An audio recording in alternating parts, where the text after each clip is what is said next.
What's up, YouTube? It's Sunday. It's 11:15 a.m. I'm at work. It's an on-call edition. I'm artisanmc, and this is Shop Talk way too motherfucking live. Like, share, subscribe, support the stream if you feel so inclined. Shout out to pull this up and look at it.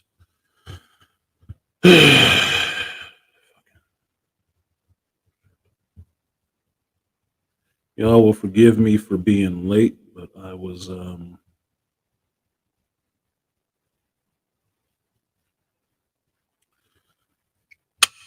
yeah.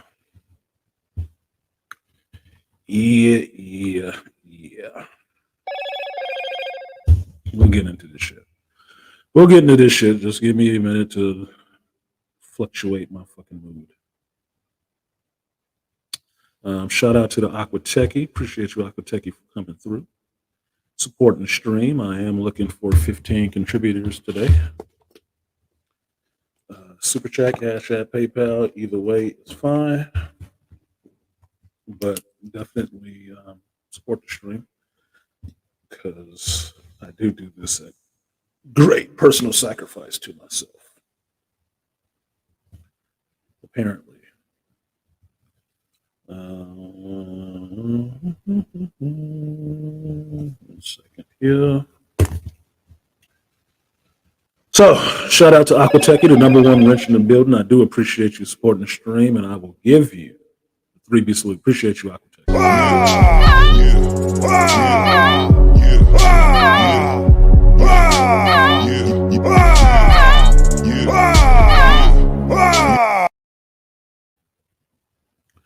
Shout out to D Remedy. D Remedy, appreciate you coming through, man. I will give you that 3B salute. Appreciate you, D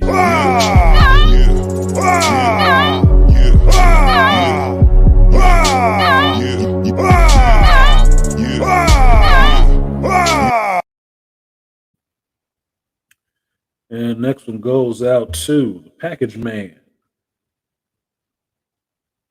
What the fuck is that? Shout out to the package man, no one. He says geek twizzy? Tvizzle. Geek to the tizzle. I think I said it right. I don't know. I think I might have fucked it up. But appreciate you, no one. I will give you the 3B salute. Appreciate you.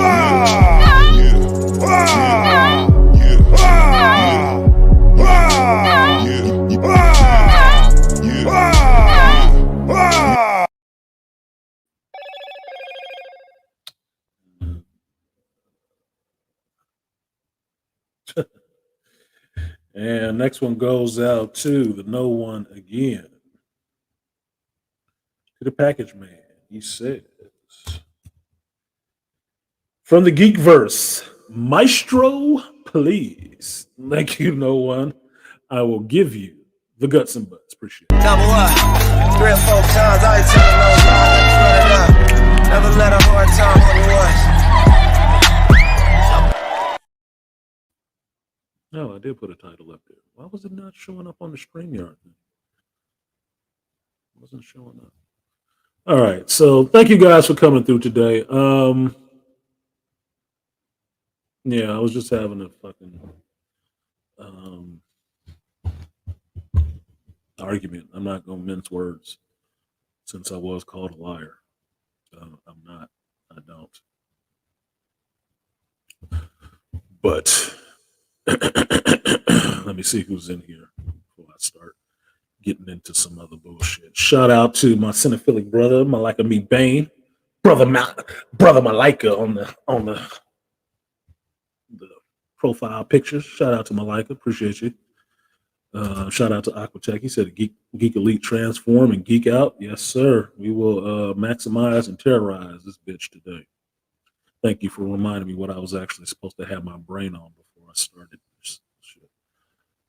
Shout out to I'm listening. He said AMC and the crew, good morning. Morning, I'm listening. I see you. And we are listening.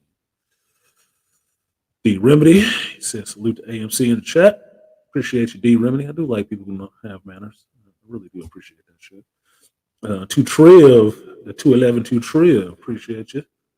Hello. He said he forgot about this song. What was that? The back-to-back song? Or the other one? There's another song that I had, but my mood was a little shifted by the time I started this.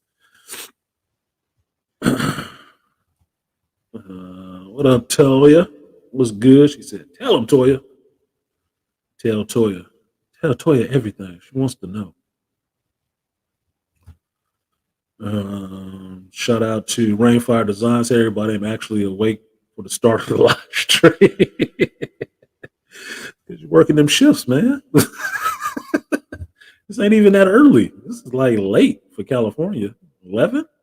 People are off doing whatever the hell they doing today. What else we got? Toya says she loves some 2 Chainz. Better say that shit in the right company or somebody will hit your ass up, Texan. What up, Princessa? Princessa the powerful has come through. Where the hell did it go? Coming through to say hello. I'm on my birthday behavior in Atlanta. Uh-oh, she in Strag Atlanta. Getting wild. Happy birthday to Princessa, everybody. If you can, throw some party favors or something in there for Princessa, new person to the chat. Have a good birthday. I think you turn in, 44 or something like that? 44, 43? Either way. Happy birthday. Hope you have a good birthday. No stress. A lot of fun. And find somebody to kiss your ass or whatever. So happy birthday to Princess.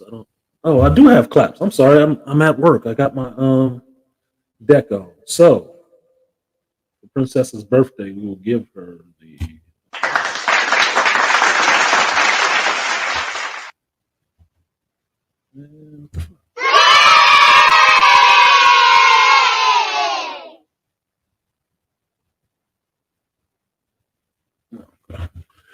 forgot I had the little sound deck here so I can actually do that shit. I got the good mic and the sound deck. I'm forgetting that. When I'm at home, I have my stream deck, but when I'm mobile, I have my little, Moana deck. It has different things that I can do on it. Just to try to make the show fun for you guys. Even a little bit, right? Thank you. No one. What up, Aria? The chocolate witch has come through with the chocolate magic. And G Butler was good. Autobots roll out. Good afternoon, everybody. All right. So I will try to keep my monologue short today because I had an idea for this show in mind before I started it, but conversation was I was just having took a swerve, and BGS would know this. I am a Scorpio, so there is a depth of emotion, but there is also that problem of a depth of emotions. So I have to be what my sign is, which is Mercurial, which is to move quickly from one state to the next to get into the mind, back into the mind frame of this show and get into that pleasant disposition. Sometimes it takes some time. It depends on how emotionally invested I am into what the fuck it is I'm actually doing or dealing with. Yeah. So shout out to Reginald. Said to all R1. Appreciate you, Reginald, for supporting the stream. I will give you the double up. Appreciate you. Double up. 3 or 4 times. I ain't telling no lies. Run it up. Never let a hard time on the was. And shout out to the master teacher, BGS. I say that every time. A hater grows a set of horns or wings. Shout out to BGS. I will give you the 3B salute. Appreciate you, BGS. Double up.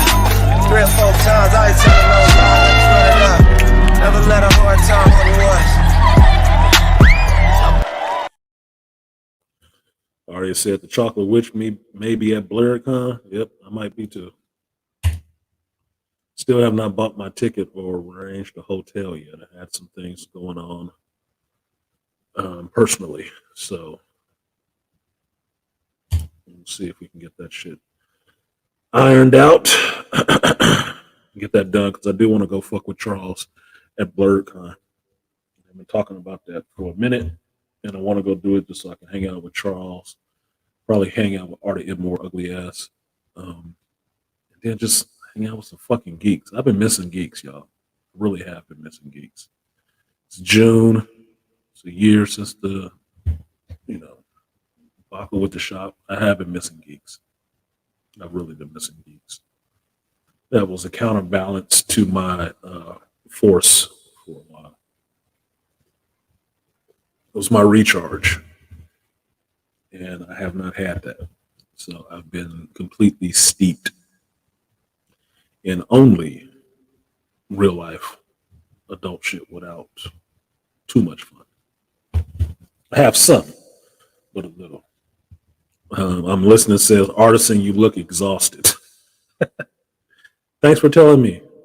I'm not exhausted. I've had some late nights because I've been on call. So the last 3 days I've gone to sleep at maybe 2 a.m. and woke up about 7. So I've had less sleep. I think the exhaustion is more for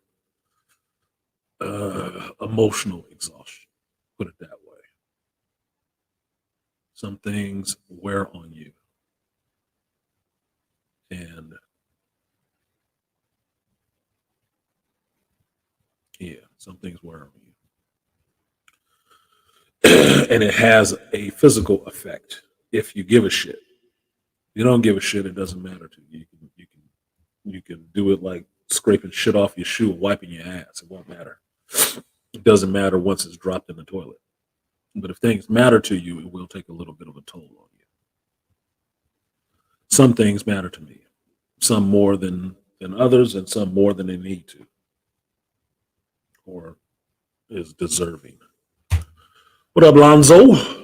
He said the All-Star Advisor. Salute. Salute to you too, Lonzo. And P-Dubs in the house. What's up, Pragmatic? Appreciate you coming through. And my Scorpio brother, Joe Herb. What's good, Joe Herb? Herbert, stay all day in the building. Hey. In the building. Yay, we got Herb. Herb is here. Now, I'm really trying to pull some of this shit out of my head, out of the way, because I want to talk about it because it's the first thing prescient in my mind. But I know y'all didn't show up to hear that shit. And I don't feel like hearing no fucking bullshit about it because I mentioned shit on the stream.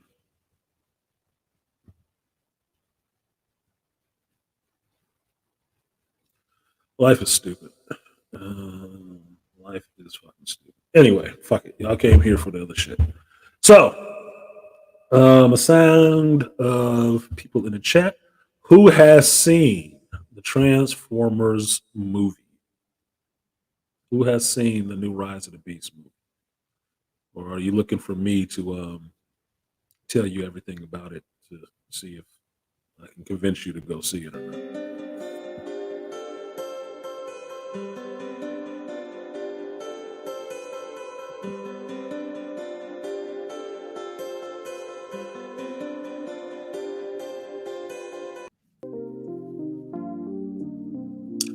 I like this one.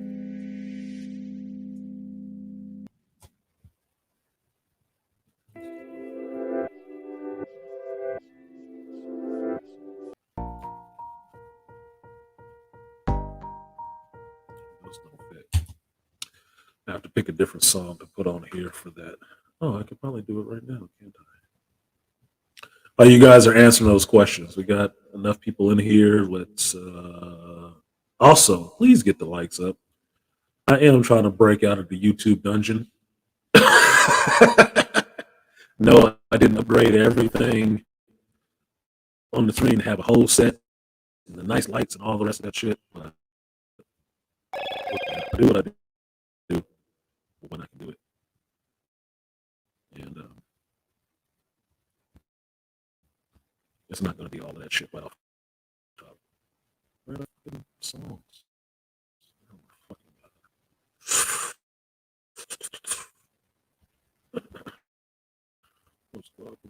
Okay, so there's not in there.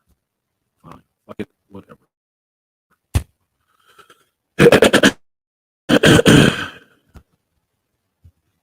Let's see. We got 9 responses. Let's see what we got today. Aria, yeah, I know Aria already saw it. Aria already saw it. She ready. She was there for the reaction video, so she's already ready. Herb, haven't seen it yet. Don't mind too many spoilers. Okay, I won't give you too many but you a mark for the shit anyway, Herb. I don't think I could spoil it for you. You'll go see it anyway. P Dubs hasn't seen it yet. You on the stream with Dr. T son? You still ain't seen it? What the fuck you been doing, bro? Very true on us Scorpios. Yeah, man. Look, emotional powerhouse, but that power can be depleted. It can be depleted, and it does leave you looking drained. It's usually the signs, and I know people don't like this when I fall back on fucking knowledge that I have gained. That's a sign that some shit ain't good for you when you start looking drained. We talked about this in the manosphere many a times. That's draining. Jeopardy music works too. It does. I like something better. Gerard said he saw it today. Okay, G Butler, you good in the building. Saw it Thursday night. That it is an opening night movie for me. Yeah, I saw it on Thursday too, Aria. And I was cool with seeing it on Thursday. I haven't watched.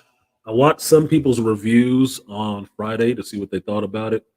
Thought the brothers from Double Toasted was funny as fuck because Corey is funny as hell to me. He had his old Autobot suit on and shit. But he had Optimus Prime costume on and he had the mask on upside down. I'm like, bruh, are you a geek? I'm not calling him into question. I was like, come on, how you put the mask on upside down? Crazy. You might see it today. I don't care about spoilers at all. Okay, well, I may give a little bit, spoil some stuff because I do want to talk about it because I don't think it's a real spoiler heavy movie. They're working at some things, but it wouldn't ruin anything to tell some of it. So I'm really trying to, be respectful of my code, the boundary that I do set on things of not spoiling a movie for you, but give you some stuff that I want to talk about because it is interesting. It deserves to be talked about. Saw it yesterday. It makes no sense on the timeline. You're right, Parrish. It doesn't make any sense on the timeline. Told you that's the same thing I was getting on my reactions. Like, where the fuck is this happening? Are we still leading up to the original 3 movies or what? I thought we rebooted this bitch. Like, what? We're doing the same shit again. Yeah, it's okay. It's okay, P does. A busy weekend is a busy weekend, man. What you gonna do? What you gonna do? I'm having a busy weekend. Work orders and life to deal with at the same time. And neither one of them wants a break. It's a reboot. They just don't want to call it a reboot, King Parrish. Don't call it a comeback. I've been here for years. Said they did Wheeljack dirty. Yeah, they kind of did. But my understanding is they were trying to answer, fans in the internets and Twitter and shit. It was trying to answer that criticism of Michael Bay movies and shit. Like, stay on top. Shoot another must-see video is dropping on Thursday. Shoot another must-see movie is dropping on Thursday. Yeah, what is it Thursday? I think it's The Flash on Thursday, right? This Thursday is The Flash. Let me check. So I probably need to buy my ticket now. So I can do that. Oh, I forgot her. Shout out to you, Herb, for the donation, supporting the chat. I will give you, not forget, I got on some other music shit. I'm not shitting on my boy Herb. I will give you the double that and the guts and butts. Appreciate you, Herb. Money for the crowd, double lag. Fat, double lag. 100 on the sack, double lag. Block like a ghost town, still double bag. Double up, 3 or 4 times. I ain't telling no lies. Run it up. Never let a hard time on the ones. Double up on the guts and butts. Appreciate you, Herb. Still need 8 more people to make the goal to unlock chat privileges. All right. Fucking hell. Let's see if I can backload some of this shit. So let's get into the Transformer shit since everybody came here for that. And yes, Flash is this Thursday, so I will go ahead and order my tickets after this stream so I can get that part done as well. I need to finish doing the stuff for my passport, get that done so I can get that back because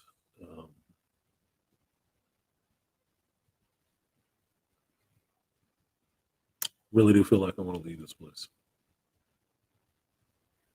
And not in the finality sense, just in a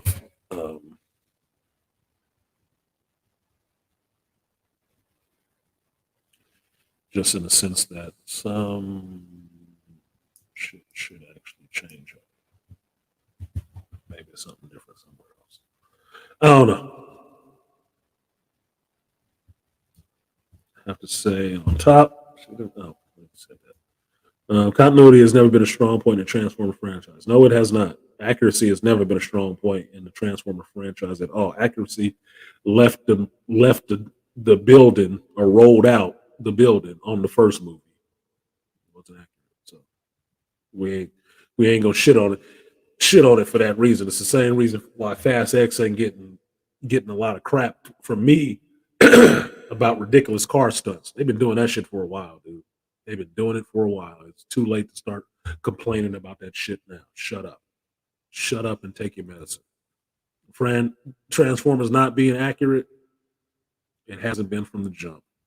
It's too late now. This is the 7th goddamn movie. Do you have anything else to say? Think up a new talking point. If I see it, it's just to tide me over until Flash comes out. It's going to be my stepfather's day present. He said my stepfather's day present. It's a present. I'm kind of looking forward to seeing a Flash because I just want to see what they do in the movie more than anything. I want to see what actually happens in the movie. I'm really curious about how this goes and how it finishes up, how they tie up things, because it has to lead into all this James Gunn universe stuff, right? So how does it do that? And since this movie has been shot, cut,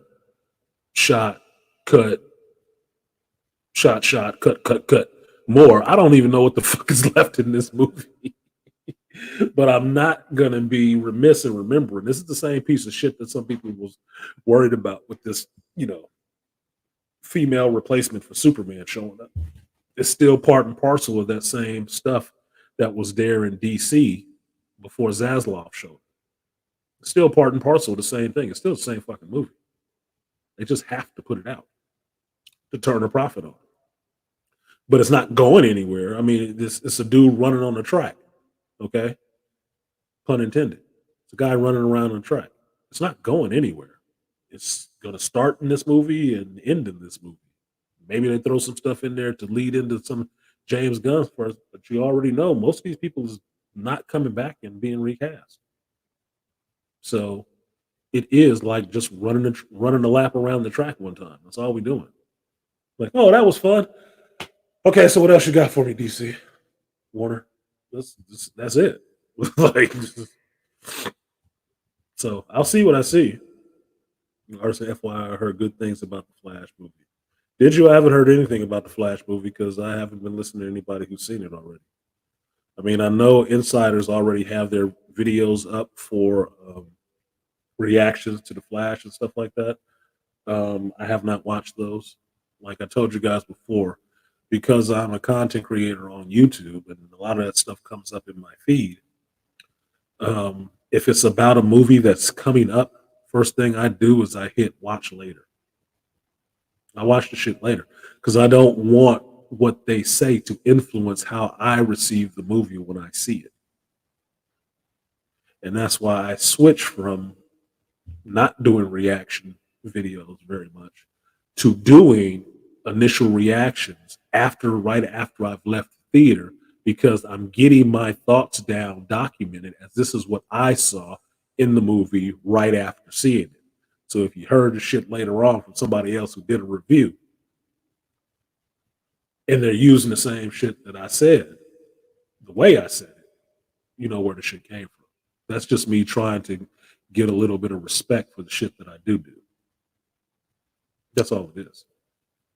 But what I've learned is that doing reaction videos, especially long ones, actually hurt me doing a review because I don't have the same energy to pour into a review then. I sat and did a 1 hour reaction with you guys. Why do I want to sit down and spend the next 8 hours doing a 30, 45-minute review and then 8 hours worth of editing and looking for clips and shit like that? Nobody's going to watch it. Not going to watch it, and it shows. I mean, I got more views out of 30-second clips than I got on long form videos. Shows you where the attention span is for people, how they invest. People don't. They don't really know how to invest and to show support in that investment because it is an investment for me of time, of my time. When this is not the only thing that I do. So I do want to get back because I have a backlog of actual reviews to do. I have thumbnails and stuff like that made sitting on my phone and I can't even get off because my memory is so used up because I pull a lot of videos and stuff like that, and I have the videos and stuff like that. It's too much shit. It's too much of a backlog. Right after Flash, a Secret Invasion on Disney. I mean, they are really packing June with new content. Yeah, I told you. Once we got into June, the summer months, that shit was every week. It was something dropping every week, all the way up until about September, I believe. Something is dropping that you want to see, and just because I don't just focus on geek stuff that I watch, like last night. Shout out to my old FD Steven, old facility manager Steven. I started watching The English on Amazon Prime because he and his wife, me talking to fucking couples, were raving about this show and wanted me to see the show and tell them what I thought of the show. And I get a lot of stuff like this. People want me to watch something and get back to it. Well, sometimes it's too much. Because I have one person on my Instagram, they send me like 10 things a day, videos during the day. Can't watch all of that shit at one time during the day. I don't have that kind of time. So I have to spend my time, my free time, meaning time that I'm not at work or trying to do a video or try to record a video, to watch all this shit. So I had some time last night, late at night after doing work orders, to turn the show on and actually start watching the show. And I'm about 6 episodes in to this show. And it's a pretty decent show. It's a decent show. It looks beautiful. It stars Emily Blunt. She's the executive producer on it. And I like Emily Blunt. Quiet Place, John Krasinski's wife, Edge of Tomorrow. Emily Blunt is cool, right? She's fine with it. This movie is interesting, or this show is interesting because it stars her. Can't think of the guy's name who's a Native American. I can't pronounce his name correctly. That's why I can't remember it. But his character, Eli, Eli Whip. I really like that character. I was liking that character from the first episodes. I like this motherfucker right here. He about that business. But the newer character that they just introduced, which is Melamont, that motherfucker evil. He is evil. I mean, evil in the British way. Now, here's the tip on the show. This will be my endorsement for the show. The show is The English. Look it up on Amazon Prime. It's free. You got Prime, you can watch the shit right now. They are in the Old West, the Expansion West, in 1890. 1890. This is right after, what is it, Revolutionary War or some shit like that. And it is, the English is the influx of people from the UK or England coming here, Germans, their religion, or whatever, the settlers trying to set up their own stakes here and then running afoul of these Indians or trying to wipe out Native Americans and shit, right? So you get to see a depiction of white racism in a sense in the new world with the indigenous population after they've done all those wars and it's supposed to be over and they're just supposed to be building a new future and shit. So you get people trying to start up things, trying to start cities and towns and running railroads and running wire lines and stuff like that. What would later be your phone lines and shit and stuff. You're getting to see all of that happen. And one of these spots is a dude trying to start like a ranch, right? The Native American character Eli was a Pawnee Indian who was in the army and he fought against other Native Americans, Cherokees, school, whatever, right? He fought against all of them because they were his enemies. And so he gets a lot of shit from the other Native Americans about being on the side of the army.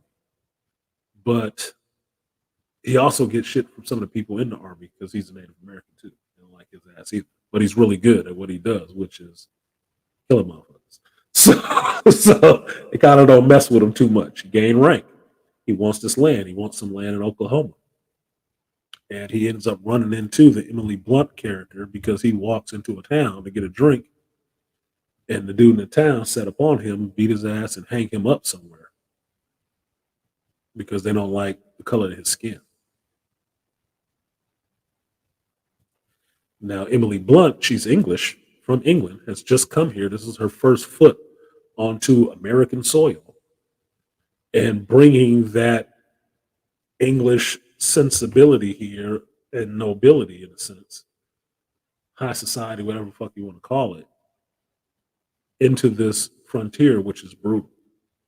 This dude is being beaten by the guy who brought her there, helped her off the stagecoach, beat the hell out of this man, took his shit. It's different for her. And she says something to the guy about that, and the dude punches her the fuck out. So it's a little different show, but it's a slow pace. If you're not into listening to dialogue and stuff like that in a story and getting the characters' backstory and their forward going journey and how they start interacting with each other, you'll be bored to death by that shit. It will bore you to death.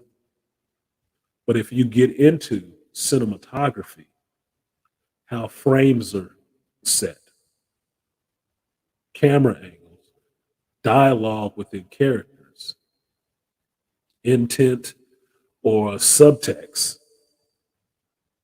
and growth in the characters, you'll like that shit. It's been a really good show so far. I mean, I just basically binge watched 6 episodes of that shit last night. Just going through it, not just to power through it, but actually just watching it and getting into it. It looks beautiful. It does look beautiful. I don't know where the hell they shot this shit. If they went actually out to Wyoming in the middle of somewhere and was just able to get this large swath of land where you can see nothing but beautiful sunsets. And just, I don't know, it looks gorgeous to me. But it does play on a lot of interpersonal relationships and a lot of racism and bias and stuff that goes on with people, especially during that time that 18 about to crest into the 1900s. It's interesting. So far, um, I texted Steve and told him like, "Hey, watching the English. Hey, so far I like it. So far I like it. I like Eli. Eli is cool as shit. So I'm gonna finish that out." The reaction is the review. To Aquatechi's point, talking about the reactions. No, actually, it's not. Reaction is not the review. The reaction is just your initial reaction. The review is the in-depth discussion of what actually happened in the movie. That means spoilers be damned. We're talking about what stood out to me the most about the movie. The review for me is more involved because I started doing reviews first. I didn't start doing this channel doing reactions. I started this channel doing reviews, kind of in-depth discussion of the material, right? So reaction is like getting the skim coat of it. It's not the full depth, the whole meal. It's just like eating a bun on a hamburger. You didn't get the meat, you just got the bun. You can call it a meal if you want to, but it's not the actual whole thing. Like, share, subscribe, support stream if you feel so inclined. Well, I'm assuming that they're going to leave out the flash strapping into an electric chair thing, getting struck by lightning like Flashpoint, but I would have gotten a good laugh. Yeah, you might be stranded on death row. This is not the usual stuff, but I love Brush Mama on Disney. It's a movie from India or somewhere with dubbed in English. I'll check it out. And it's not, I mean, I do movies on this channel. One of the best videos I had was my review of RRR. How did I find out about RRR? Green Gorilla mentioned it on a stream that I was on with him and a few other people. And he mentioned it. He asked, I think it was probably Dr. T's stream. He asked if anybody had seen RRR. No, I hadn't. Where is it at? What is it on? Netflix. Went and watched that shit. Loved it. Watched it twice, back to back. It's 3 hours. Loved the movie. Did a whole review on it. Motherfuckers came out the woodwork on that damn review. Because I sat down and did the review and put the pictures and the names and all the rest of that shit. Told you what I got from it, what the story was about, and everything. That's a review to me. Right? YouTube, there's a couple of different ways you can do that shit. You can do a reaction where it's 15 minutes and you just blurt out everything about the movie and see it, not see it, and then move on. You can. If you're just cranking out fucking content for the algorithm's sake, you actually want to give something to people for them to stick with. Maybe you could say it in less words. You can. But to me, that's long form. I'm a Gen Xer. I grew up with analog tapes. I grew up remembering record players and 8-tracks. I understand that things take time to develop. You have to spend some time to actually get to the whole meat of what it is. It cannot always be summed up in just 3 minutes or 15. Shit, my intros are longer than some people's fucking videos. What up, AB?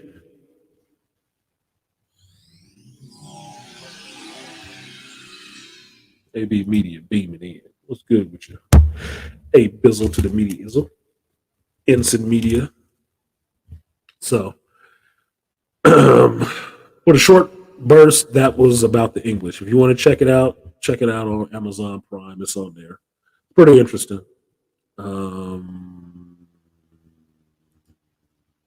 John Wilkes Booth. Okay, this looked like a fucking troll. You're going to have to prove real quick you ain't a troll. I need some advice, man. Quick style. Okay. What kind of advice do you need? Because this is not necessarily the advice channel. But go ahead. Throw it in there, Booth. See who you're going to try to dome shot. Because I've never seen you in here before, so I'm suspect.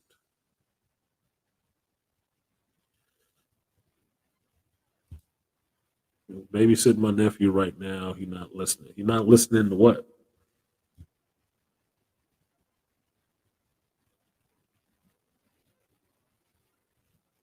Smoke was out of the bag of ice. No, he ain't. Somebody,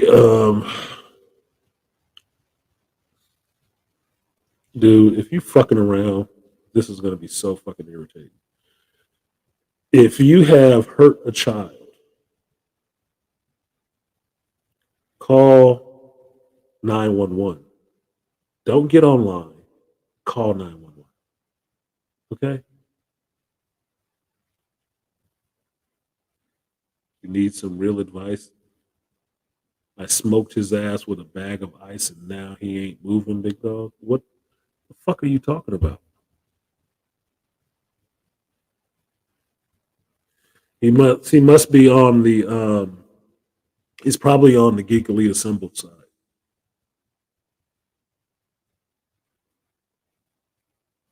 I've tried dumping boiling water on him. Somebody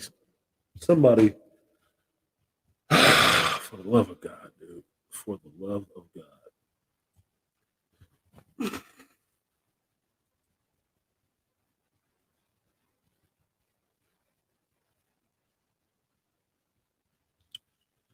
Now I gotta deal with this dumb shit. I mean, everybody wants to always come with some fucking dumb shit with me. I'm so sick of this shit. Fucking God.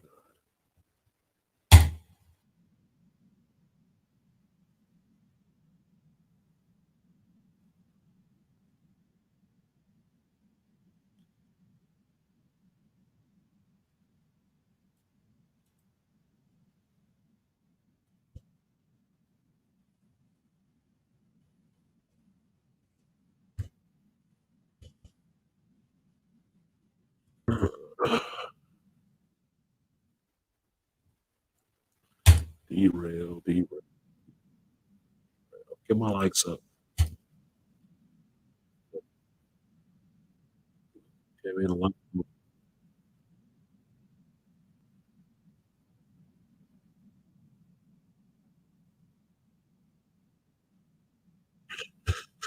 Where's this motherfucker?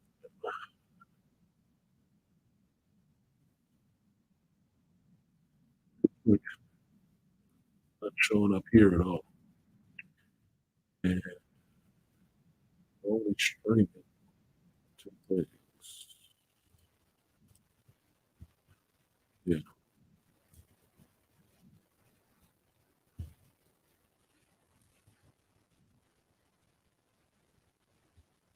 yeah, I don't even see the message.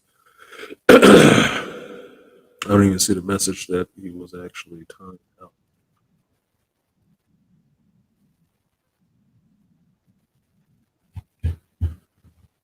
Yeah, the microphone working real good. That's right, dude.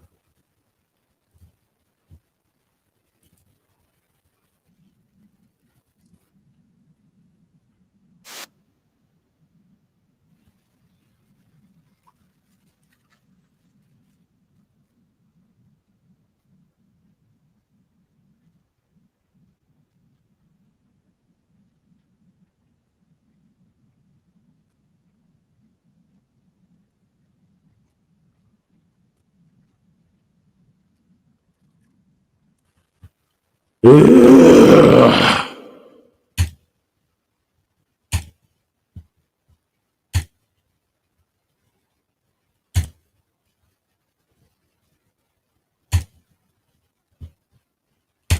didn't know if y'all could hear that the last time, but let's play it again. Maybe you can hear it this time.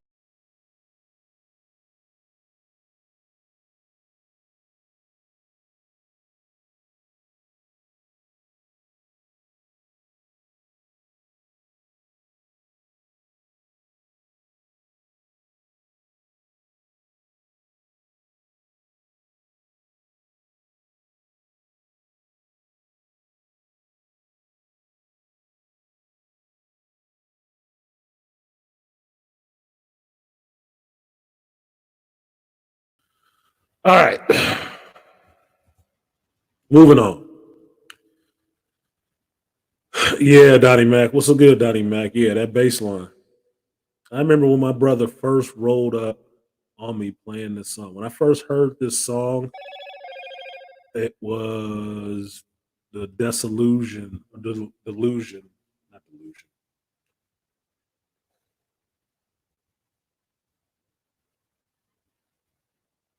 Delusion, not Dissolution. Anyway, it was a breakdown of my whole marriage situation. Um, Wife and I were separated. I'm staying in the house that we had. She had moved out to somewhere else.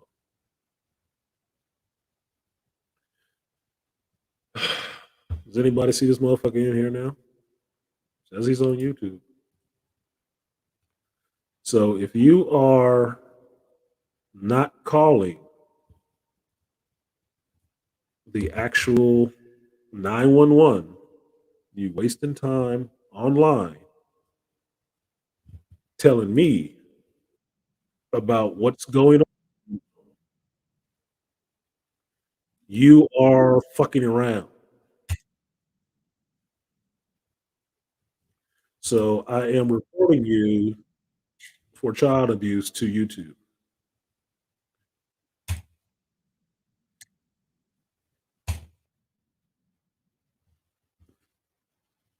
No content creator wants that on their stream. So please, by all means, get the fuck out of here with that shit. Stop playing. Go find a playground to play on. Okay?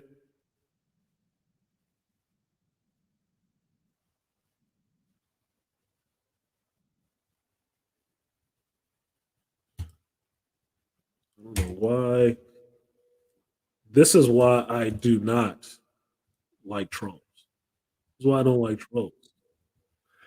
They serve no real purpose.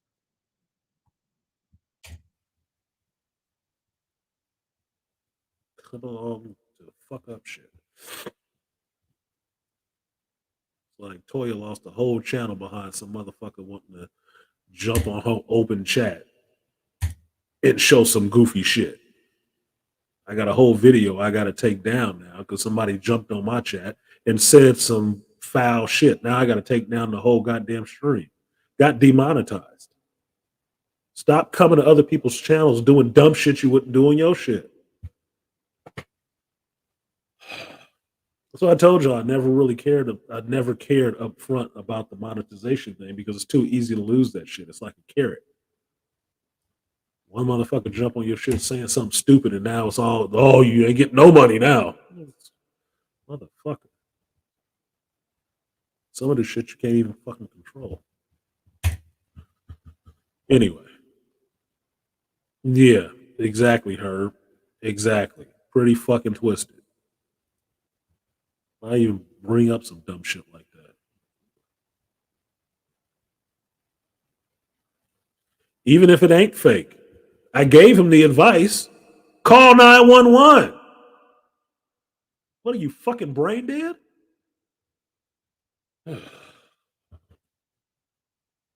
bleeding out of his nose. Then why are you online talking?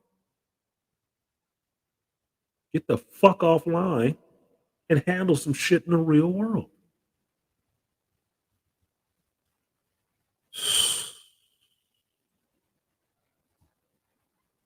Yeah, BMT. How does a person have time to type all that information and not have a spelling mistake?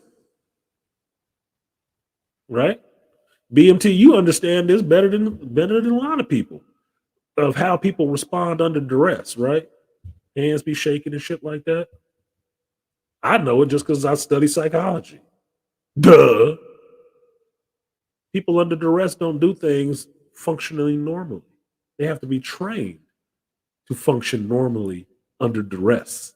You know, with large amounts of adrenaline pumping through their system. You got time to type in complete sentences in a chat about geek shit. No. Ow! Fuck out of here. So moving on. This has just been fucking annoying, dude. Agents of Chaos. Yeah, it is. It's always Agents of Chaos. But like Cat Williams says, you need haters because haters let you know you're doing better. They only hate you because they can't be you. Short pier, long walk, long trip on a short couch, long fucking extended stay on a short couch. Y'all don't understand that's a therapy reference. I made up. Anyway.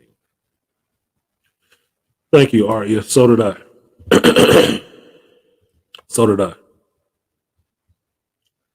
So,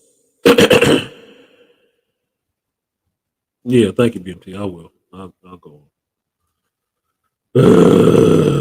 Semi-intelligent bored morons with nothing to. Apparently, they have something to do. This is where they get their kicks. I chastise. I'm moving on, and I'll say this little bit, and I'll move on. I talked to Ford about this before because Ford used to get off on doing that shit. That's why I say it's usually millennials who do all this trolling shit. Ford used to troll people on Facebook because he found it entertaining. And I told him, why do you find it entertaining to just want to have an argument with somebody? That does not seem entertaining at all. Only people that get entertainment out of arguing with people are really dysfunctional people. Like seeing people upset and arguing and shit like that. No. That does not seem like something I go into willingly just to do, just to, for kicks. That sounds like some female shit.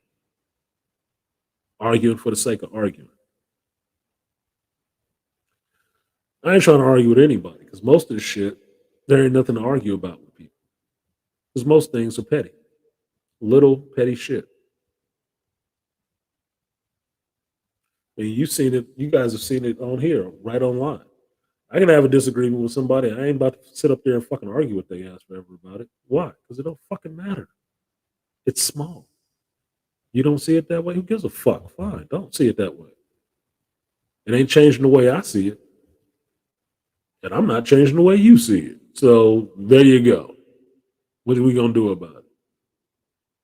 All that hurling insults at each other and shit like that and just defaming, degrading. I ain't got time for all that shit. That is so fucking pointless. Who wants to be flapping their lips that goddamn long? On shit that don't matter.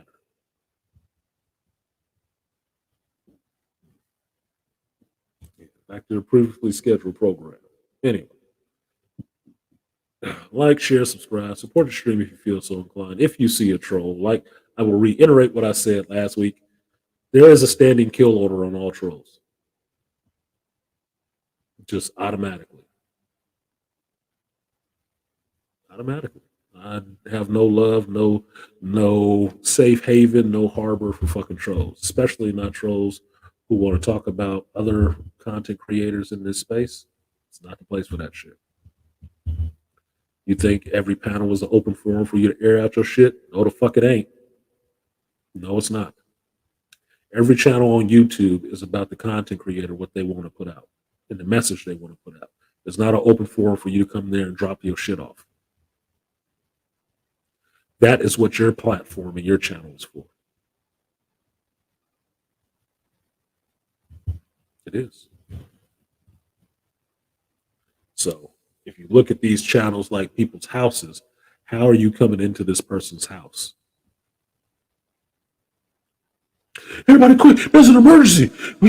What should I do? Get the fuck out of here and go handle it.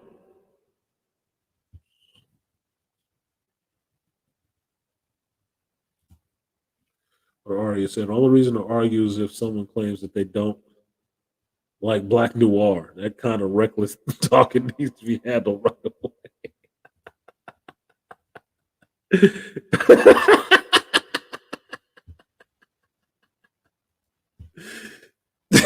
Yes, Arya, it does need to be handled right away. I will laser eye every motherfucking one of you in here if you don't say you like Black Noir.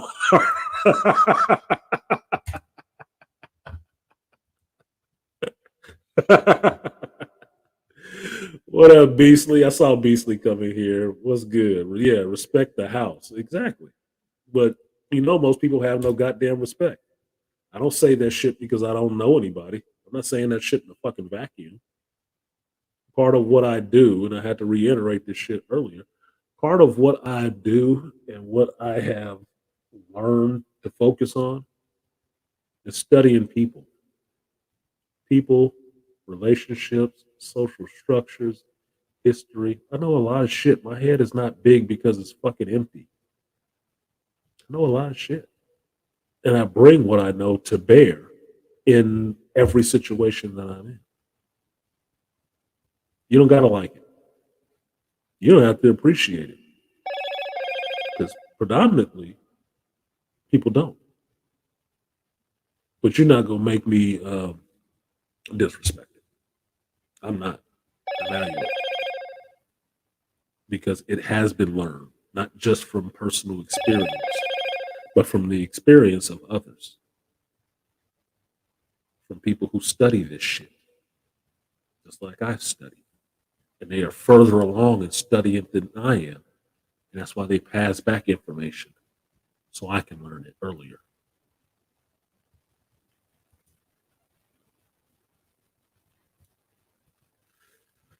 So yeah, BMT said, respect my fellow geeks. Yeah, that's why I apologized to BMT when I went kind of off on his ass because that wasn't respectful. He said she's waiting for Donna Wars. What up, All Star? So let me get this man his intro because I saw he came into the house. Shout out to the Beastly Nerd. Yes, the Danger Room is in fact.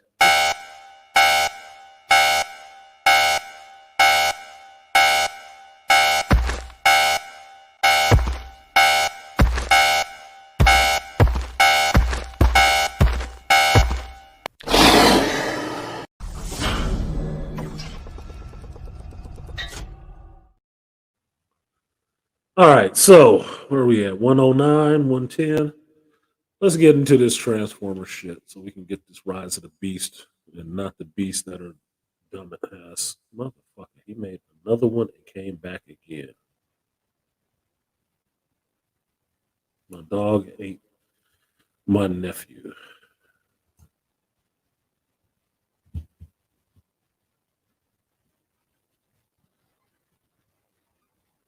I don't know why that keeps coming back. Unless they keep making another fucking channel. Anyway, moving on to the regularly scheduled program. So Thursday night, posseed up after work and went to see Transformers Rise of the Beast. I wasn't planning to see it in IMAX, but that was the time, that was the show that was showing the soonest. So I just went ahead and went to that one and saw it in IMAX. It looked nice in IMAX. It did. But while I enjoyed the movie, I did have some questions on the movie. I did have some things that I was just not really feeling so much. And it's not that I was saying that the movie was bad. It wasn't a terrible movie. I was entertained. It was just some shit was not making sense to me, right? You know what I noticed about black trolls? They troll other black people. If we get back to the troll thing, All Star G, a lot of the times the trolls, you might not even know if the trolls are black or white. They might be both. Trolls troll anybody because anonymity is their cloak. Not knowing who they are or what they look like is the reason that they troll because you don't know. So I don't assume they black folks. I never assume that shit at all. I give the understanding that they fucking colorless unless I actually find out who the fuck they are. But they usually give themselves away with some of the shit they say. If you let them talk long enough. I don't let them talk a long time.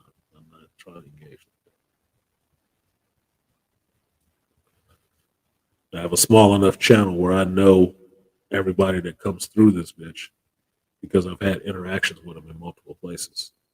So it's not a surprise to see them show up. Newcomers that just come in trolling came from somewhere else. And when your videos get a lot of exposure, and a certain percentage of that comes along with fucking trolls. It just is what it is. Ooh, that somebody got a hot video. I need to go over there and see what's going on with them. I can fuck with them now. It's like catching fleas, nigga. Run through the grass, you're gonna come up with some fucking fleas. So that's what it is. What's good, Ray? I can't even pull my fucking thoughts together. This bullshit going on. Want to listen from the class, promise to help friend with this PC build. Do that. Be a good friend. Aquatechy. I know you're here. You're here in spirit, man. Here in spirit. All right, so let me get my fucking head clear. Transformers.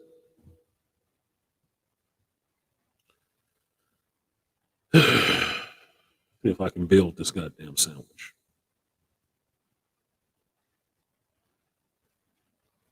I liked it, but there were some things that I didn't really rock with. Now, the most obvious thing in this, if you haven't seen it,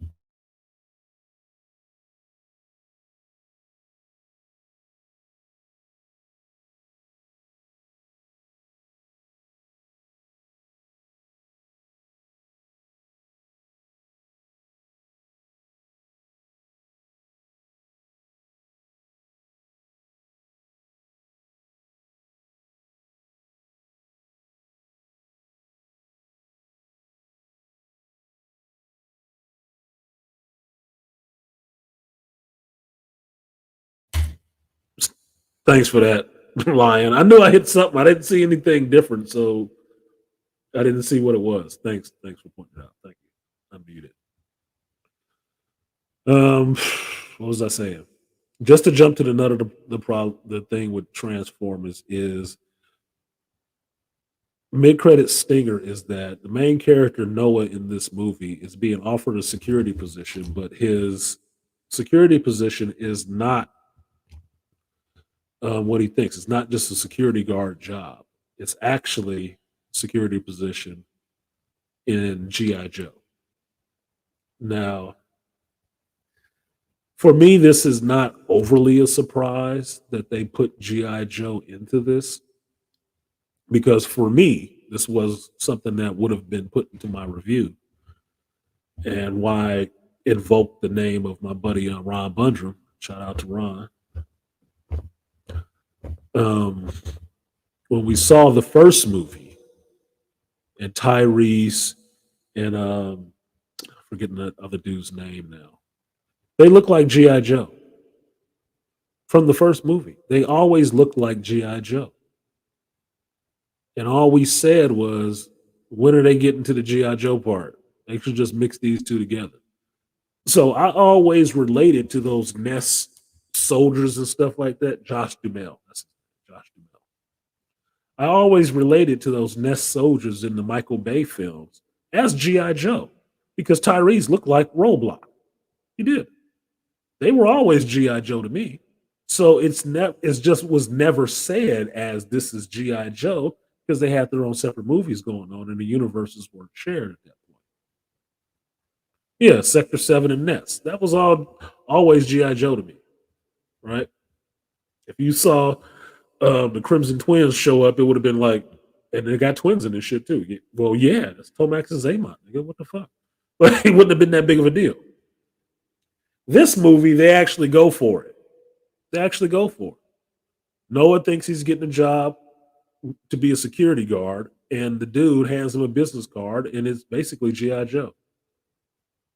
Now, the interesting part is it is the emblem out of those earlier GI Joe movies, same emblem. And this leads into one of my problems with the movie at a point where Noah, this is spoilers. This is what the fuck? Where's my spoiler warning? Let me go ahead and put up my fucking spoiler warning, because I do want to talk about this shit. And I don't give a good goddamn, but I don't want anybody to be fucked up. All right, this is your one and only spoiler alert. I don't have any any awkward klaxon sounds. That's your spoiler warning. Okay. When you get to the tail end of the movie and Mirage merges with Noah, and Noah becomes like a power suited version of himself. Two things I thought of right off the fucking bat. The number one thing is what I told you guys in the reaction trailer, that they took a lot of stuff from Transformers the movie, the animated Transformers the movie. They took a lot of stuff from that. This is one of the things that I'm looking at that they took from it, which is Spike had an exosuit in Transformers the movie. Spike and his son Daniel. And Spike and Daniel had exosuits so they could run around with the Transformers and fight the robots, but the suits also transform, right? Because you have Spike being that original human contact for so many years, and you've seen him grow up and have a son of his own, and they still dealing with the Transformers. Spike got smart, developed some shit. Okay, I'm good with that. That's what it reminded me of. That was the first thing it reminded me of, seeing Noah in a damn Transformers power suit. Yeah, fucking Pretenders, Headmasters, Target Masters, Power Masters, all that bullshit where humans got involved with Transformers and actually had suits that they could transform to help Transformers gain more power, right? All of that shit. That was the first thing I thought of when I saw that shit. The other thing was G.I. fucking Joe. That goofy shit that they did in that first G.I. Joe movie with Marlon Wayans and not Chris Pine, but fucking Magic Mike. Y'all know who I'm talking about. I'm forgetting his goddamn name right now. That power suit shit that wasn't anything out of G.I. Joe. When I saw the first original G.I. Joe movie, I said, what the fuck is this? I hated that shit. Hated it. People that didn't know G.I. Joe loved the fuck out of it. I didn't like that shit. I was like, this is not G.I. Joe. This is some Transformers shit. Now, in this movie, Channing Tatum, thank you. Channing Tatum. I'm not disrespecting the dude. I blanked on his name for a minute because they white boys. I had a hard time remembering Josh Duhamel too at the same time, so don't worry about it. But it was goofy in the G.I. Joe movie. It was goofy. Now it's in this Transformers movie. The suit looks the same. It looks like the same fucking suit. That's why I made that parallel really quickly. I was like, dude, this is the G.I. Joe suit. What the fuck? Right? I'm like, don't tell me they doing this bullshit. And sure enough, by the time you get to the end of the movie, they went all the way with it. No, they didn't just stick in the tip, nigga. No, they gave you the whole shaft. Like, nope, G.I. Joe. I'm like, of course.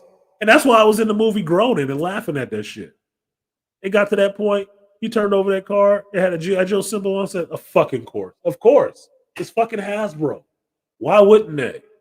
Why wouldn't they? You got a Mario movie out right now, and the one thing everybody is talking about is expanded the universe. Can we get a Zelda? Can we get a Metroid? Can we get... Yeah, you can. Because, like them or not right now, the MCU showed people the way that having an interlaced, interacting universe does work with these IPs. Because the IPs do have a universe of characters. You can expand it out. It shows you that the shit worked. So I'm not surprised to see other people do it. With the success of the Sonic movie, 1 and 2, can you not see a Sonic game, a Sonic branch off movie? Really? Is that what you think? You think they won't do? You think they won't go there? It's too much potential profit not to. So Hasbro rebooting a Transformers franchise to get away from everybody hating Michael Bay for making robots blow up shit. Imagine that. Crazy. And then bringing in G.I. Joe, it's a fucking no-brainer. It's a no-brainer. Yeah, bring in G.I. Joe. Why the fuck not? Because I don't know about you, but I'm a comic fan. I have comics, my original Transformers books, the original 4-issue run where they introduced Optimus and Bumblebee. I have those. I also have books with Transformers versus G.I. Joe. That was actually kind of fun. Have those too. That's what everybody always looks for. Just why Tyrese and Josh Duhamel were G.I. Joe in my mind, even back to the first Michael Bay movie, because they're soldiers, they're elite soldiers, and they're fighting fucking Transformers. You didn't have to call them that for me to know who the fuck they were. I was just waiting for you to catch up. But that's what they were doing. They was doing some G.I. Joe shit. Now, them doing it now and actually saying it, hey, it's G.I. Joe here. Okay, fine. Cool. Whatever the fuck. It was just a grown moment. It was like, and that's why I said a fucking course. It didn't make me happy. It didn't make me sad. I just fucking groaned like, fuck, of course. That's all it was. It was an eye roll moment. It didn't mean I hated the film. I just thought it was stupid because I don't like those fucking power suits. I don't. No. Exactly. Exactly, Yolongo Savage. What's up? Yeah, the perfect director for a G.I. Joe movie was Michael Bay. Why? Because Michael Bay is good with the military. He always makes the military look good. And he gets access to all kind of shit. All kind of shit. Y'all, I don't think you guys really understand how the military don't fuck with you if you have positions against the military that you don't like military. They don't fuck with you like that. Tom Cruise gets the leverage he gets with the military, to have whole F-18s and stuff like that on standby on the film because he has a good relationship with them. They know he will speak highly of them and show them in a positive light. So they give him the toys. They let him use the toys. He ain't out on a dirt road or a tarmac road somewhere pretending he on an aircraft carrier. No, he's on an aircraft carrier. Film it. They let him do that shit. People who talk shit about military and stuff like that, you can't come there like, oh, we want to film a movie on your tank. Fuck out of here. You better go make a set. You better go make a set. We ain't fucking with you like that. I saw that last piece of shit you did. I have family that was in that war, motherfucker. I don't appreciate that shit. No, fuck off. Michael Bay, like Tom Cruise, is one of those people who has massive military support. They will give him a lot of stuff that most people wouldn't get. Let him film it because he'll make it look awesome and he don't talk shit about them. He actually respects them. And he gets the keys to the kingdom for that shit. So yeah, Michael Bay would have been perfect to direct the G.I. Joe movie. Because what else you want? You want shit fast, you want stuff blowing up, you want gunfights and all that stuff. Go back and watch some original Transformers movies. Did those dudes that were the military look bad? Them motherfuckers look like some real American heroes. For real. Mixed. Not all of them was white. Michael Bay is good at what Michael Bay does. It just has to fit for what it is. Michael Bay doing Star Wars movie would be garbage. It'd be fucking garbage. But if you want some military, some shit blowing up, that's your guy. That's your guy. And I don't want to hear that shit about he hard to work with. Who in Hollywood is not hard to work with besides Keanu Reeves, besides him? That's why he stands out like that. He's the nicest motherfucking dude. Okay, besides Keanu Reeves, who is easy to work with in Hollywood? Tell me what behind the scenes shit you know. They all are egocentric prima donnas.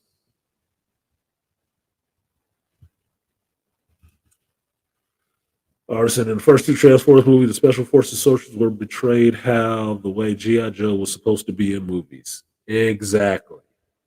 Exactly. Why did the other G.I. Joe movies not work? because they made toy movies. They didn't make military movies. That's why. A military movie is a genre. Like The Covenant is an awesome military movie. Lone Survivor is an awesome military movie. Tears of the Sun is an awesome military movie. Saving Private Ryan. You know, I named some that you didn't know to get to the ones that you do know. It's an awesome military movie. He even got Dominic Toretto in it. Military movies are a genre of its own. And one of those beats that you have to have in it to make it believable to people is you have to treat the military and the soldiers in it with some respect. They have to be, in some kind of ways, shown as the heroes mostly. Yeah, you can have some bad apples, but the movie ain't about showing bad apples. It's about showing the heroes.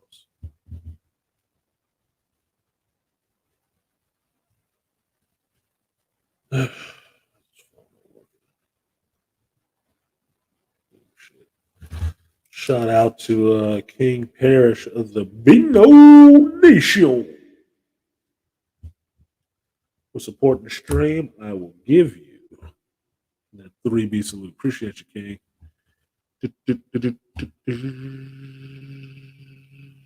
Here's my 3B.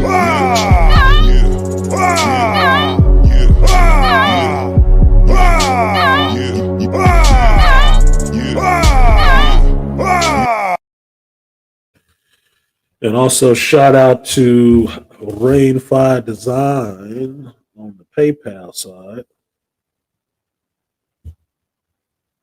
Thank you for supporting the stream, Rainfire. I will give you the guts and butts. Appreciate you, Rainfire. Double up, 3 or 4 times. I ain't telling no lies. Run it up.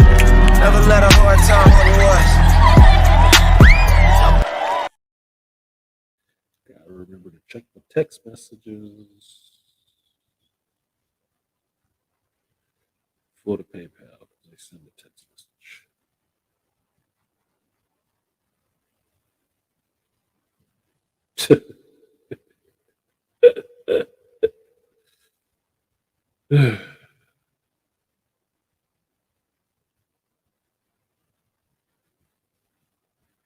Make sure before I show this to y'all. What's the next picture? Okay.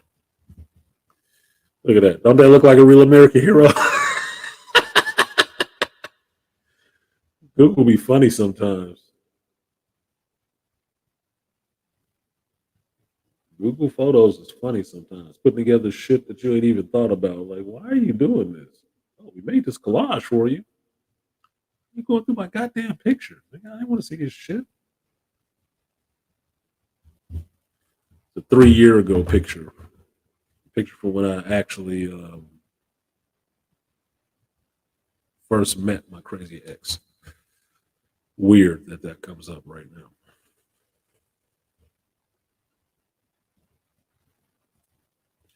Ray Hama says, sit down. What do you know about Tears of the Sun? Everything, motherfucker.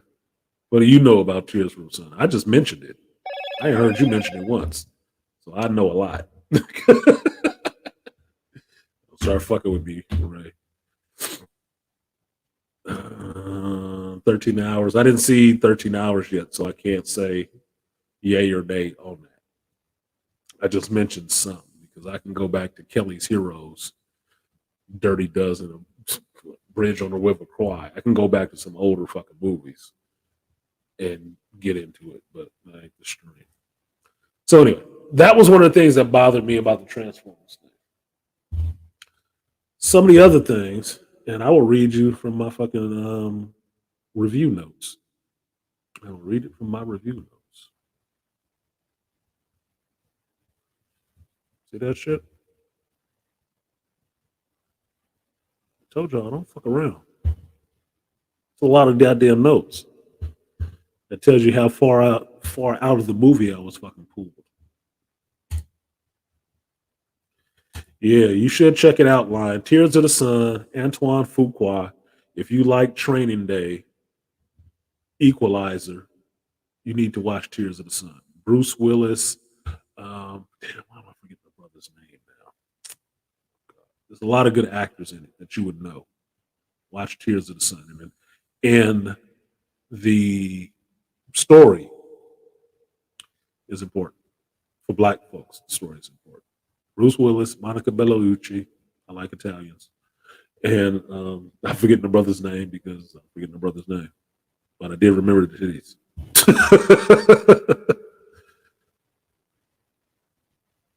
Yeah, them damn gorillas, them Congans, yeah. Or they were trying to get to the Congo. That military, they was not fucking around. I'm serious. I got choked up in that movie like I was going to get on the verge of having an emotional reaction for real. I was like, oh god damn, I was stressed. And the Covenant gave me the same stress feeling as Tears of the Sun did. That's why I always mention the two of those together now, because it was just as good to me as Tears of the Sun. Just saying. You see them both. So here's the important note that you guys can see. I don't know if you can see this one way down there. Let's see if we can turn this. See down there where it says, I fucking knew it? That was when I saw the G.I. Joe thing. Look, you can call me many things. You never call me a fucking liar. I'm very honest, very upfront with what the fuck it is. I might be think if I tell you, but don't tell you, you just don't know. But no, I'm very upfront about that shit. There is no cap. I ain't even wearing a cap today. But yeah, I fucking knew it. But it answered the question of where Noah was getting the money from to help his brother. Because I'm sitting there thinking about, did we just forget about his goddamn brother or what? It's just fuck him now. Like you still need money for that sickle cell shit, right, Negro? I mean, the fuck. And then they answered it with, "Oh, come on, we got a job for you with GI Joe." It's like, "Oh, well, it'll all be covered now, won't it? It's gonna get the best care possible."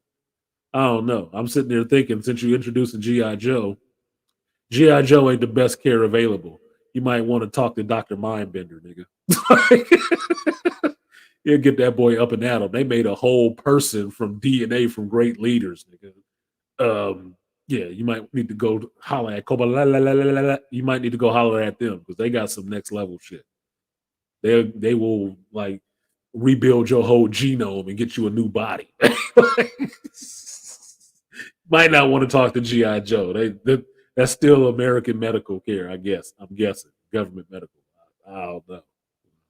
You been to the VA before? I don't know. A lot of money, but yeah, lacking in some ways.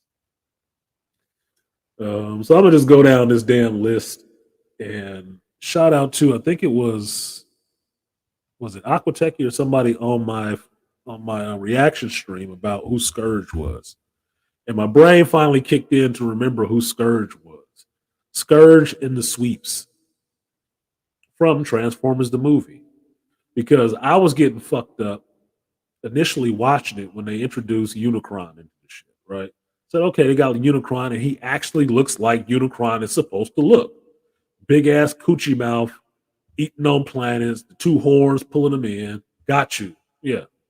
I heard somebody else, I think Double Toast was talking about another planet eater, Galactus. Yeah, very similar to Galactus, dude. Yeah, very similar. Somebody got to eat these motherfuckers, right? But it's a big squid mouth. That's what I look at. It looks like a big vagina, right? But in Transformers the movie, Skywarp, Thundercracker, and the rest of the planes got turned into Cyclonus, who was the leader of Unicron's little fleet underneath Galvatron, and then Scourge and the Sweeps, which were the look like hovercrafts and shit. Those were Gen 2 characters. That's what was fucking me up, because Scourge was never the primary person for Unicron. It was Cyclonus. And I'm looking at this shit and I'm still thinking, this is not Cyclonus, nigga. This is not Cyclonus. Partly because I love that fucking name. That motherfucker was a badass jet. Swept forward wings and shit like that. That motherfucker was badass, nigga. Cyclonus was my dude. Scourge, yeah, he was there. He was Cyclonus' second, you know. He was the second to the second. You know, so damn near he's damn near Delta male, right? Shit. If Cyclonus was Galvatron's beta, then what the hell was Scourge? Further down the line, that's what he was. So that's what was fucking me up about that. Scourge was not supposed to be in that lead role like that. What did Ray say? Would have made the same choice Bruce Willis' character made. Follow your orders and only leave the doc and her people. Yeah, that was a fucked up situation. He was too invested at that point. It's like, nah, dude, I can't leave these people here to get fucking chopped up. Nah, fuck all that. We just seen it. We killed up a whole mission. Nigga, these are peaceful people. They ain't doing shit. They were slaughtered. No fucking way. I can't. My conscience will not allow me. I've done a lot of dirty shit, but I can't do this. Cannot do this. And that's for Tears of the Sun, people, not for Transformers. Serpentor was the weakest perfect human ever. Sergeant Slaughter gave him that work. Sergeant Slaughter did give him that work, but here's the thing. This goes down to nature and nurture, right? Sergeant Slaughter been alive for, just say, 30, 35, 40 years, fight. So Pinter woke up yesterday. And just because you got the genes of all these people, don't mean you got their skills. You ain't been fighting all the time, nigga. You just woke up yesterday. Shut up. Like, you're going to have to work at this, okay? Yeah, you can have all the information in the world, but it's like a millennial with the internet. Don't mean you know shit. If you can't, practically show it, then you don't know any goddamn thing. You don't. It's just information until you can apply it.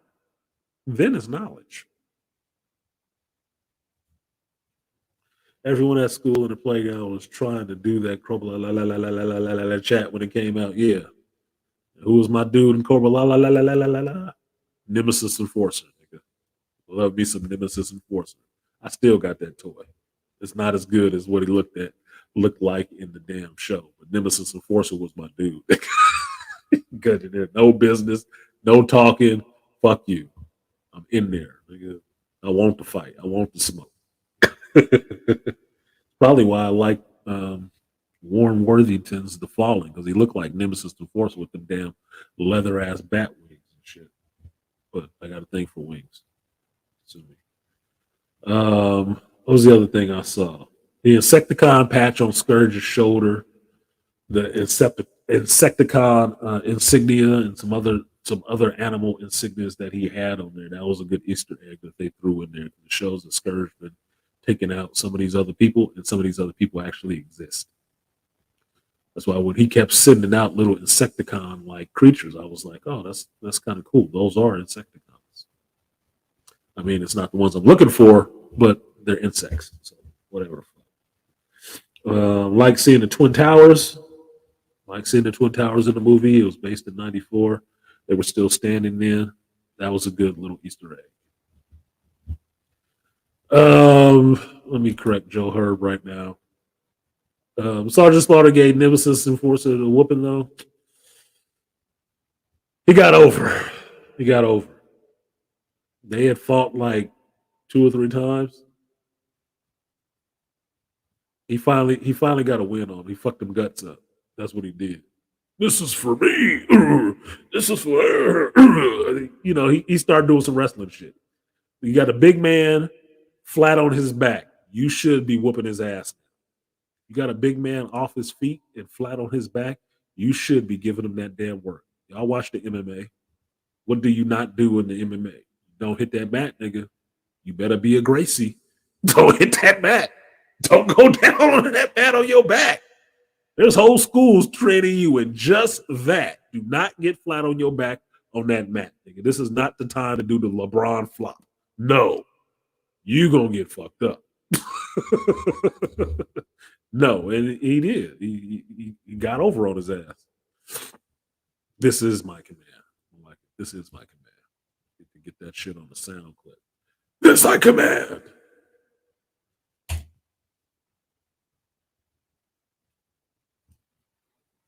Yeah, Sarge was on fire. What do you think about the way Optimus Prime's personality in the movie? You think they finally got it right? Fuck no, they didn't get it right. I hated Prime in this movie. I really didn't like him. He was not likable. He is being such a dick. What I saw them doing with Prime was a deconstruction of Prime in a sense, because it gets to that common trope of any male leader of any respect, they got to tear them down a bit. Because what I did see that I didn't like was every female, be it robot or human, came in and sunning everybody, mommy and everybody else. Nobody else knew anything until she showed up. Be it Air Razor, be it Elena, be it fucking RC. It didn't matter. Now I understand that they're trying to have females in prominent roles and understand that they are powerful too and they can do their own thing. Yeah, I got that. But look,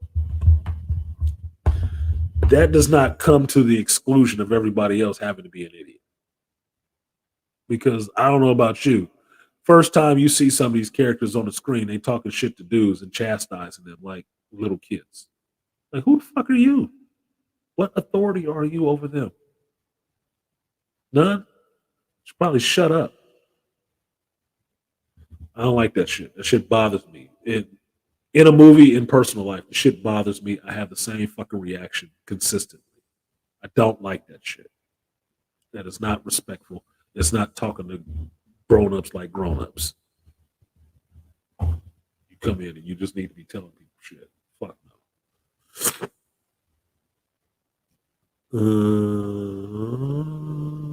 What combiner would you like to see in the live action movie?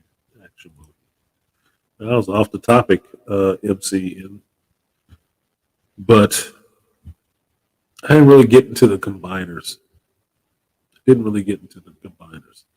I like the headmasters and the power masters, right? And the target masters. I like that masters series. That was kind of cool when they were on that planet doing that shit.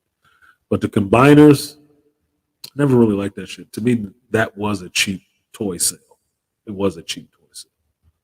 Because one of my favorites out of Transformers were triple changers, right? Springer, RC, those are supposed to be Blitzwing and then Astro Train. Those are supposed to be triple changers. They changed into 3 different things. So I like those. I like those characters. I like to see those characters show up more so than I want to see a combiner. Fuck a combiner. I also like the one, you can look this up if you can find it on the internet, Punch Counterpunch. He was a Transformer spy. He was an Autobot who changed to look like a Decepticon and would be in the Decepticons. He was Punch when he was with the Autobots.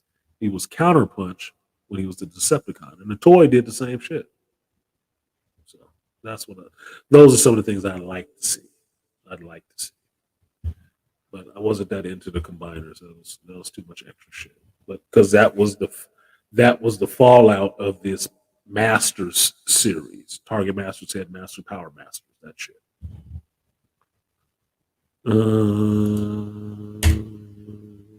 This is for Duke. This is for Falcon. This is for the USA. This is for me, yeah. Because Duke was good for catching a coma. That motherfucker caught coma like a cold. But they didn't kill G.I. Joe. She just went into a coma for a couple of minutes. Then you can come back because they don't want to traumatize children with real life. God forbid children understand anything about real life. There's real stakes and consequences. Oh no, we can't do that for them. They just need to be entertained. Was the destruction of Prime worse than the War for Cybertron trilogy on Netflix? I didn't watch the War for Cybertron trilogy on Netflix. I didn't watch that shit, so I couldn't compare the two. I could say for me, this followed suit with Transformers Energon, how they had the younger Transformers disrespecting Prime. I did not like that shit. Did not. I give this movie a little bit of grace, a little leeway in this, because they tell you, or you get from the movie, this is early when Prime first came to Earth. Still early when he first came to Earth. But that wrap up all of a sudden, I'm totally trusting humans now. Like, get the fuck out of here. That's not how that shit would work. You see him showed up wearing your buddy and now you cool. You should have stayed away from that even bullshit ass story point. If you were gonna try to wrap it up that damn quickly, no, don't do it justice. And that's not who Prime is. It's not what a Prime is. It's not even what a Prime is, nigga. No.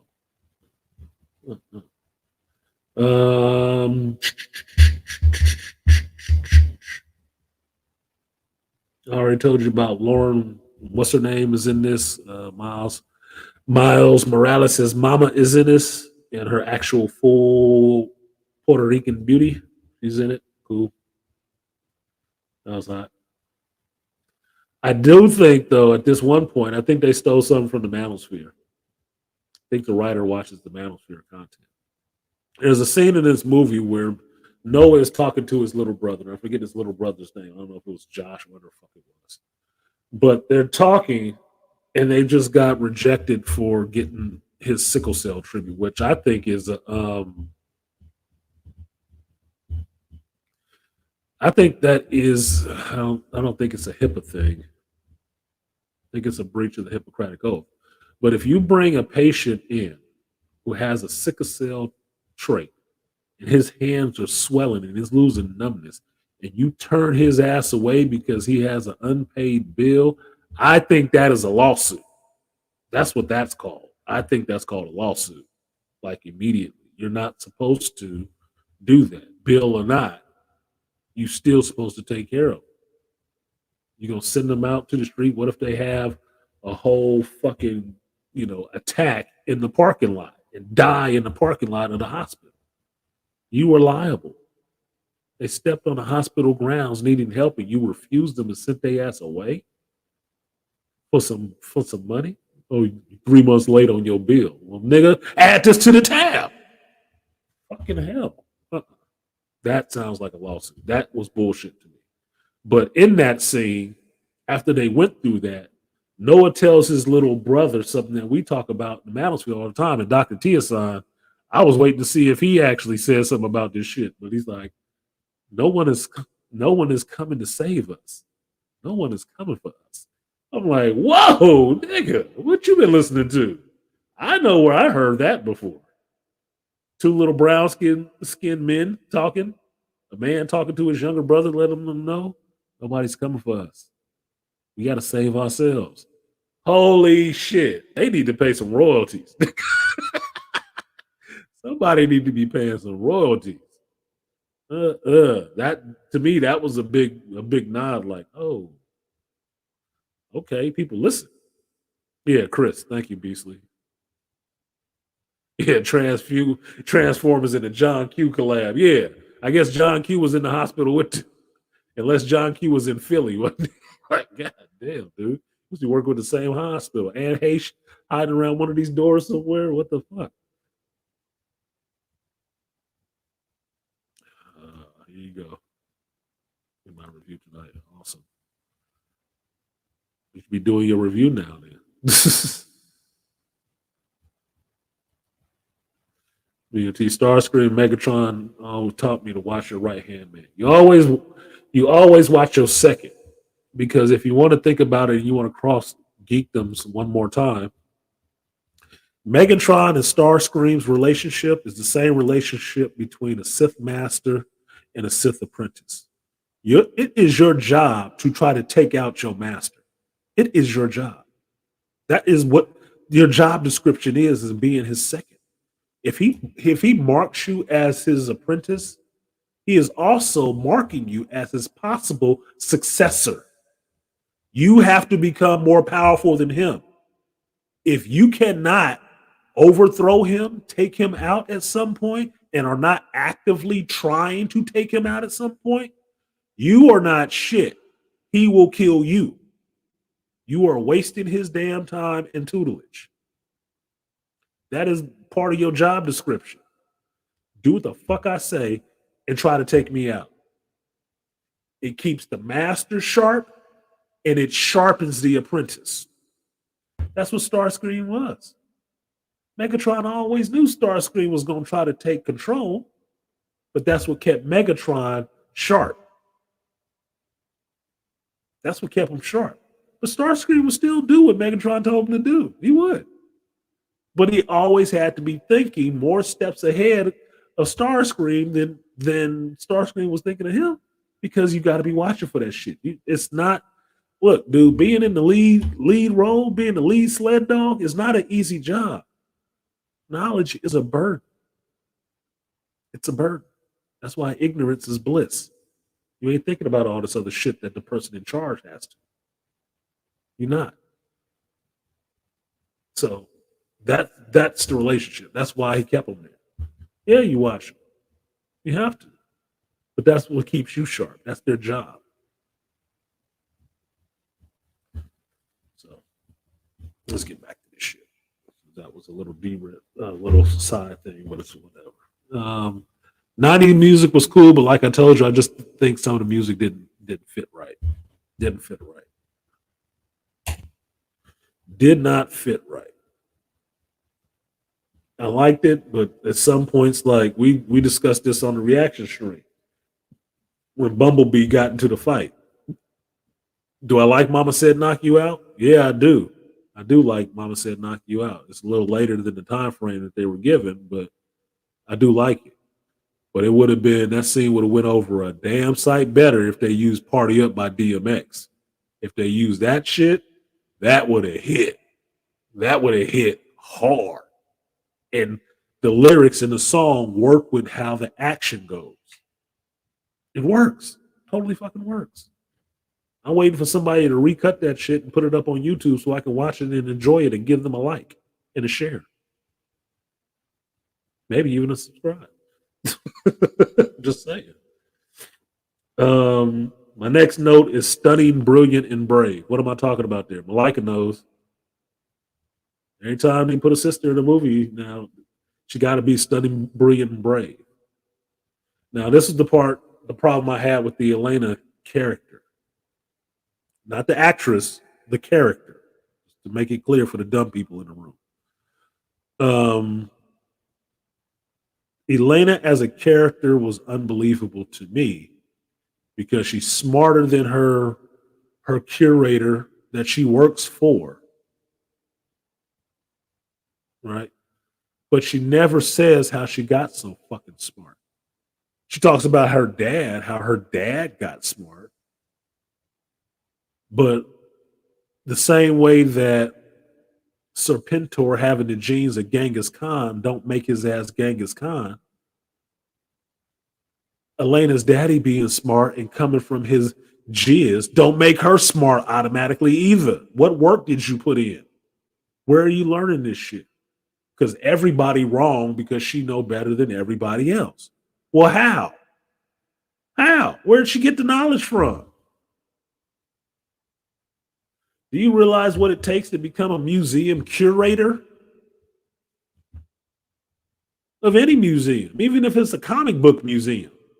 You know what it takes? That's a lot of knowledge, a lot of years of studying and knowing this stuff to actually interview for a position that you get hired to be able to do all of this shit. Now, this goofy bitch that's showing up late and just bringing the damn coffee, no more than a museum coordinator, the curator. Just because. They ain't say she went to school anywhere. They didn't say she was studying nothing. She just know off top. Oh no, that's such and such century. Like, how you know? Hidden Figures? Tell me. Oh, my dad was super smart. He read. He was a cabbie, but he read all this shit. That's awesome for your daddy. Thank you. I remember that story in the bucket list from Morgan Freeman. Right? I remember that story. That was a good role for that black man. Where is your smarts coming from? Because that's what everybody is buying you off of. Your smarts, not your daddy's smarts, because he didn't jizz it off into a sheet and that's what you jumped up out of. No, you got to get some own smarts of your own. I've used this example many a times, and this is where women make these damn Mary Sue characters and find the fatal flaw in this shit. It's not through osmosis. Just because a motherfucker fuck a doctor don't make her a nurse, no matter what costume she wearing in the bedroom. It doesn't. It just makes you fucking a doctor. But we should not listen to your medical advice. Well, he's a medical doctor, and I'm married to a doctor. That don't make you a doctor. You ain't went through all that training. Ain't nobody signed off on you and gave you no credentials to say shit to anybody about medical stuff. Only thing you can tell me about is the length and width of his Johnson. That's about it. But just because he skeeted, don't make you a medical student all of a sudden. Oral hygienist. So yeah, Elena was a whole Mary Sue. Smarter than everybody else around. She's smart enough to decipher Transformers language that Transformers don't even fucking understand, apparently. Fuck out of here. And Malika, I didn't even see that shit. I didn't even see Men in Black International with Thor and King Valkyrie in the Men in Black. I didn't even watch that shit. I didn't. I think I got off of Men in Black at the third one. Will wasn't in it. What am I watching the shit for? What up, Mr. DC? Mr. DC Comics in this bitch. Was good. The usual suspects coming through. Shout out to Aaron Peterson. What's up, AP? Excuse me. Like, share, subscribe, support the stream if you feel so inclined. I still need 15 contributors to open up the chat box, and I am still 6 short. That's the goal for today. You're still getting the whole fucking stream. I think from now on, if I don't get the number of contributors I need in the first hour, I'll just keep talking about personal shit. Then shut it off. Thank for the pleasure. So what else we got? So Elena was a black Mary Sue, stunning, brilliant, and brave. I don't have a problem with the actress. The actress kind of growing on me for some reason. I think she's kind of cute for some reason because I was liking her lips, but I do like chocolate thick lips. It is what it is. But I wasn't liking that Elena character. Wasn't feeling her. Now the Noah character was bothering me too because I said this in my reaction. Everybody's trying to be too fucking hip. And that's what it gets to be more of a caricature to me of what a New Yorker is supposed to be and not an authentic New Yorker. Put it that way. I mean, my baseline on what's an authentic New Yorker is, in at least the way that you guys out there in the chat would relate to it, is AM, is Angry Man, because he is from New York, right? Now, if you listen to AM talk or if you've been here long enough to even know who, what's his name? Now I'm forgetting his fucking name.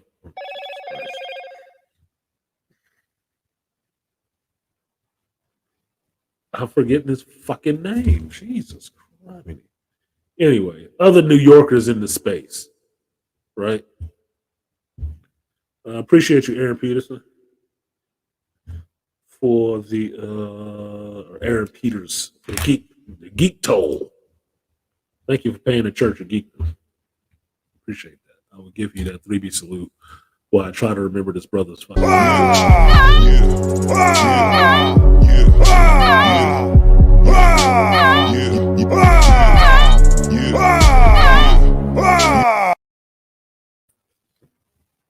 Damn. I know Malika know the name. I'm forgetting the guy. His goddamn name. Fucking hell. Anyway, those are authentic New Yorkers from New York. Can tell you they hood, they borough, where they from, where they folks from, and whatever, and how they talk and how they behave.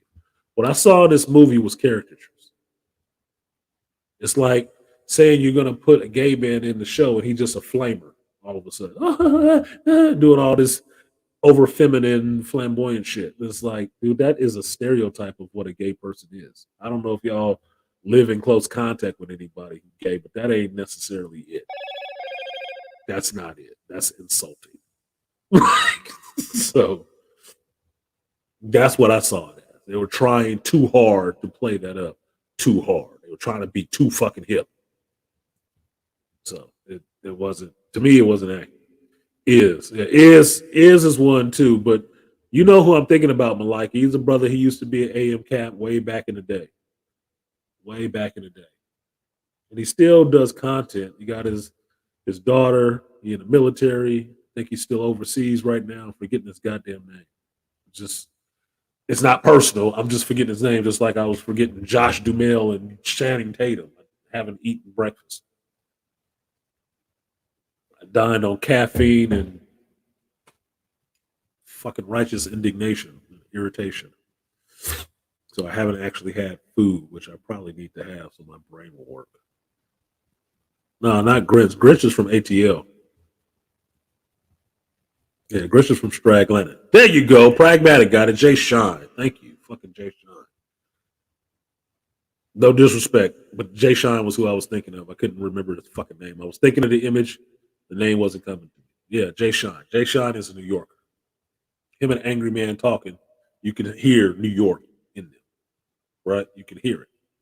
It don't sound like that shit from that dude in the movie, from Anthony, whatever his name is, Anthony Ramos in this movie. He sound like he's given the impression of what actual New Yorkers are. That's what I mean by it seems like you're trying too hard. But it happens. He's an actor. It happens. It happens. Um, I like the Rebirth of Slick instrumental in that shit. I did. Nobody else in my theater, and it was about 20 people or so in there. Nobody else was bobbing to that shit, and I'm like, where the fuck y'all came from? Like that's not my shit. What the fuck? I think that was 93, but whatever. It was earlier 90s. They did go up and down that 10-year block of 90s music. All of that shit wasn't from 94.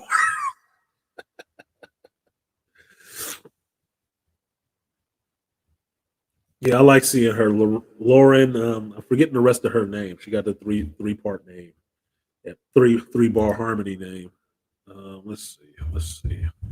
One time y'all see me Googling shit on the live stream just because I keep forgetting shit. I actually do need to go grab something to put in my fucking body.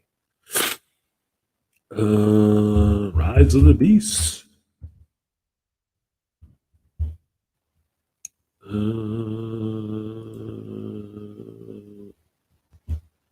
Go back, you motherfucker.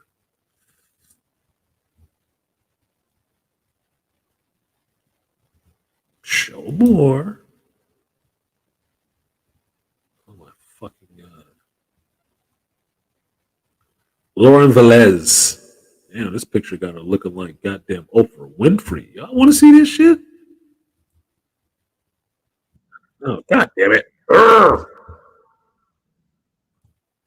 Fucking mouse. Fucking mouse. Bro, y'all just don't know. I am like one dumbass comment away from going to fuck off.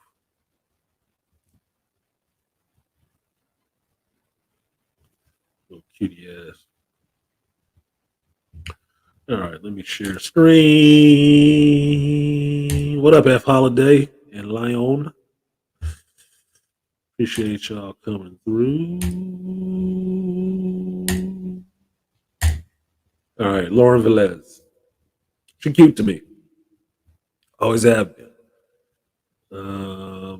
This picture though, right here, this small picture up in the corner, that looked like Oprah Winfrey. I don't know what the fuck they doing, but this picture right here at the top right, and this picture down at the left, barely look like the same person. All this forehead shit they showing up here, that look like Oprah Winfrey in that picture. Like, what the fuck? Why did you do that? Why did you do that? Making her look way ugly. And she's not an ugly woman. Like, this is the picture too. Look at this shit. Look at this shit. Oh my god, that's a horrible shot. Look at this ugly ass picture. This, like, dude, I can catch her down at the bodega. Might spit some words at her. I might not catch her, but I'll shoot my shot even if I miss. This one, nice.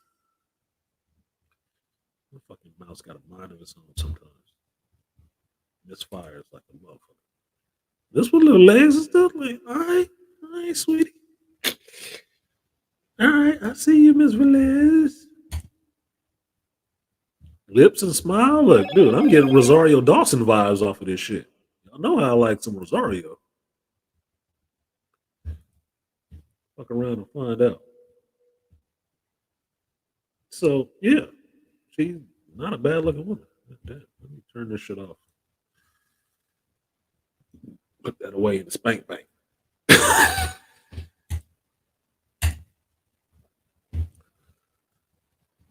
She was your dream girl back in the day. Yeah, she's been cute for a while. That's why the first thing I went to when I was relating who she was the movie I Like It Like That. That was the first movie I saw her in. And it was a Puerto Rican chick in New York trying to work her way and get out the hood. And she had a child already with her boyfriend, and they were having issues in their relationship and stuff. And she ended up fucking around with her boss, who was a white dude, which was he was Tommy in Johnny Dangerously, Michael Keaton's younger brother. Now, Bill Dunn, I think that's his name. I think it's Bill Dunn. She was fucking her boss to get back at her boyfriend for fucking around with an ex or some shit like that.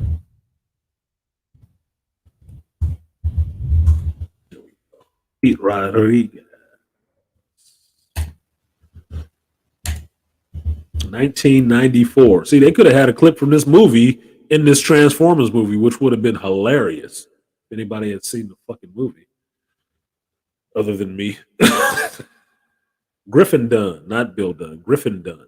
Griffin Dunn. Griffin Dunn.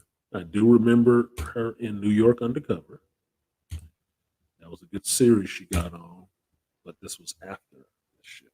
See, I like it like that. I like it like that. I like it like that. You got soul. You got soul. See, for Lizette, every day has become Independence Day. Remarkable debut film from writer-director Darnell Martin. I like it like that. And it was a decent movie. I liked it. But that's the first time I saw her. That's what I know her from. And that was them and their kids and whatnot. All right, enough sharing. So yeah, she'd been, attractive to me for a while. I just always forget her name. Her name doesn't hang around in my head. And the way I'm trying to make it hang in there now is, remember, it's Velez, V-E-L, and not Valez, V-A-L. So anyway. And she was on New York Undercover with Malik Yogurt.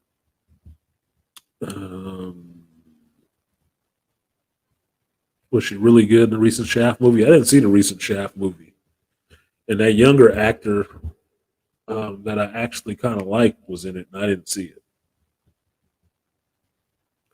Was she ever on A Different World? I don't remember seeing her on A Different World, but I didn't watch every episode of A Different World. Not like that. Anyway, moving on to the rest of my points. On why the Transformers had me bothered. I don't think there was any laser scanning back in 1994. The way she was scanning this artifact to get a spectral analysis of it, I don't think that's 94 technology. But I wasn't working at DARPA or anything like that to know for sure. But I don't remember any technology like that back in 1994. No. So obviously she's a dumbass because she scanned the thing and broke it. Obviously not the smartest person in the room. What else? RC chastising folks. I don't like that shit. That's not her place. She's supposed to be respectful of Prime because she is not the goddamn leader. I like RC. Or that wasn't RC. I like that Mirage turned into his OG Formula One form. I like that.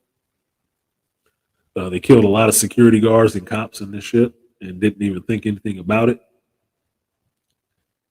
That bothered me. Like, damn, they ain't even going to address that shit that this dude is just dead. No, fucking hell. This is the other thing I saw other people when I watched other people's reviews. They talked about it as well about Prime getting owned. I wrote the note that Prime got owned. Prime was getting his ass kicked. Yo, he was getting his ass kicked a lot.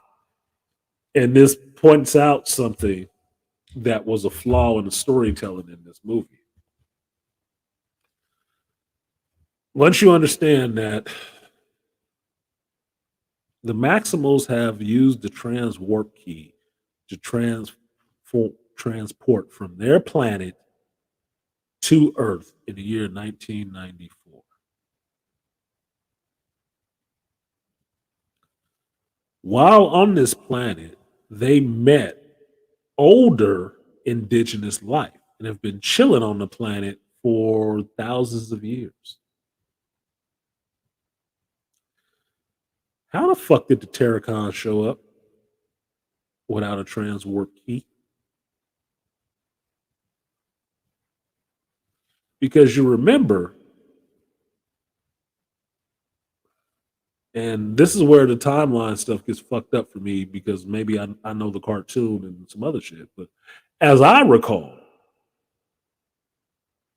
the Maximals were the descendants of the Autobots.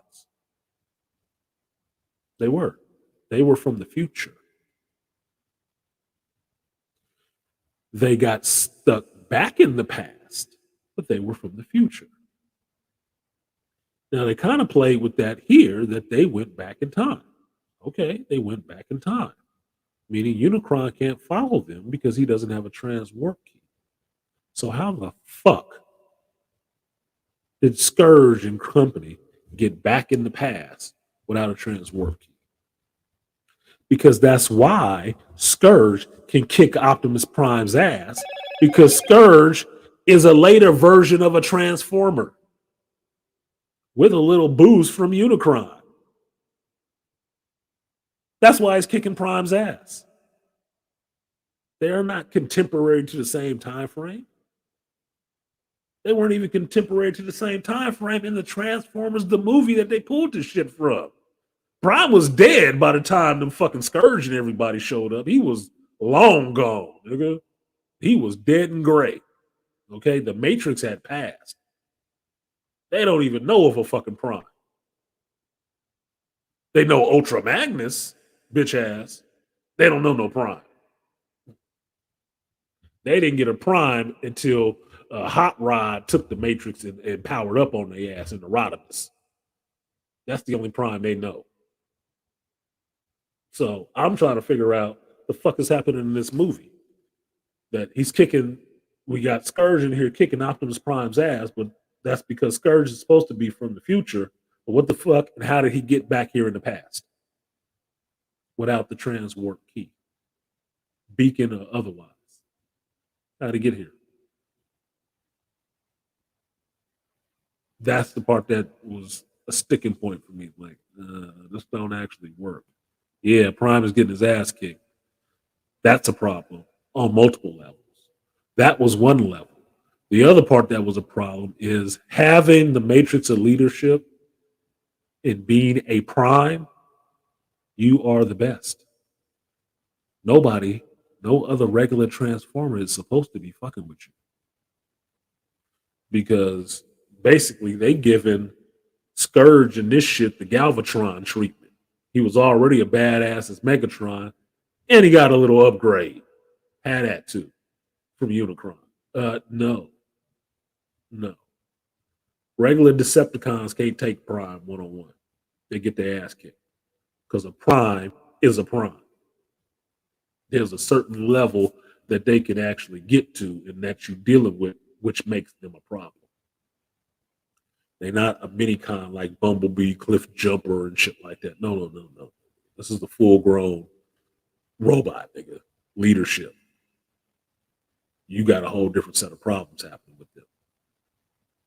You're going to have to take them 3 or 4 at a time, but not one-on-one. The only person that takes them one-on-one is the leader of the Decepticons. So the beacon of light showed them where they're at in the past. Seeing pictures now? They were in the future. They came from the future.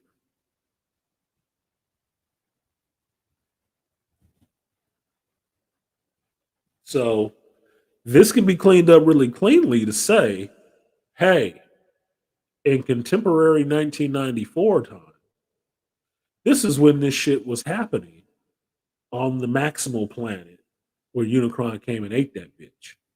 Earth time, that would have been 1994.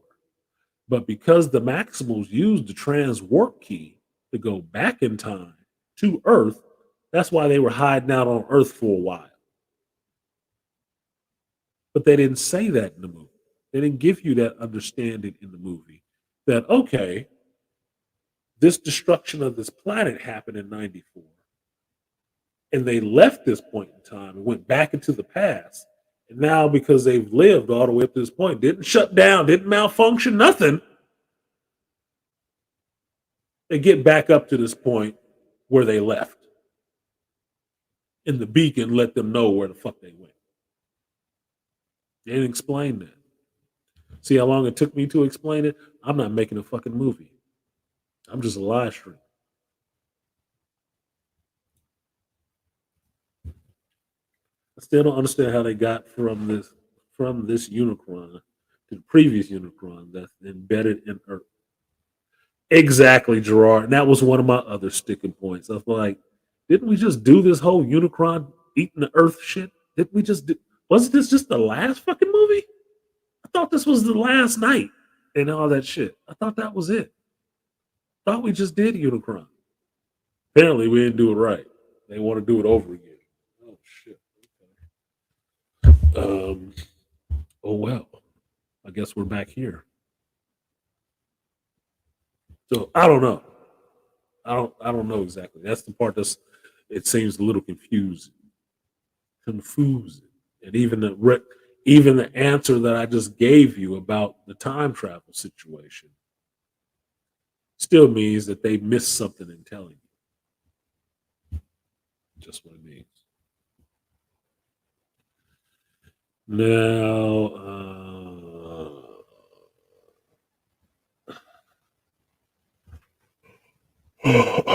excuse me. Air Razor was the savior over and over again. I didn't even know that was Michelle Yeoh doing the voice acting until after the movie. But that was not Air Razor from the cartoon. But what the fuck does it matter? It's just another girl power moment. But I said the same thing in Spider-Verse with how much Rio talked. You got an actor of Lauren Velez's caliber in a animated movie. You're not gonna give her some time to spit some lines. You got Michelle Yeoh doing the voice acting for a CG computer generated Falcon bird. You're not gonna give her some screen time and let her be something more than just, yeah, she one of the fucking Maximals. You're not gonna give her the Rhinox treatment. That motherfucker don't just show up and don't say shit. You're not gonna do that. This bird that looked big as a house flying out in open areas. You're gonna have her say some lines and have her role be a little bit more than it would have been if it wasn't Michelle Yeoh in the role. It is what it is. I just didn't buy her being a savior and everything. The gay joke, you've been inside me. Look, to me, that joke is problematic for kids watching this movie. I heard somebody say that, oh, it'll go over kids' heads, they won't know. No, these are not 1990s kids. No, kids today will know. You know why? Because they get all this sex stuff in school. Dumbass. If kids know about condoms and butt sex and everything else, before the third grade. You cannot tell me that Man Beard Mrs. Robertson teaching them, they would not understand that a joke from a male robot speaking to a male human saying, "You've already been inside me," is not a relation to having anal sex. Everybody freaking out trying to say Gwen Stacy was trans. She wasn't fucking trans, you idiot. But this is something very blatant and out there that you could actually be jumping on, and you ain't even you missing the forest from the trees. I didn't see anything. Fucking idiot. That was a foul joke. That shit should have been edited out. I'm like, how did that make it in? Holy fuck. But you've been inside of me. Huh? Look, it's wrong on both levels. It's two male identifying things talking to each other. Even if the robot meant it as a joke, as putting himself in the feminine sense, it's still a wrong joke. But you've been inside me. It would still be wrong. That's how I look at things. Multiple perspectives. Still wrong. Funny, still wrong. I don't know how I made it in there. That didn't get edited. I mean, nobody censored that shit. That is ooh. It was a hell of a joke. Yeah, and it was extra fucking weird. Look, dude, you changed the situation. You dealing with some chick and you say you don't want to see her ass no more. And what does she say? But you've been inside of me. What? It sounds weird then too, doesn't it? That was an ill placed fucking joke. A good one, just ill placed. You could say that shit anywhere else and it not be necessarily an issue. But in this movie, you got a bunch of kids watching this shit. The immediate association is going to be anal sex in a population who was over sexualized from a young age with sexual information they shouldn't even know at their age. Shouldn't even know. So don't tell me they wouldn't get it. It would fly over their fucking head. No, it wouldn't. You spend a lot of time low pitching this shit to them so they would know what it is way ahead of where they need to even be thinking about it. Fuck out of here. That's not the generation we got out here. They will know the joke. Look at one of my summer camp kids was talking about Andrew Tate. So I won't go over there. No, I ain't gonna go over their heads. Not in this generation. Not in these day and times where everybody is over sexualized. No. Putting too much information in the hands of children. And for all my anime fans, what happens when you give a child infinite knowledge and shit like that? Do they end up being good people? They end up going fucking crazy and they turn into a whole Tetsuo on your ass because they don't know how to deal with this shit and they're just fucking children. They'll kill everybody. Yeah, Pete Davidson was Mirage's voice. He did a good job. I liked Mirage. I didn't even know it was Pete Davidson until the shit was over either. I did. It was a weird thing was happening in this one. I wasn't placing everybody's voices.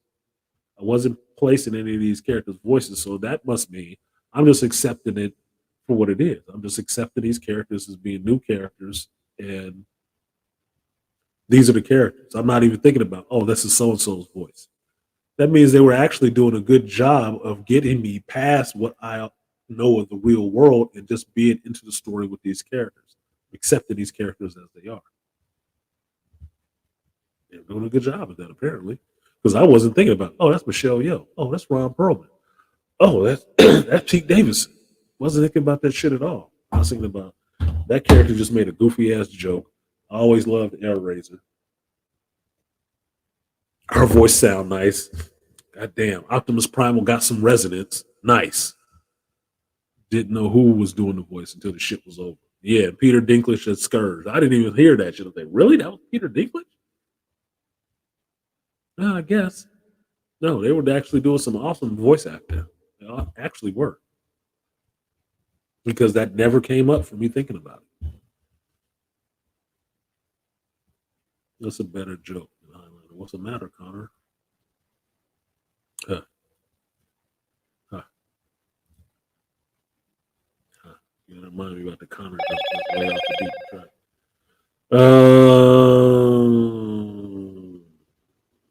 What did I say? Stratosphere who? Why did I say Stratosphere who? Here's another thing I feel they missed that I would have used in my review. You watch the movie, there's a point where they have to get to where is it, Buenos Aires, wherever the fuck they going. They going down to South America, right? And they call in another transformer. Now the transformer that comes in is a plane. Yeah, Beasley, you know where I'm going with this. Now the plane is revealed to be what did they call his ass? I don't see his name in here. I'm reading my notes. I don't see his name in here.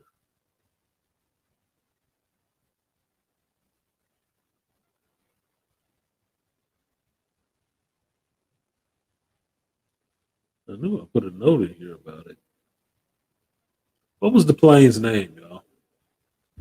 It was something that wasn't what it should have been, which was Power Glide. I was looking for Power Glide. That plane came in there. It wasn't the right shape, but like we already discussed, Transformers ain't never been 100% accurate since the first movie. Since Inception, they've never been 100% accurate. So them finding a plane that actually looks like Power Glide or Warthog or whatever, no, they didn't do that shit. But that's who it should have been. It should have been Power Glide. Oh, it was Stratosphere. My bad. I did write Stratosphere. Who? Yeah, okay. Now I understand the note that I left. It says Stratosphere who? Like who? Yeah. I didn't actually punctuate it correctly. Yeah, who the fuck is Stratosphere? I don't remember that motherfucker from anywhere. I watched a lot of Transformers. Who was he? Like I would have gave you Skylinks. Stratosphere, who the fuck is this dude? It looked like that dumbass shit when they had Revenge of the Fallen and SR-71 turned into a whole robot. Like, you making up shit. It is not good. Oh, crotchety ass.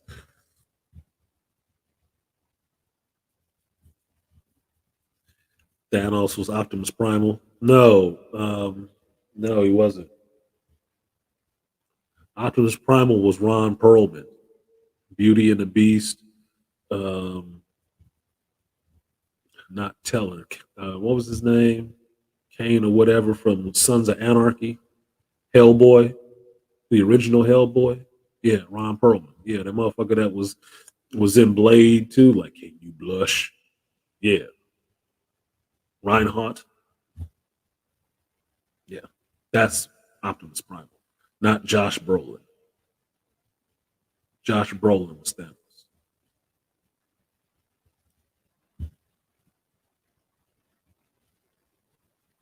And I just watched Dune, Denis Villeneuve's Dune Part One again the other night. I can't wait for Part Two to show up because I do want to see some Josh Brolin get out there again, acting like some fucking Thanos.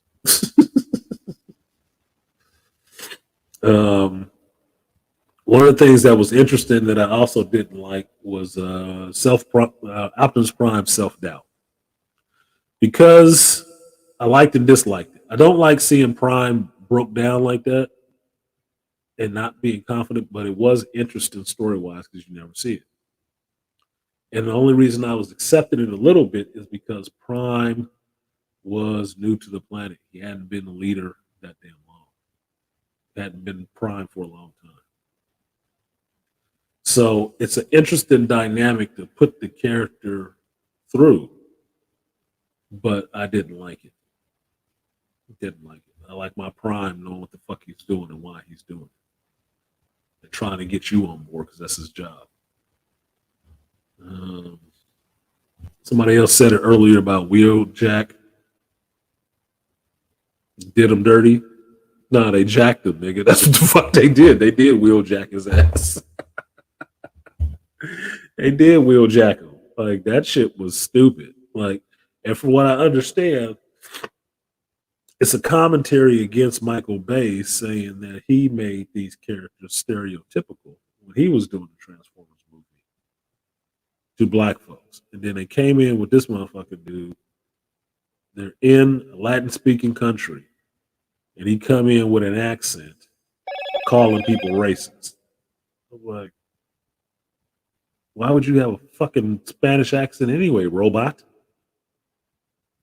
That's a parody. That's a caricature of people, which you are being insulting.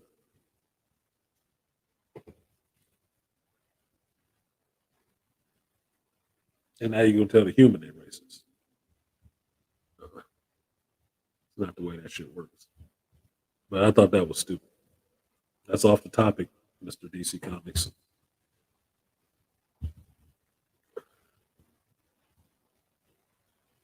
What was it? The stone panel. So this other part was when they went. I'm forgetting where did they go? Buenos Aires, something like that. They in this temple and they find this underground temple. And they moving this stone tablet off of there or this stone piece off the top of this tomb. And why does Elena look at him? Are you even pushing? I'm like, bitch, are you fucking kidding me? I'm sorry. Which one of these genders has the most upper body strength? This is a grown ass man. Peru. Thank you, Beastly. This is a grown ass man, military, mind you, and you asking him, is he pushing? Bitch, are you pushing? Get the fuck out of here. That was so stupid. That's what I meant about having a problem with women constantly jumping in and chastising men. But doing manly shit. Are you even pushing? Are you pushing? Seeing you carrying nothing but a bunch of ugly fucking clothes and a lot of hair. Mary Sue, why don't you lift this shit up? Call your girlfriend Captain Marvel or something. Are you even pushing? Should have said that shit to her ass, and everybody, you could have seen the backlash of people being insulted. Oh my God. He suggested that a woman couldn't push as hard as he could. Exactly. What are you mad about? That is right, or you don't want it to be right?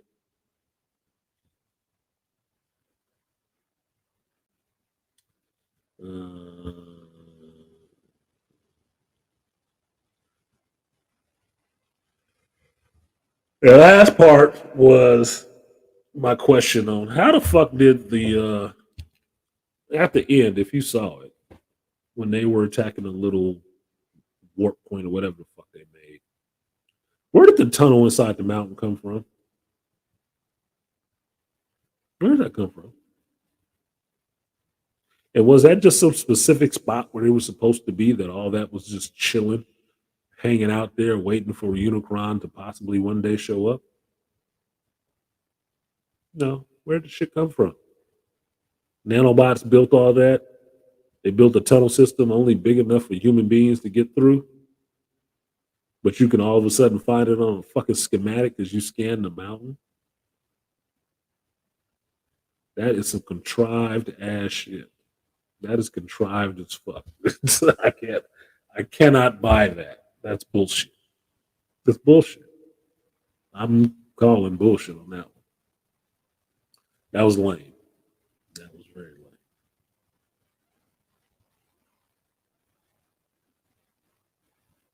And then the rest of that is fine. You've heard the rest of that. But that was it. That was out of order, but some of my actual issues with the Transform movie. I don't think it was a bad movie. I enjoyed it. I had fun watching it. But I had a bunch of stuff that took me out of the movie and had a lot of questions. I mean, I did a sheet in the third on writing notes in the movie while watching the movie. Not necessarily a good sign. It's not a ringing endorsement, I can tell you that much. Shout out to Fitness Mom.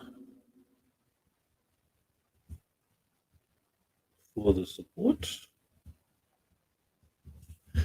And shout out to Lion 917 for the support. I will give you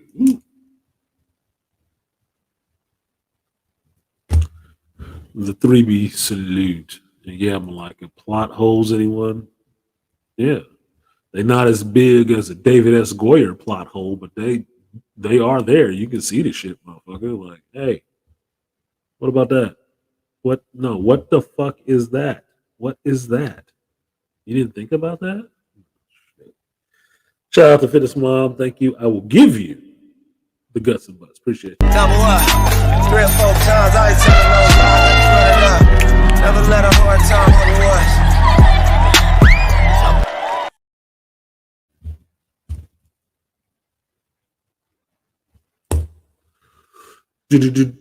Next one goes out to Lion 917. Appreciate you, Lion. I will give you a 3B salute.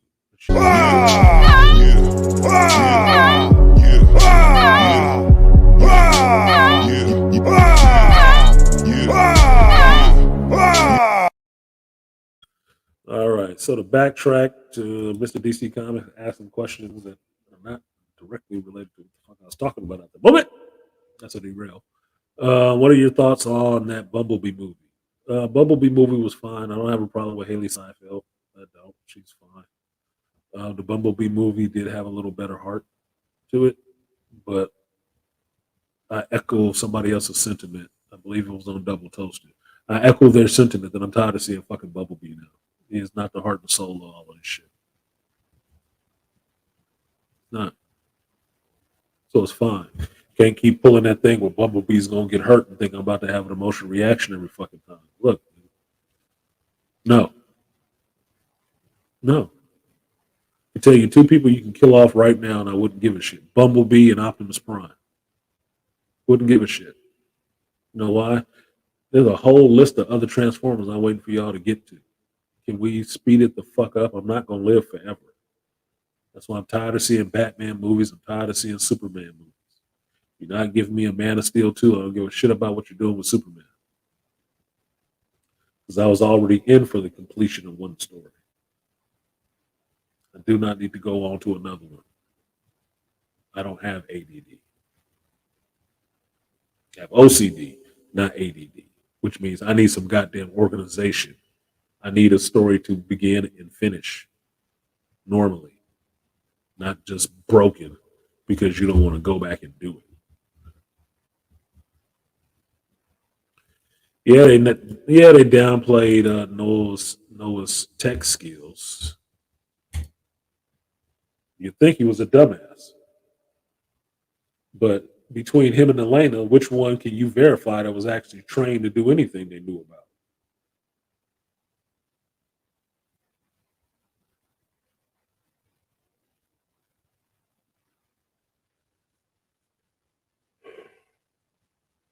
What, Martin Sue? No, he actually knew the shit he knew. It wasn't, oh, my daddy was an electrician, and now I can do it too.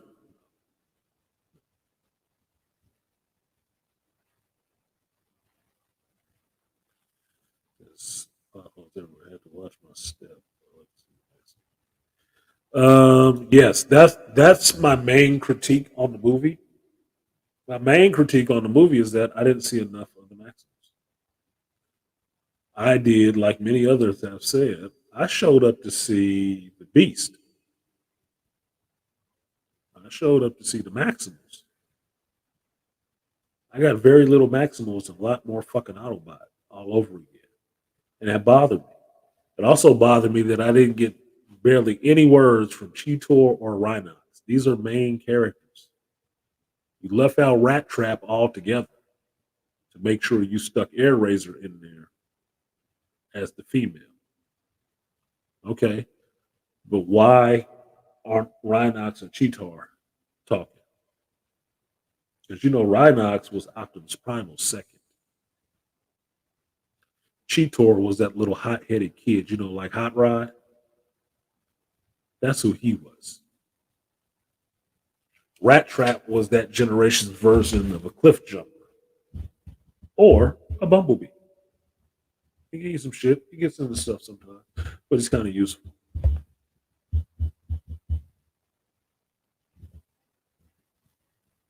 That was the part I had a problem with. Not enough beast conversation and usage in this in what's supposed to be a Rise of the Beast movie. Now, maybe the next movie with G.I. Joe is all about them working with the Maximals or some shit. I don't fucking know.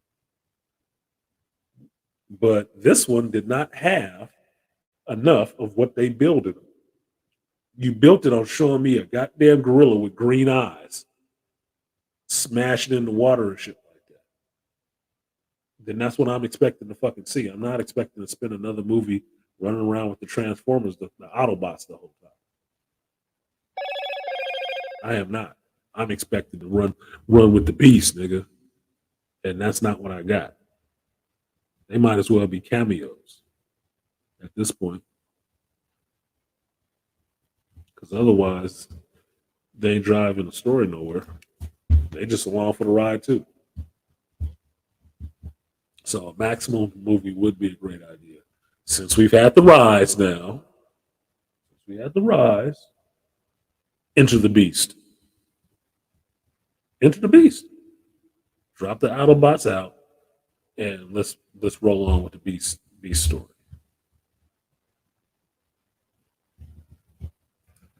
I love Bumblebee. I got tired of women trying to touch or buy my yellow Pontiac Aztec. They like cars. Chicks like cars. More expensive, the more they like it. That's what the fuck it is. And every time I do see a yellow Camaro, I think Bumblebee. When I know my generation, Bumblebee was a Volkswagen Bug, an old one.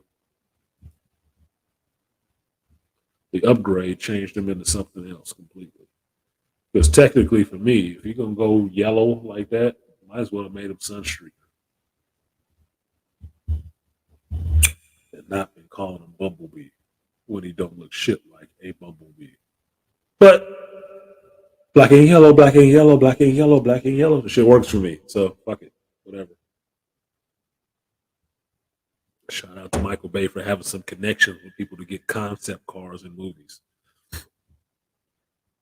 Yeah, go ahead and give me my T-Rex Megatron. Yeah, that's what I need for a second movie. I need my T-Rex Megatron. Yes. Yes. T-Rex Megatron? Yes. Yeah, I need that in my life. All right, 1 second, you guys. If you hang around for a quick minute, I have to go grab something to munch on, some food substances. I have not eaten breakfast, and I have not eaten anything yet. And I recognize a decline in my mental functioning. So I need to go grab something I can chew on. And I think I have some stuff. So give me a minute. I'm going to run this intermission real quick. I'm going to go grab something to eat. I'm at work, so I got to run down this goddamn hallway. So give me a minute. I'll be right back.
All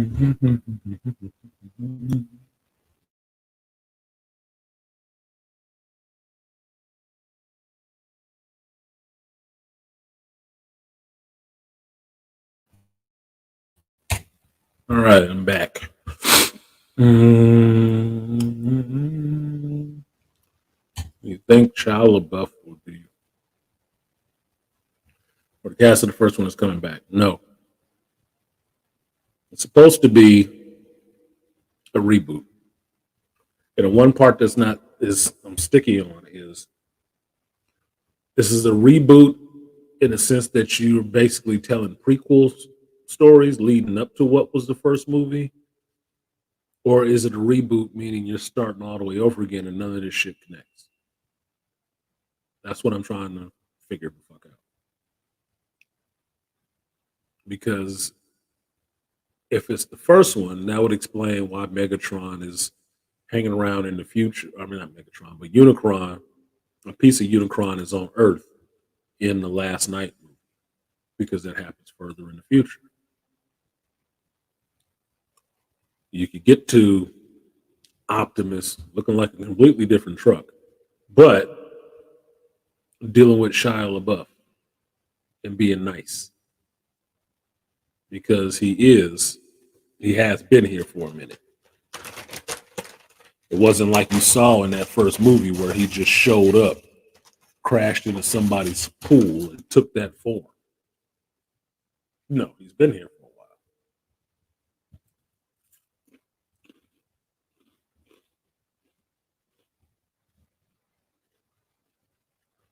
And Shia LaBeouf is still blacklisted. I can't even remember what they blacklisted him for. I don't give a fuck. He was making too much money too quick. Because tell me this. What's the difference between Shia LaBeouf and Miles Teller? Don't they look like the same person?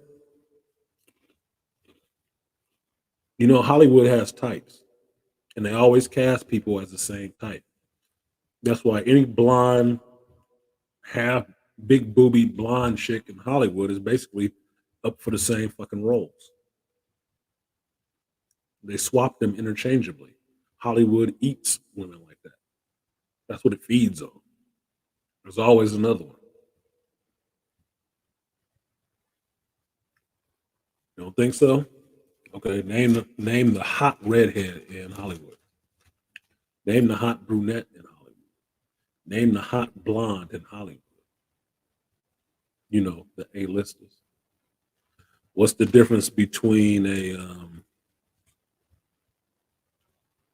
Jennifer Lawrence and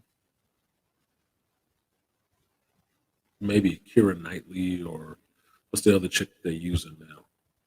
Megan Fox. Well, Megan Fox has dark hair. She's not blonde. Oh, excuse me. What's the difference between a Jennifer Lawrence and a Brie Larson? What's the difference? Look like the same chick, don't they? Tall, thin, blonde, white chick with boobs. Equally say dumb shit. What's the difference? Look like the same person, don't they? Because Hollywood plays the types.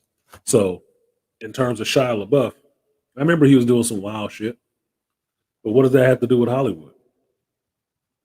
Harvey Weinstein was doing some wild shit too.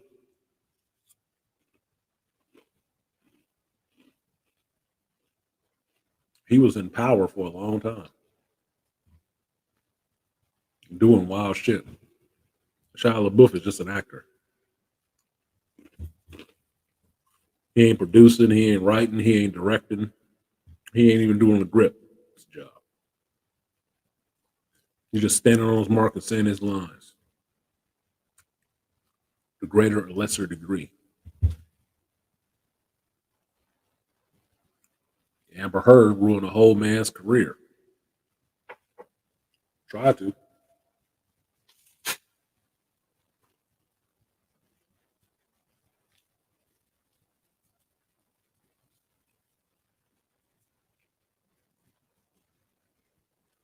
Want to know why you ain't seen the Pirates of the Caribbean movie? You can blame Amber Heard for that shit. not Johnny Depp. You know why? Because Disney canceled that shit, pulled Johnny Depp out of that shit based on an accusation by Amber Heard, which has been proven to be false. This is an example of motherfuckers acting on some woman's feelings and discovering that was not the move you should have made. You don't. You don't jump because a woman feels some kind of way. That's what dumbass attack dogs do.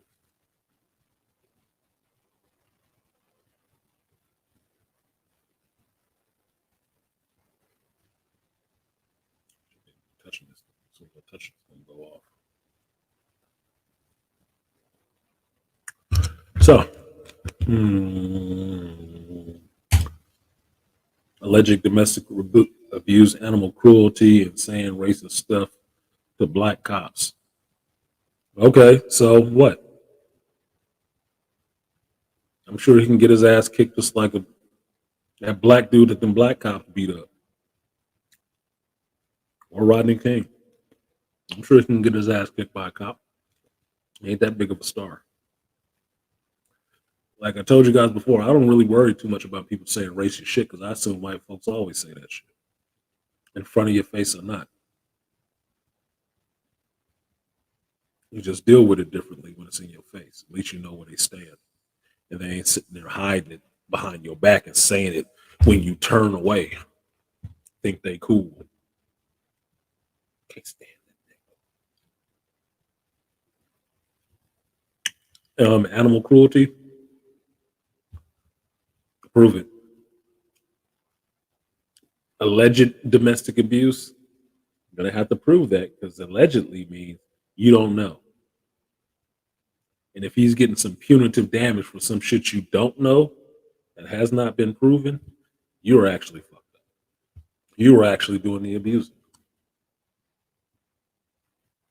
Because you have not proved the allegation. Because that's all it is.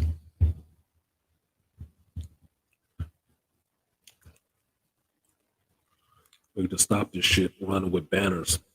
I don't even know if it's true or not. But everybody lining up behind the shit to champion it. You don't know what the damn actual cause is. I'm sure it's not a person in here who has broken up with somebody or had a failed relationship where they ain't accused you of all kind of wildness after the fact, which flies in the face of everything they've done before then. Oh, he was abusive. Y'all together 15 years. So when was he abusive? Year 1, year 7, or year 13?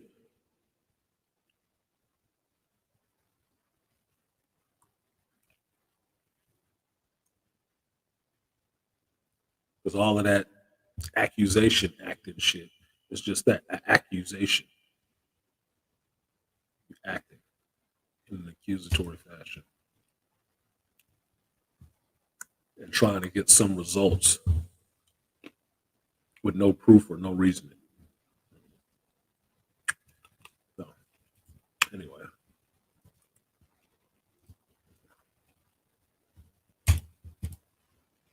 I'm going to go ahead and put this link in the chat. We are 11, 12. Still 3 away from the goal. I would hope we get the other 3 people. But we're 3 hours in. I'll put this link in the chat. I'll run it for an hour if anybody wants to come up and actually talk about some of this shit. And I'll get into the shit you didn't show up to hear, I guess. While people are figuring out outside the baseball situation. So,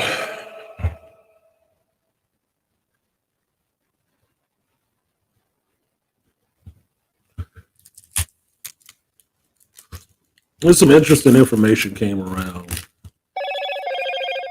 today. And reason being, I'm trying to be careful to this shit because, well, me being careful is already a problem because it means I'm not able to be myself and address things in the way that are the most appropriate to address them. It's worrying about somebody's goddamn feelings.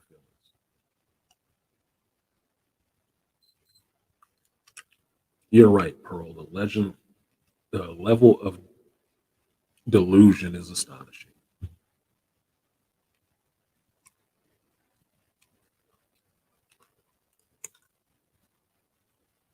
So how do I put this? Let me see. I'm thinking about it right now.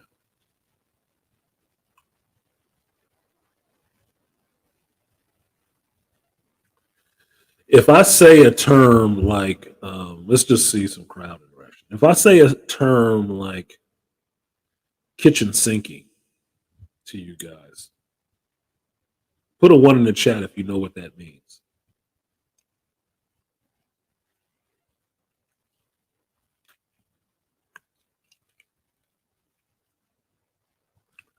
If you understand what the term kitchen sinking means, put a 1 in the chat and let me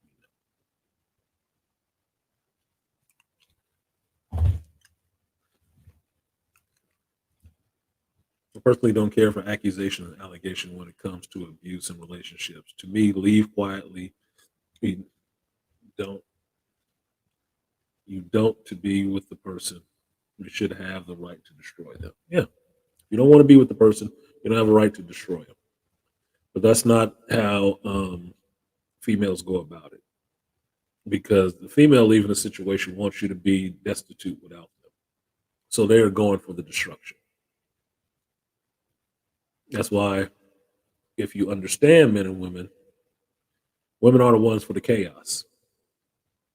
We talked about it earlier about people who argue to argue, or argue points that aren't arguable. That's why with men, you argue on logic. And when we have a man that's not arguing on logic, we address him as he's acting female. Because females don't argue off logic. They don't. We know this in this space. Enough men in this space, a couple thousands of them, who all have the same experiences with different women. It's not the same fucking woman. Not the same type of women. Just women. To understand the need for women to shame, insults, and the need to be fucking right. We all understand that shit. We've all lived on this ball of dirt long enough to understand that shit. And we also understand that accusations, allegations ain't fucking proof of anything. Except that the bitch is mad and trying to hurt that person. That's it. Because women cannot necessarily, in general, cannot hurt you physically. But what they will do is try to hurt you with words. And saying the right words to the wrong people. Did we not just see Angry Man was covering so beautifully his Travis Rudolph trial? What was that about? Some married woman fucking around with some football player in her fucking feelings because he was texting some other bitch and decided to vandalize his property and have her brothers and some other motherfuckers show up to his house at midnight to try to shoot his ass up, acting on her feelings at her behest, what she think they needed to be going to do. No fucking way. That's why they look dumb as fuck, and that's why those people need to be brought up on fucking charges. As a man, that's not how you move.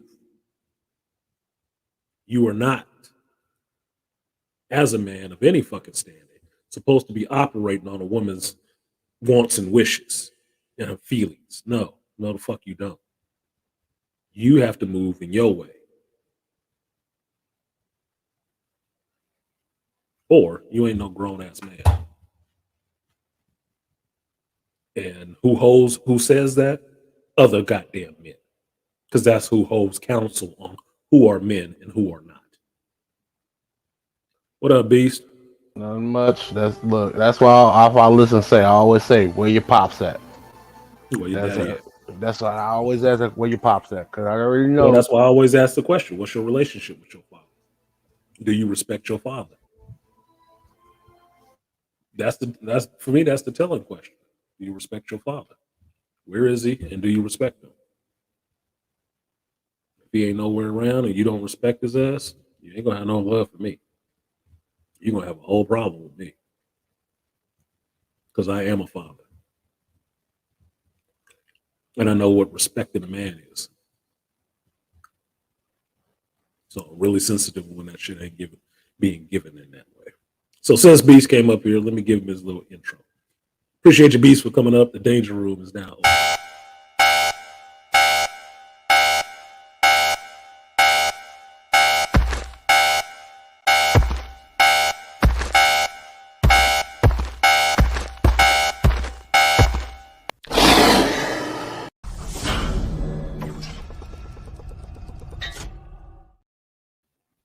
All right. What's good? What you good? What you good? What you? Now, have you ever heard of the term kitchen sinking? I want to say I have, but then again, I could be wrong. So refresh my memory on it. Okay, kitchen sinking is where if you're having an argument with somebody, they want to bring up old shit. You can have a conversation with them or argument with them about something that happened 5 minutes ago. And in the course of the argument about what was said and done 5 minutes ago, they will pull up shit from 5 years ago that they want to say acted inappropriately. That is kitchen sinking.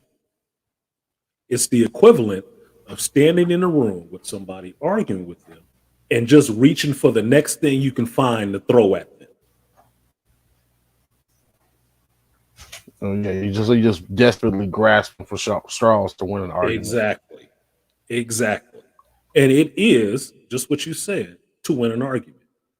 You do not want to be considered wrong in the situation. Now that is an argument play to know that your position is indefensible. That's what it is. It is an ego play. Why do I know that? I know this because I study psychology. I study relationships. I study relationship dynamics. This is what I was going to turn into my whole profession and dedicated years of my life to learning. Now, it is nothing that has not been echoed in this space from other brothers, content creators, older, younger, in the field, outside of the field, who understand this. These are argument relationship tactics.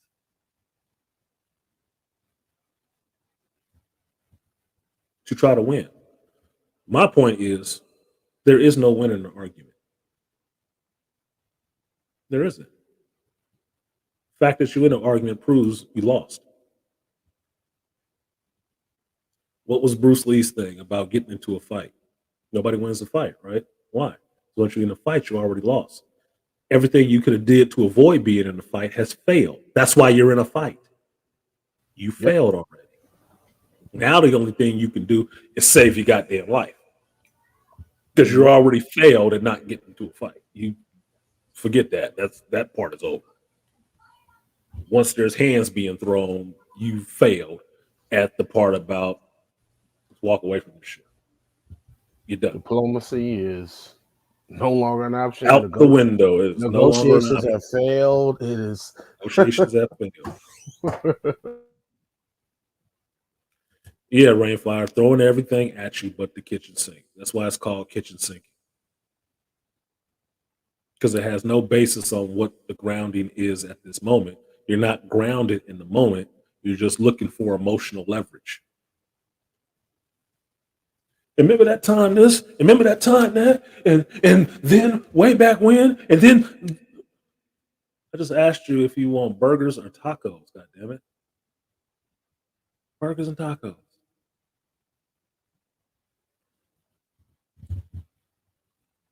This is why a lot of times people don't like yes or no answers when they're trying to have an emotional argument. Because yes or no answers reduce everything to non-emotional terms. And they don't like that shit because they want it emotional. Look, that's what my favorite line is. What's the price of tea in China? Don't know, do you? And it doesn't actually fucking matter. And here, if you want to put another layer on it, if I knew the price of tea in China, would you be upset? If I could tell you that. What does that have to do with the price of tea in China? Well, actually, the price of tea in China is $3, three yen, which would convert to such and such American. Would you be mad at me for knowing that shit? Ignorant people are. Because people who have been proven wrong on a point hate being known that they are proven wrong on a point. So they dismiss it instead of conceding that they were wrong. The reason why they dismiss it is because their ego is involved in it. And ego will not let you take losses. That's why you already look at it in a win-lose situation. It's not a win-lose in an argument. You're already lost. If you're going for ego points, then you don't actually have a basis. You know you're wrong. Perfect example of this is the movie Revolver. I highly recommend you guys watch this movie. And it is a Guy Ritchie movie. I believe I'm correct in saying that, unless it's Matthews. Fuck is his name? Vaughn or whatever. Anyway, point being is that Jason Statham's character is sitting there having a conversation with Sam Gold. Right? And what is it? At the end of the movie, the psychologist explains to you what Sam Gold actually is. It is your ego. It is your ego hiding behind and using other people's faces to make bullshit ass conflicts with them. To read stuff into what they have said and believe it's true because no, you said something. No, you didn't. It's to keep your ego safe because the death of ego is how you are actually vulnerable.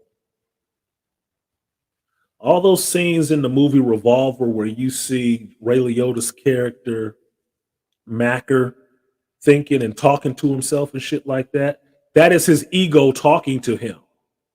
That's why he acts so fucking irrational. Because he's having an ego reaction. And he's riding with his ego to say this egomaniacal shit that makes people back up and look at him crazy like, what? But when you actually get to the point where you can hear inside the other person's mind, you see how unconfident and how they keep letting their ego ride for them. Keep talking for their ego, letting the ego say shit that they don't even want to say, don't even want to do. Sam Gold is your ego. What's the line for the movie Revolver? You always find the worst enemy in the last place that you would look. And I'm paraphrasing because I didn't say it exactly correct. The last place that you'll ever look. Where is the last place most people ever look? Inside of themselves. Their motivations, shout out to nameless protagonists, what animates them.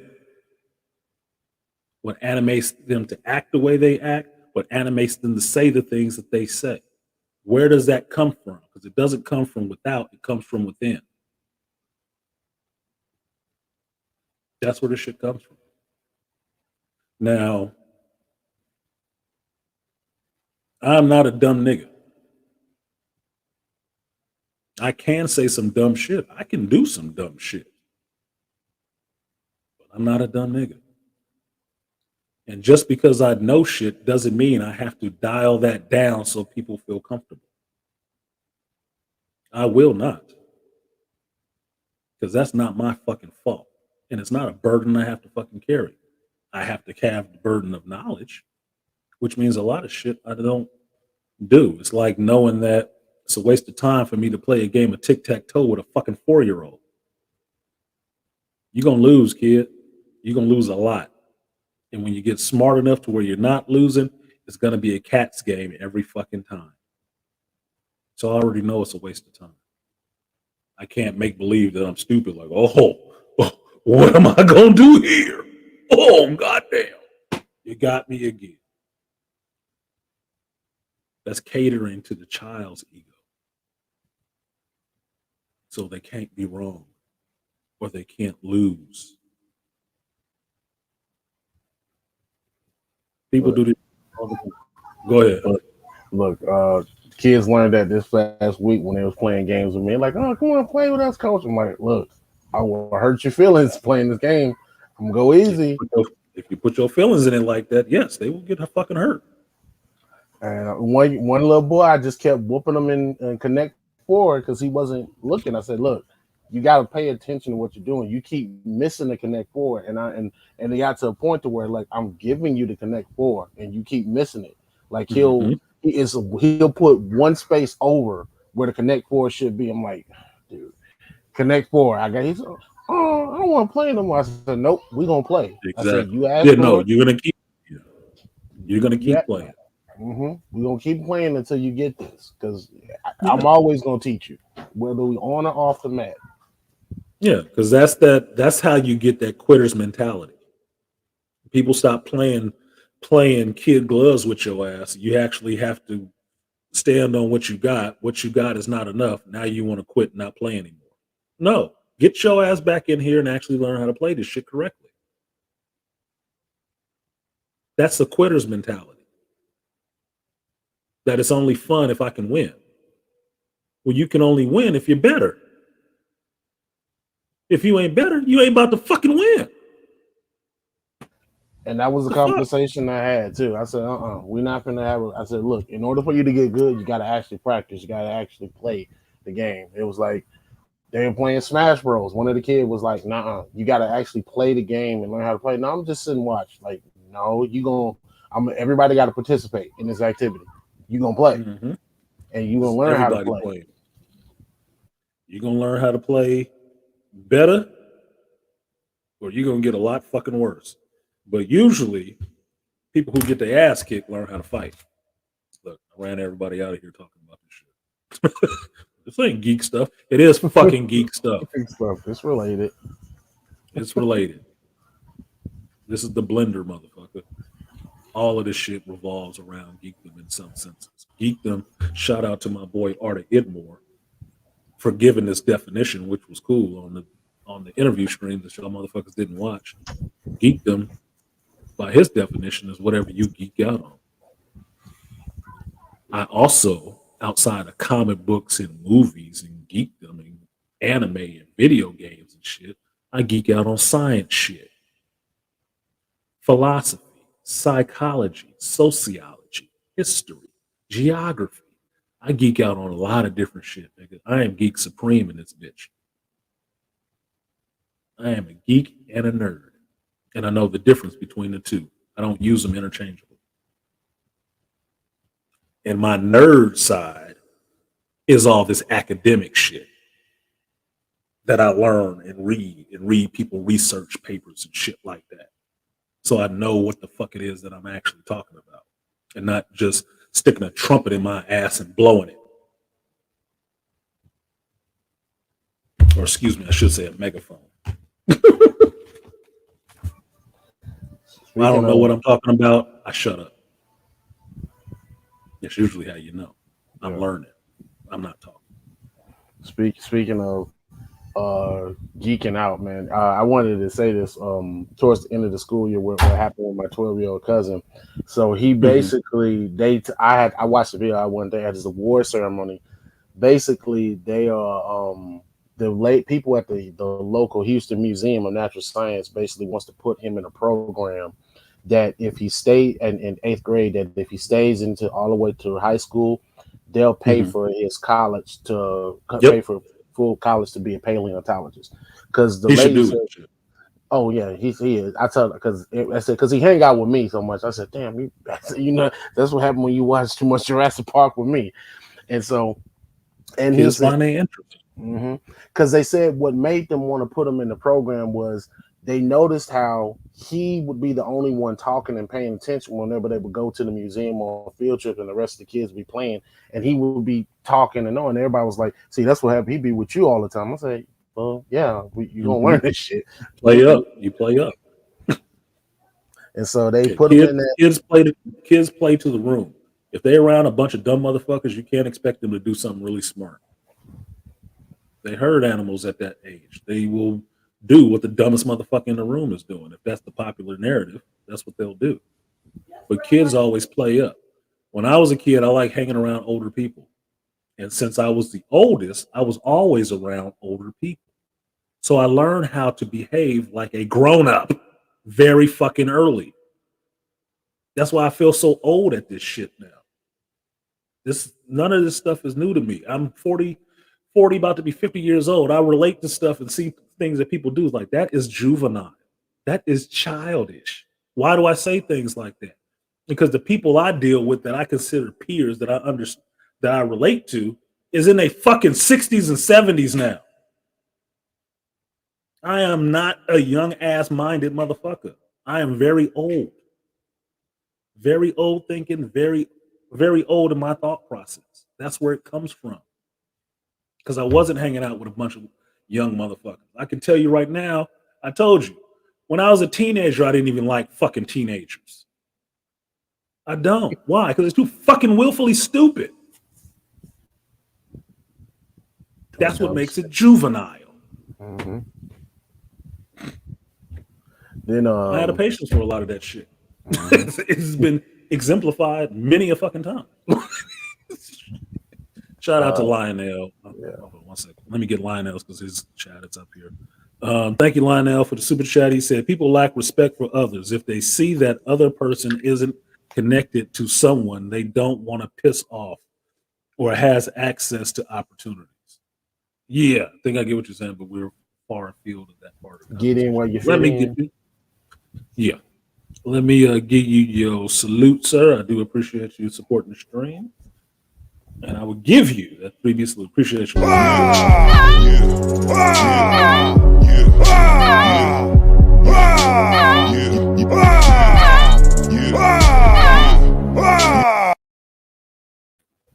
right, go ahead, Beast. Yeah, then so also they he out of the entire school they monitor like the kids reading, and out of the entire school his reading was the highest at 44%, and that's him being dyslexic, something that I've always that's good and bad at the same time. Yeah.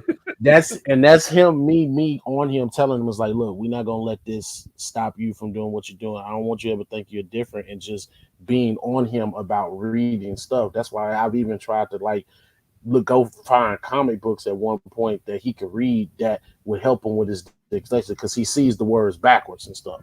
So that's an overall improvement. Then the police officer that he befriended is a black dude, and he's like works with like the Y and all that other stuff. So he ended up getting him a football signed by the entire Houston Texans football team. Nice. So they got him all this other stuff. Well, I would say it's a little bit of an overshoot. My daughter was in a program. She went to summer school every year for this program. The program was through UC Berkeley, right? University of California, Berkeley. And by the kids going to that program for the summer, they'd go for like 2-3 weeks or whatever. It was like a summer camp program. It was for like advanced placement into college. You got college credit for that shit. So if you stayed through the program all the way up, they would give you positioning to go into the University of Berkeley. My daughter was doing that shit. I have no problem with kids getting educated and having opportunities to see more, do more, whatever. That's when she learned all about her mythology and oviparous animals and all the rest of this other stuff that was a college level class, but was broken down so younger kids can understand it. She was doing that shit for years. Years. Y'all hear me talk about my damn daughter. My daughter is not a goddamn dummy. She was not put in a position to just be a dummy and think I just need to be catching babies and cum shots. Oh no. Not the move. That was not the move. It will happen, but that ain't gonna be your whole goal in life. Fuck you. No. No. So no, that was it. And I lowly, and then like I said, I encouraged him because I always go back to that conversation you had about when you were talking about showing the guys parasailing and stuff like that, and how black men don't put themselves in positions where you're seeing a lot instead of just letting all the white folks do that shit. Because I always told him, I said, look, man, you got to do that stuff because you don't see a lot of us trying to go do that type of stuff. We trying to be rappers and ball players still. And I said, you need to go into place. I said, look, show them the real Tarzan was a brother who works with animals and all those stuff. I said, watch these people, man. If you want to go do that stuff, man, go and do that stuff. Because it's about, I learned this from my mother. A lot of this stuff in this culture, especially as black people, that starts opening your mind, and not even just black people. A lot of the stuff that opens your mind and gets you to understanding more than just your block, your neighborhood, your street, your curb, is being exposed to stuff outside of all of those. We all live in boxes. I'm sitting in a box right now inside of a bigger box, inside of another box. You know, I'm in an office, in a building, at the place where I work, right? Boxes and boxes and boxes. You have to break yourself out of those boxes. The way you get broken out of those boxes is by leaving them. Exposure to things outside of that box. It helps for black people specifically now. It helps if they can see somebody else that looks like them doing it. It does. Don't deny that. Because if you can't see somebody else doing it, my mentality is that I've learned is that means you're probably going to be the first. Mm-hmm. You might be the first. And so with that in hand, you still need to go forward on doing it, not do the scared woman thing. Well, there ain't nobody else in there, so I don't know if I'm going to go in there. No, not if you're a fucking man. Nope. If you're a man, you're supposed to go in there any goddamn way. Like, shit, I want to see what's happening here. What's up? What's up in here? Breakthrough like the woo. When Leonidas went out, they put that boy out there to try to prove his manhood. Did they send him out with a team of motherfuckers in the snow? Or did they send his ass out there with his spear and like, see you in a couple of days if you survive? Well, I don't know. Can I get a flashlight? Can I get a couple of people to come with me? He didn't have to go by himself. No, come on. We can all do this together. No. That is not the manhood journey. The manhood journey is you will have to go places solo, dolo first. You will gain compatriots on that mission. But the first one, conquering yourself and your fear and your ego, is going out there by yourself and proving it to yourself first. Then nobody can tell you shit afterwards. The hero's journey. The hero's motherfucking journey. Are you the hero or are you the fucking spectator? The goddamn peanut gallery. I would have did that shit if I was you. You ain't fucking me, that's why. You ain't walking my walk. That's why you don't know the shit I know. Because I will take that lonely road alone with no problem. Because I know most of the shit you do, especially if you're pursuing your actual interest in your actual mission for your life, you will do it alone. You will. Because it's nobody else's interest. Me being a geek and wanting to buy the shop was my road I walked alone. There was a whole bunch of people that worked there. Only one of them decided to throw some money up about keeping it. Only one. Who was that one? Me. A lot of places I go, I am the only one there because I pursue my interests, not other people's goddamn opinions. That's why I end up the places I end up. So to bring it back, you getting your nephew comics and he's a little bit dyslexic is a good thing because there are a lot of dyslexic people who get into reading from comics. I know 2 right now without even thinking hard. 2 of them. They know a lot. Dyslexic as fuck. But they learn how to manage that shit. They didn't let that be the reason they didn't read. They learned how to manage that shit. Learn better, do better.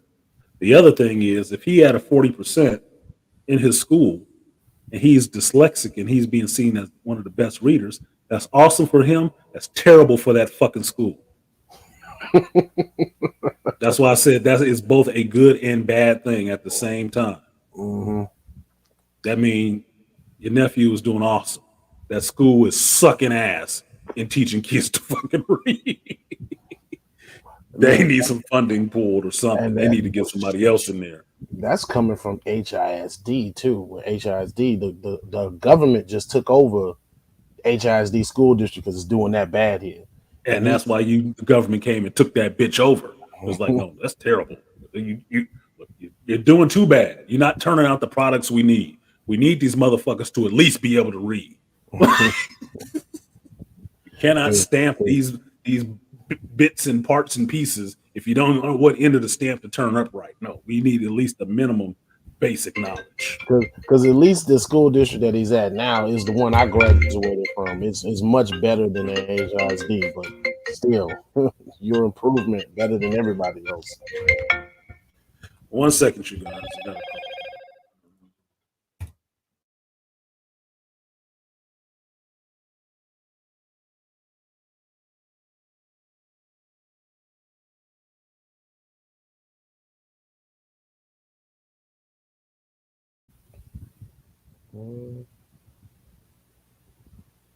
Did everybody disappear in the chat?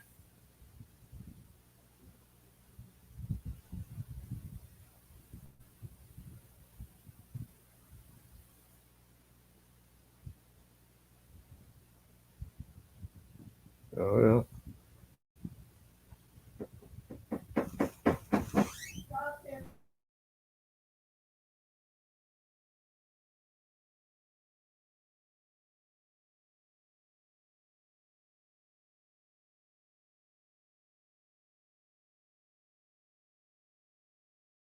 Oh, I see you in here, Aria.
It's dinner time. That means I wonder if Toya's cooking something then if it's dinner time.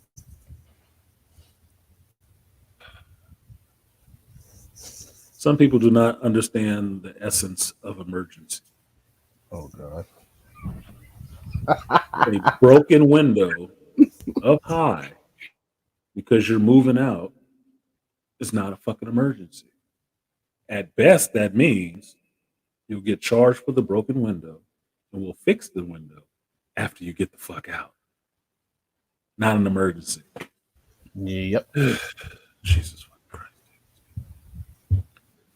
So now they got the game clock time. They got an hour for that shit. I can't believe they put that call through to me. That's a regular fucking maintenance call. That is like a Monday through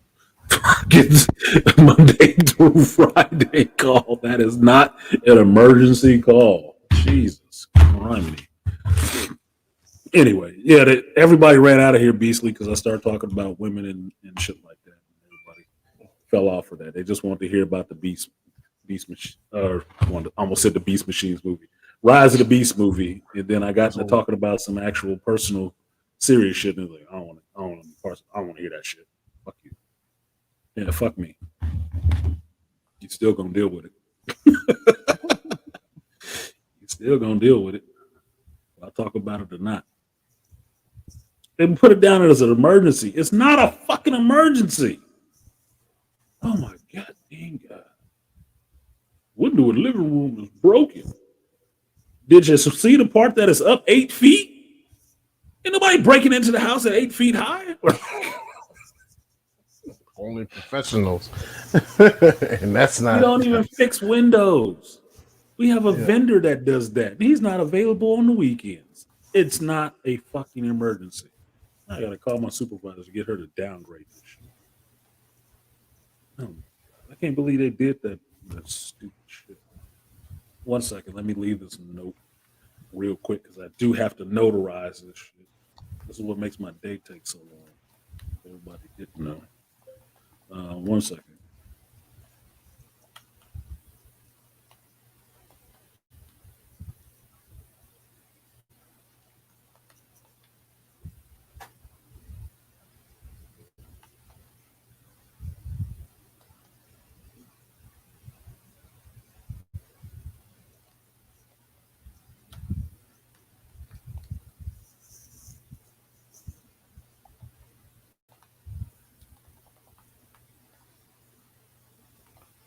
And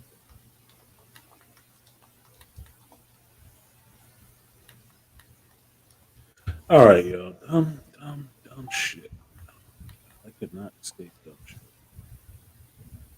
Cannot escape it. Will not escape it. This will be the bane of my existence in this world. Having to deal with shit I don't feel I need to. Like a bird dealing with rat droppings. Why do I have to deal with rat droppings? I'm flying up here. Why do I need to come down there and deal with that little bit shit? Fucking hell. It's dinner time, Beasley. Yeah, it is dinner time. It's what, 2 o'clock here, so it's I put 3:30. 2:30. So that means it's 5 something, almost 6 o'clock, and then it's late night over in the UK. So the UK brethren is on the replay game. mm-hmm. But I know some people still ninja watch, hang out on the cloud, listen with the Bluetooth speaker, dance around in they underwear and shit. So I'll say this. To follow up on time zone, friend zone conversation that I had, I found out some other stuff from my friend the other day. And this is some of the dumbest shit that I've heard. Just some of the dumbest shit that I heard. Now, if you guys remember this situation, this motherfucker was telling me about being mad that some other dude was expecting them to fuck him for all the stuff that he did for them, right? And while I agree that you are not obligated to give up no ass for him doing all of that shit, he's not out of line for expecting that he wants to have sex with you if you're an attractive female. He's not out of line for that shit. Nope. The benefit is that he fucking told you. He told you. He told you flat out what it is. If you wanted to go past this level of work that he was already doing to get him to do some more serious, involved stuff, he want to fuck. Ain't no games out here.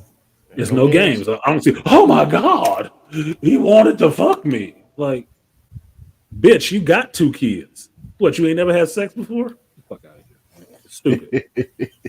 The follow-up to that story is in having further conversation with this friend and finding out this fucking friend is involved with somebody right now. Hickey's on the neck and everything. Oh, now, this boy. person that she's been involved with, she ain't been involved with that motherfucker a month yet.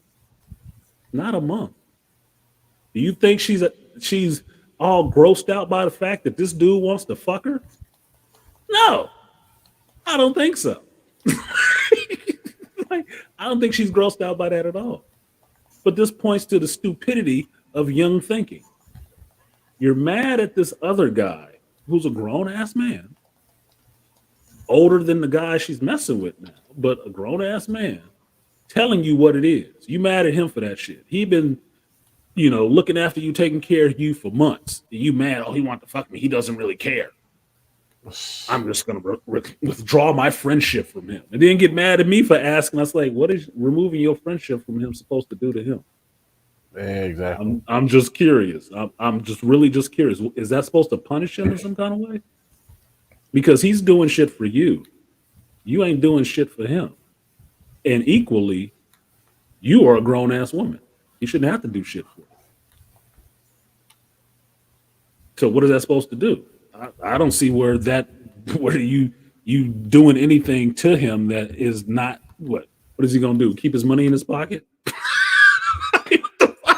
How's that punishing his ass, right?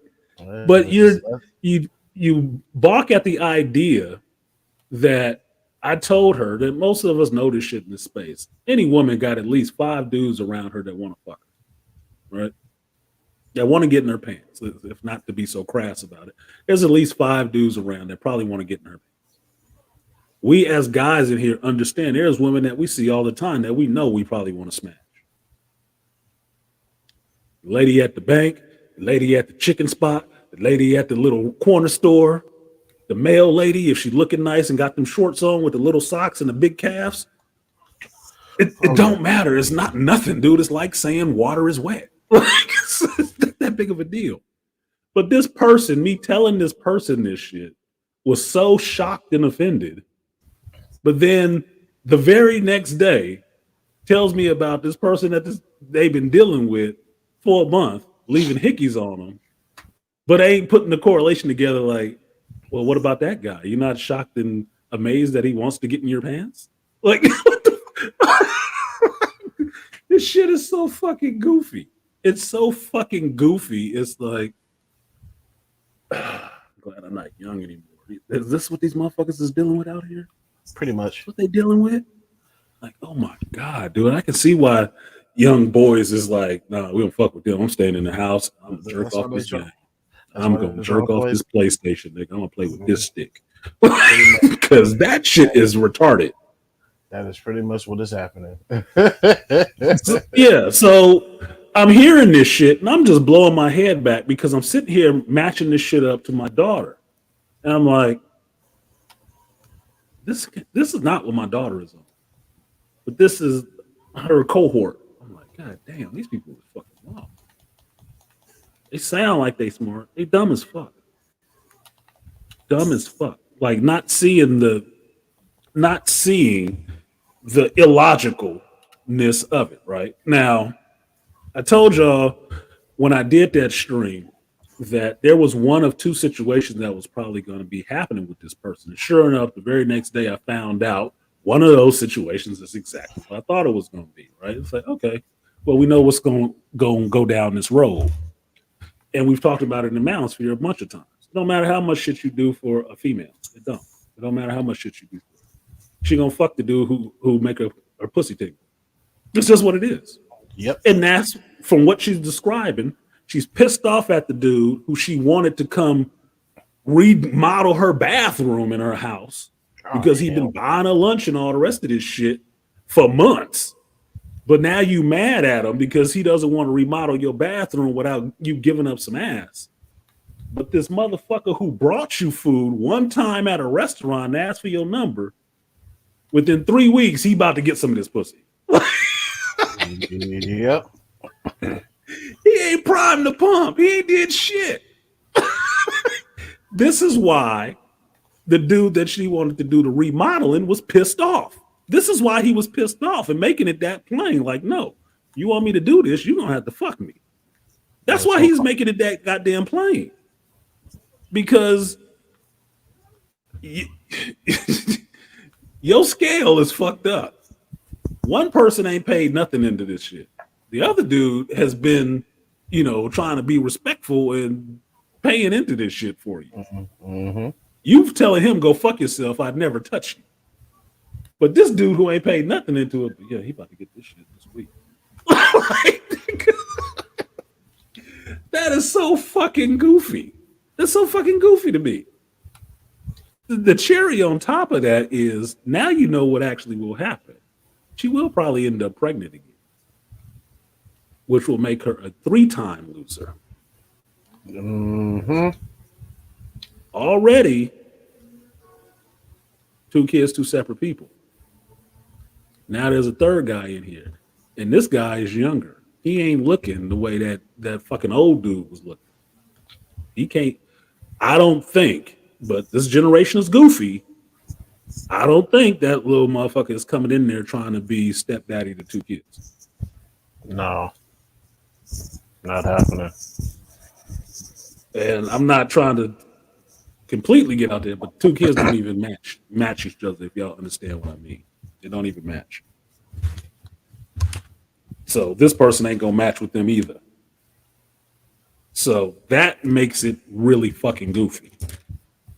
In my book, that's what makes it goofy. The other thing is I'm being convinced of this shit because they all, starry-eyed about this motherfucker. I was like, yeah, I get it. I see it. Whatever the fuck. But this is why so-and-so was mad at you about that shit. This is why, right? This is me doing, friend counsel hat, right? Like, yeah, but this is why this is. I have to hear about, which is the dumbest fucking thing I've heard, is one of the things that is a plus for the new person is that their mother likes the person.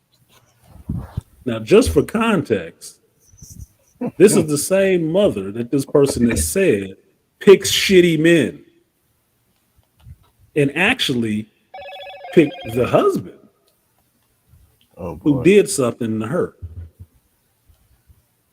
And I'm sitting there like wide-eyed, like, then why the fuck is you singing that as an endorsement?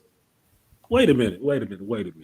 You mean to tell me the same woman that you say can't pick a decent dude picked the guy who did some inappropriate things to you, likes this guy? I wouldn't be listening to her. Nope. Her approval of any dude would be reason for me to run the other way. Of anybody. That wouldn't be the standard I would use. It wouldn't be.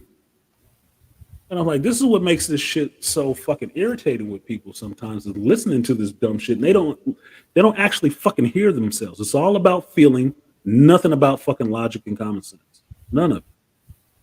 And that's understandable, but what you do is you try to guide a bit or mentor a bit just to try to speed that process along, kind of like the high evolutionary without the craziness and shit like that. You try to just influence life a little bit to grow in a little bit of better direction, right? Tell you about the next 5 signposts. Maybe I don't tell you the next 20 I see, but maybe I'll give you the next 3 that I see. Maybe that'll help you not, hit that bumpy road, end up in that pothole, end up pulled over on the side of the road waiting for a jump. Maybe, that shit is goofy as fuck to me. But this is why I have the mentality, and I thought of the acronym, not the acronym, but the phrase that says there's water in the toilet, but do you want to drink it? Because of listening to situations like this when I was married. Having my wife at the time listening to people who had just failed miserably at relationships. failed marriages, can't keep a boyfriend, giving her advice on how to be married. And she wanted to listen to that shit. I'm like, why are you listening to them? What can they tell you about being married? Because some of them ain't never been married. I'm like, you fucking women will listen to anybody. I mean, that's fucking stupid. I wouldn't listen to a dude that has no experience doing what I'm asking about. I don't ask my doctor about mechanic work. I don't ask my mechanic about surgery. I don't.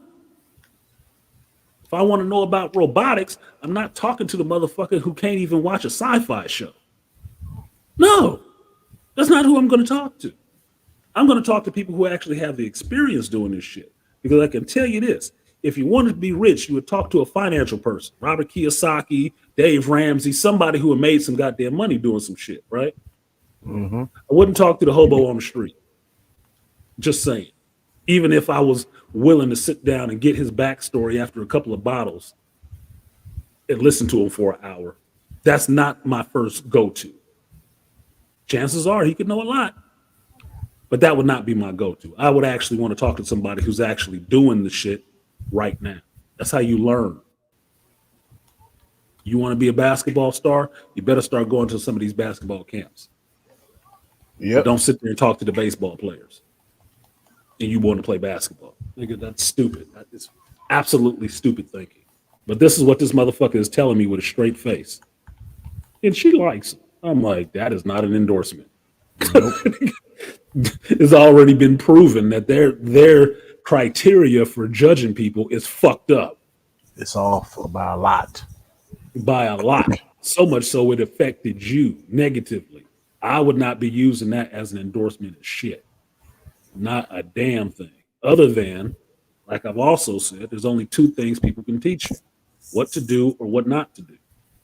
If that person, I knew who that person was in my life, what mistakes they have made and stuff like that, I may not have thrown away the person, but I understand what that person has to give me. And I would use that as a test case, just like I used my mother when I did the shop. She didn't think I should do it. Why? She's negative. She won't take risks. Yeah. Okay. Why don't you think I should do it, mama? Well, it'll be this and you'll just be out of some money. And so, oh, okay, I got you. Single mother mentality that you can never be out of money. Scarcity mentality, right? Okay, I understand. Thanks for that. I'm doing it. Because I'm not looking at the world in scarcity like that. I'm not. But I understand that's the way she sees it. Same thing with a woman with a bunch of failed relationships and just a bunch of advice. Oh, I really like him. This bitch picked the person and was really like the person that did these negative things to me. So I should probably go the other way. Yeah. I should probably go the other way. Because if she sign off on this motherfucker, then he might not be cool. But if she don't, chances are it's something that is repulsive to her, which means it would not make her somebody that she would pick. And since we already know the people she will pick are fucked up, thank you. This might be the right person. Thanks for confirming it for me, mama. I'll get back to you later. That's what would be. I never picked people that my mother was all the way cool with. Never. The people that she all the way cool with don't never mean no good for me. Never. Make her ego feel good.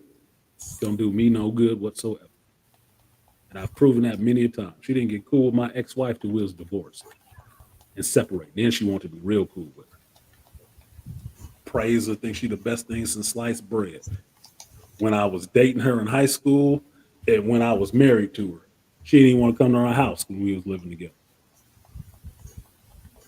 Because she didn't like her that much. Now she still get invited to anything happening with the family. Even if our daughter ain't there. Fuck out of here, dude. Dysfunction. That's what that shit is. That is dysfunction in keeping, like Kevin talked about, single women keep women single. gonna put you in the same fucked up situation that they themselves have been in by choosing based on their criteria. Yep. Like, I was That's crazy. told that women oftentimes can be some of the worst decision makers when it comes to picking dudes. Exactly why they listen to other fucking women. These are usually the reason why they have such a staunch belief in just following women in that sense. If you ask them that question that I said about how do you feel about your father and do you respect him, you'd find out there's no father present and they don't respect him. Either one of the two. It's an either or. It's not there. That's why. Oh, we got the lion in here. Thundercats, ho! What's up, lion? So that's what that shit is. And so hearing the rest of that story the next day was like disappointing because as a friend, I know what I'm going to hear next. I know what's coming next. It's like I told you guys about finding out that my daughter was dating somebody, dating this guy. She really liked him or whatever. As a parent, what do you know that happens with young love? Well, here she is. She's what, 19, 20? This is the dude that she's really into.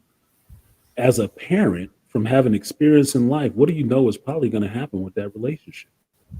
Eventually, that bitch is going to end. And then, as the parent, I'm going to have to be there to counsel my child and make sure my child is okay in the wake of this shit. And not, I want to throw myself in traffic. He was everything to me. I have no life without him. All that shit. You already know. You know because you have experience in life and probably been there. So, yes, as a parent, you love seeing your children grow up and fall in love and have somebody that they can love and shit like that. But you also know the other side of that, that some of that shit is not going to last. It's not. It will go as long as it's going to go. I don't have to put a timer on it. I don't. I just know it won't last. And not because they don't like the person and not because any relationship ends. It's just because it's not time for it to last yet. You're in your fucking teens. There is nobody that I was with in my teens that I'm still with. Every one of them ended because that's what they're designed to do. You're learning this shit. You don't have it down pat.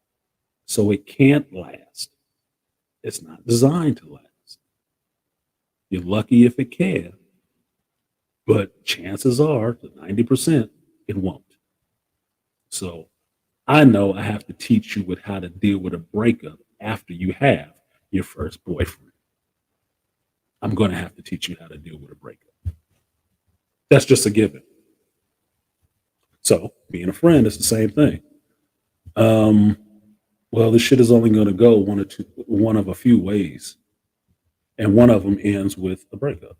And I'm going to have to hear that shit. Now, all men ain't shit, and he just wanted the same thing everybody else wanted. All that shit. And have to actually be the asshole to point out the fact. So you wasn't thinking he just wanted sex when he was sucking on your neck and shit? Y'all was getting filly and touchy. You didn't think he just wanted sex within a month's time? And he was trying to sneak you out of the house and shit. Because he ain't proved shit yet. He ain't proved no kind of care. Not over any time, because women always use the wrong fucking metrics. Men judge on time. That's why we know as men, you can have a chick in the friend zone for fucking ever. That bitch will never get out that motherfucker. If you classified that this bitch is just a jump off, she can be a jump off for 30 goddamn years.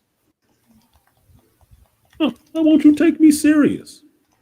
Well, whatever that bitch name was in that Travis trial. Well, because you don't rise to that level. You don't. No measure What was her up. name? Dominique or whatever the fuck her name was. That was her issue. She wanted something She wanted to be something other than she already was, that he had already decided. No, you only at this level. You don't make it up to this next. Well, she was married. Exactly. That was the main point. That's the whole point. Look, if you listen to all that ridiculous shit she said and did, you're like, yeah. Oh, and by the way, you got to the end and told her, yeah, by the way, she was married. You'd be like, what? Wait, she busted his windows and his PlayStation and his car and all that shit, mad because he was talking to another bitch and she got a whole husband? What kind of fucking sense does that make? Dude, I've seen this shit in my life, real life. My exie separated, walked out, went and got involved with some other dude. She came to the house on Christmas just to try to have a Christmas still because it was still new with our daughter there at the same time. The bitch got mad because I had a picture of me and my friend on my friend's birthday on the mantle. She was mad. The fuck are you mad for? You left. What the hell are you upset about? You fucking a whole nother dude and you mad that I got a picture of this bitch on the mantle. Shut the hell up. You sound so goddamn stupid. But that's women. That's women shit. It's not logical, so stop trying to make it make logic. It's all about feelings. And the feeling is you were supposed to be without somebody. You were supposed to be destitute. And because somebody else might still want you, because best believe my exie, she really tried to salt the whole fucking well. I mean, there's a reason I'm not on fucking Facebook, and that's one of them.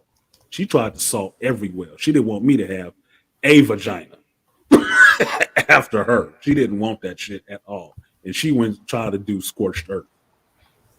Yo, Art. No. It was good. Good. What you just said right there about, oh, you're supposed to be destitute. Explain to me, how is that not narcissism? It is narcissism. How is it not ego? Yeah.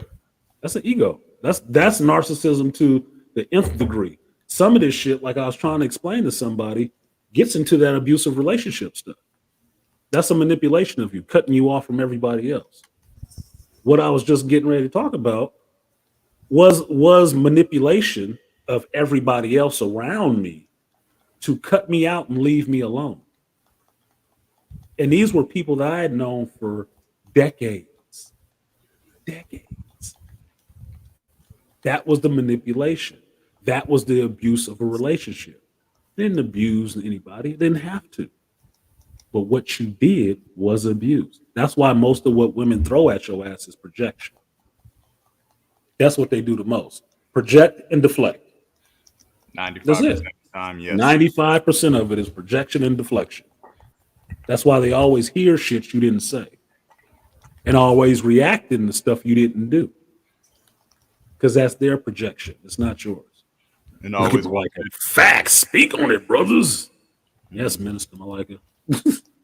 Artisan, it don't want you and don't want anyone else to want you to. Exactly. I want to know if anybody else come around, because I find that really morbidly weird, at least in my situation, that my ex was still trying to be close to my mother. I find that really, really odd. I've talked to my mother about it. Me and my mother don't talk right now behind that kind of shit. That's why. Because that is offensive to me. And them bitches ain't trying to stop doing whatever the fuck they doing about offending me. My offense don't mean shit in how they running their life. Not in one iota. Remind you, this is the woman's vagina I was cut out of. They ain't changing shit about, oh, is it hurting my son's feelings? I need to stop this. Bitch, you gotta go. Oh no, she doubled down on that bitch. I'm like, wow. Wow, your own seed. Wow. I'd never do that shit. Never. Everything outside of my blood can be washed away. And far as I know, how I've had to go back through from the shit I've been through, I have to define the shit. My blood is my son and my daughter. A lot of the other shit is transactional. Because that's what I leave behind. Rest of that shit, y'all these women talking shit like that, y'all motherfuckers is like, yeah. But BGS say a low boiling dislike or discontent. No, they ain't shit on the low boil. It's just piping hot. Don't care. Disregard all that shit. So yeah. But yeah, Malika, I've seen that shit twice in my life. Maybe 3 times. Twice in my life for sure. Son's mother, ex-wife. Same shit. Ex-wife, he just took it to a different level. That's why I always say women are the true narcissists. They are. I mean, look, you want to judge it? Who spends more time in the mirror? What are you looking at in the mirror? Yourself. So who spends more time staring at their goddamn self? Yeah, but how you spend this long in the mirror and still don't see the dumb shit you do? Because looking in the mirror is only looking at a reflection of your outside. It's not inflection looking on the inside. Oh yeah, I know. The inner self, the inner turmoil, no self-reflection. No self-reflection. Oh no, in depth. Oh no, jump right over that shit. No. The exterior stuff is what women worry about the most. That's why they're the most superficial. They want to throw that off on men, but it's nothing really superficial about seeing a woman's curves and stuff like that and determining, hey, I find that attractive. Let me talk to her. It wasn't, I find that attractive. Wow, come with me. Actually have to have a conversation with this bitch, find out what else is going on in her head. And then you start categorizing this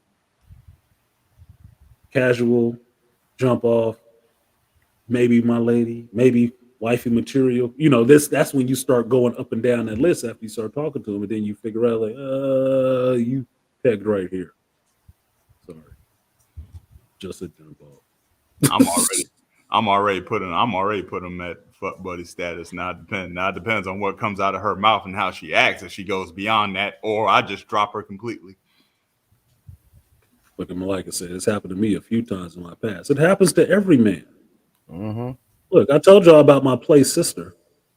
Couldn't make a relationship work when she tried to jump the fence and become a lesbian and didn't understand why that shit didn't work. I said, do you get along with your mother? Well, that's different. No, it's not. It's dealing with another goddamn woman. You got guy friends.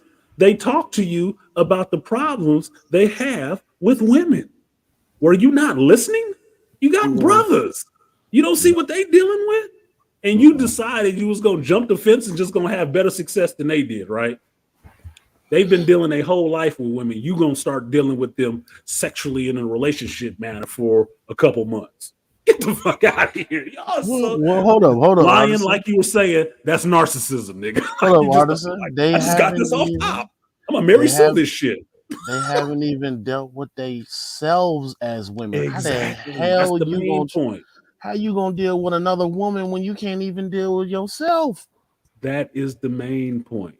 And this play sister, she is in a relationship with a man right now. They have a kid, and they have been together,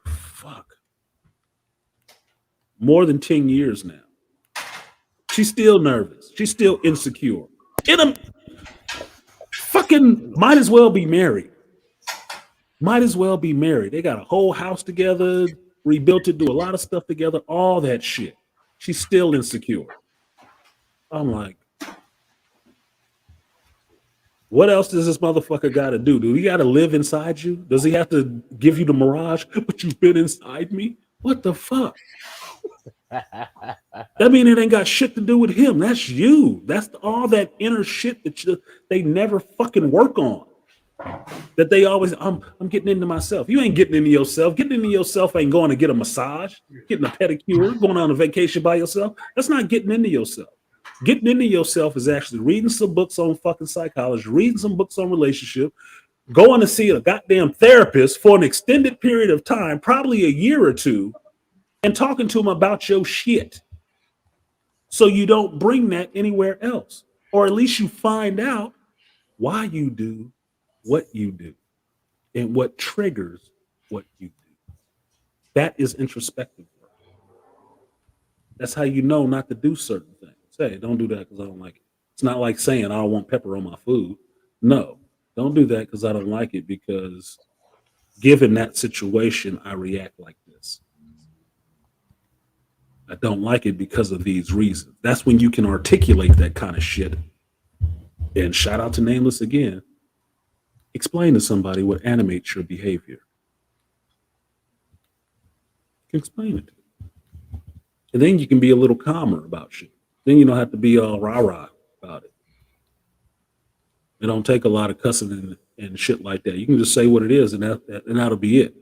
And sit there with a calm face saying, nope, I don't like that, and I will not be doing it. Motherfuckers will look at you like, why the hell not? Why are you so calm? Because it's just a statement. There ain't nothing behind that. No, it just won't. It's not what we're going to be doing. What did Rainfire say? Women used to get mad because I had a life-size cutout of Mariah Carey, but judged me in my bedroom back in the day.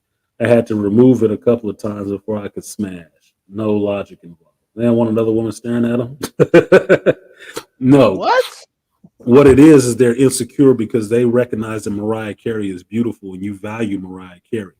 They want something with you. They want Mariah Carey removed because they feel like Mariah Carey is in some way impeding your vision of who they are because they know they don't match up to Mariah Carey. Kevin pointed this out very clearly, and he used modeling and stuff like that to prove it. Women know where the fuck they rank against other women right off the bat. They do. Men, you kind of know, but you kind of feel some of this shit out because most of our stuff is like internal. It ain't just mannerisms, right? It's how you're going to deal with other men. Women always know because women always put each other in their place about that shit. Look at that ugly ass bitch. Why would she wear them shoes with that? What's this dress? They always do that shit.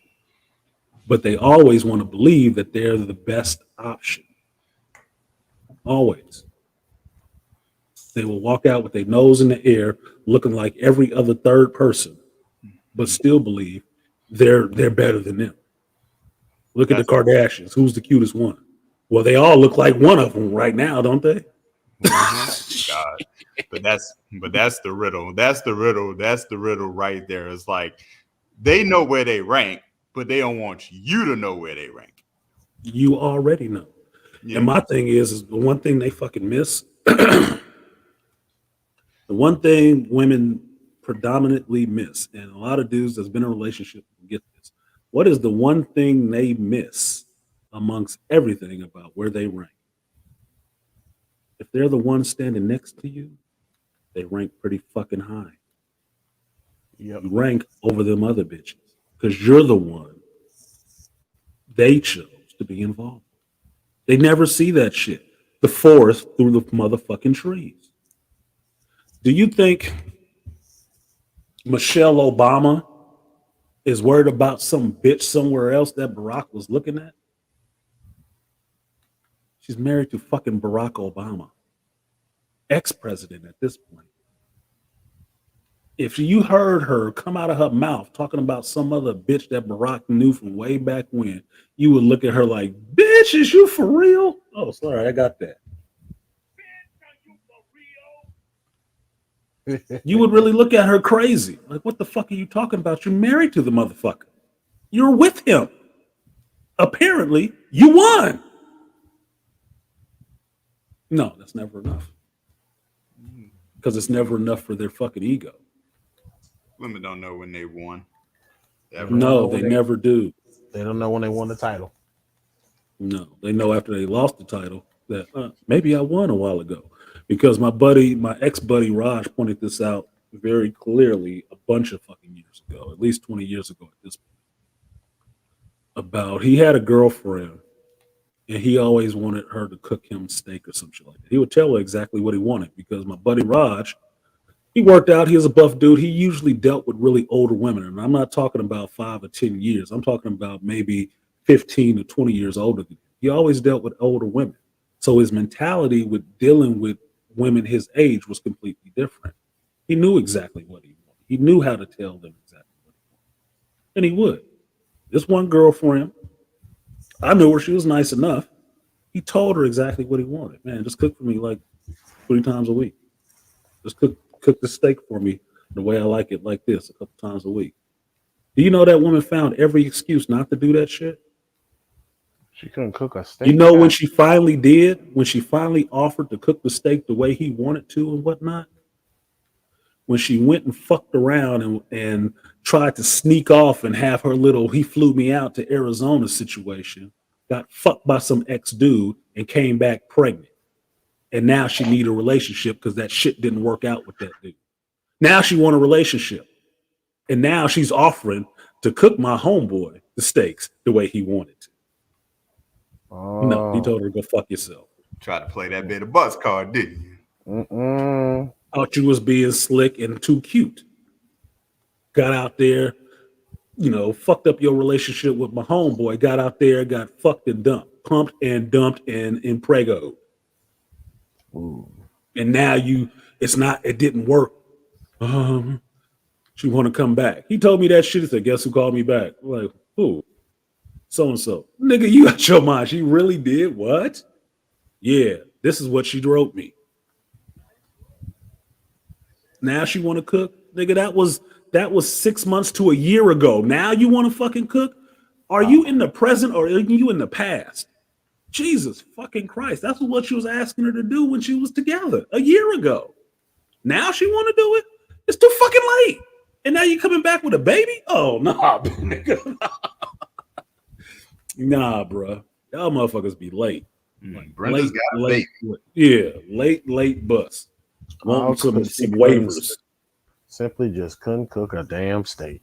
God damn. Because she didn't want to. Her ego would not let her cook that man a steak that he was asking. Predominantly, I would think, because my homeboy only dates black women. Predominantly because that's what he wanted and that's what he asked for.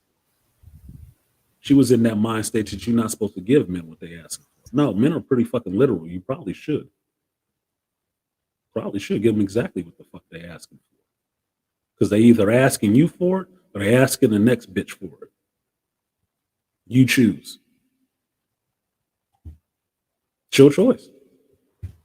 But you'll listen to your girlfriends tell you don't do that.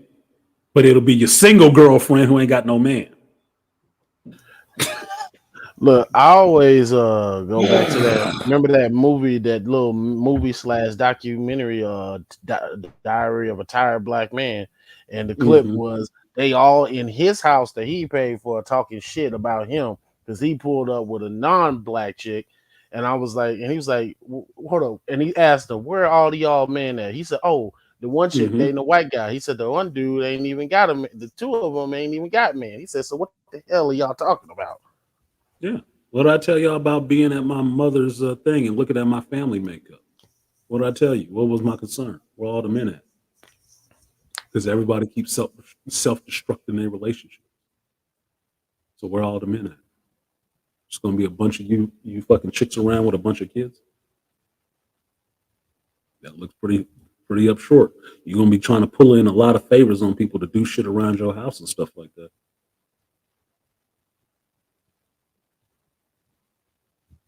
Single women keep women single because they don't want you to win. That's why you never know when you're winning, because you'll fuck it up and listen to people who ain't won at shit give you the worst advice you could ever take and stand on that shit. Fight you for listening to that damn advice. Like, you shouldn't listen to that shit. You just hate my friends. That bitch is trouble. Yeah, I don't like that. Artisan, man. Am I supposed to? No, I'm not supposed to like her ass. No, she's doing some shit that would be detrimental to my relationship. Fuck her and everybody that agree with her. Look, I have a rule. I tell women off the rip, look, I automatically don't like your friends. What? I said, yeah, I don't like your friends, but you haven't met them. I said, I don't give a shit. I said that I've dealt with friends saying shit that messed up the relationship, getting in the head. So unless I know them before we ever start dating or being involved, I automatically do not like your friends. Don't try to set up situations for us to be cool. Nope, I already mainly don't like them.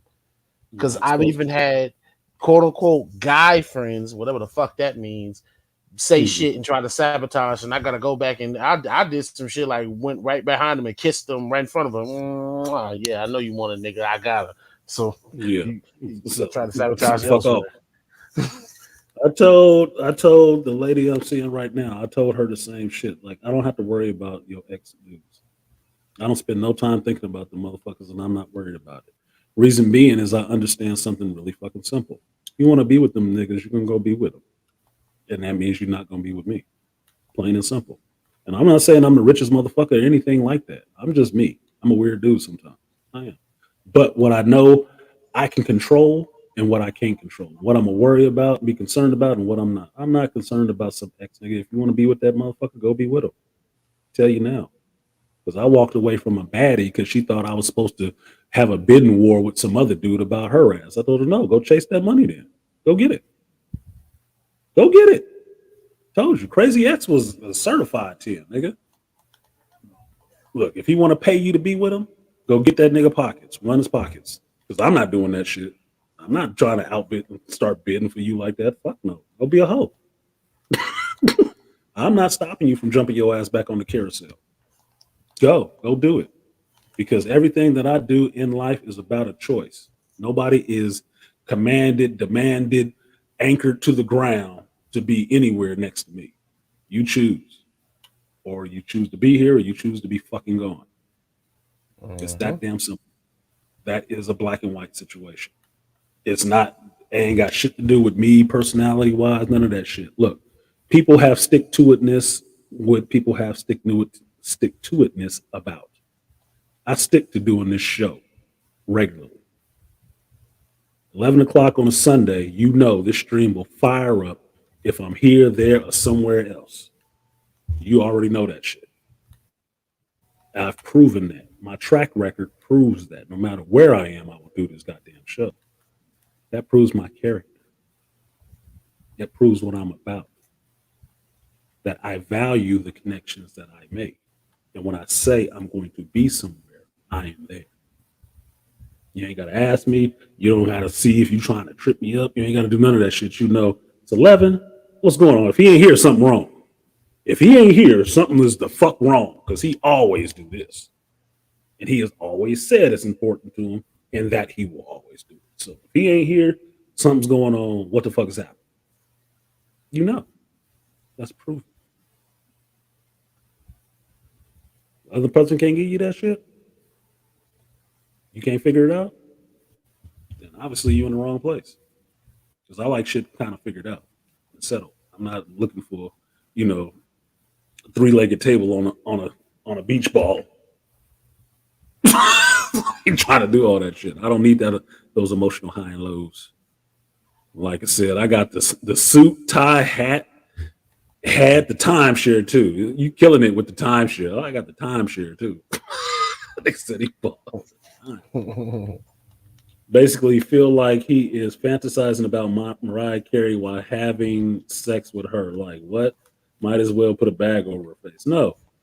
Look, Aria, I'll tell you this, just like I told my play sister this too, that just because a man came quick when he was fucking you don't mean he was thinking about you. It don't mean your pussy is really good. Doesn't mean that at all. We don't have to look at you or have something in sight to think about any other chick that we'd have wanted to smash. That's what the spank bank is. That's what the spank bank is. If you want to get some crass shit that for man shit, look, any dude jerking it today, he don't necessarily need a magazine. That's a stereotype. You don't necessarily need a magazine. I can tell you back when I was standing in my cousin-in-law's restaurant in San Francisco on Mason, with me and the bartender was standing there looking at this girl passing the window. I can tell you she was wearing the gray stretch pants with a big old booty, black low-cut socks, black shoes, little short crop top, chest all up, long black hair, looked like she might have been mixed with Persian or some shit. That bitch was fucking fine. Fine. You know how long ago that shit was? probably 15 years. That bitch is in the spank bank.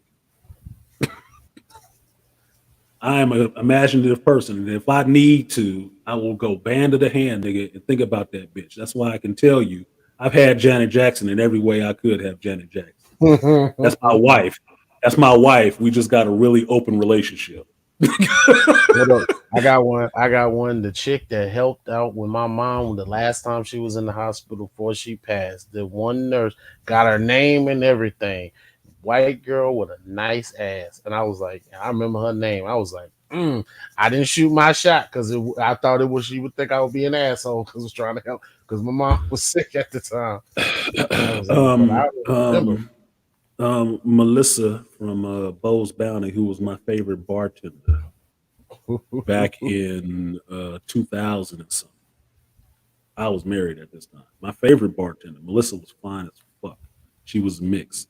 Curly black hair. She ended up opening her own makeup company and shit like that.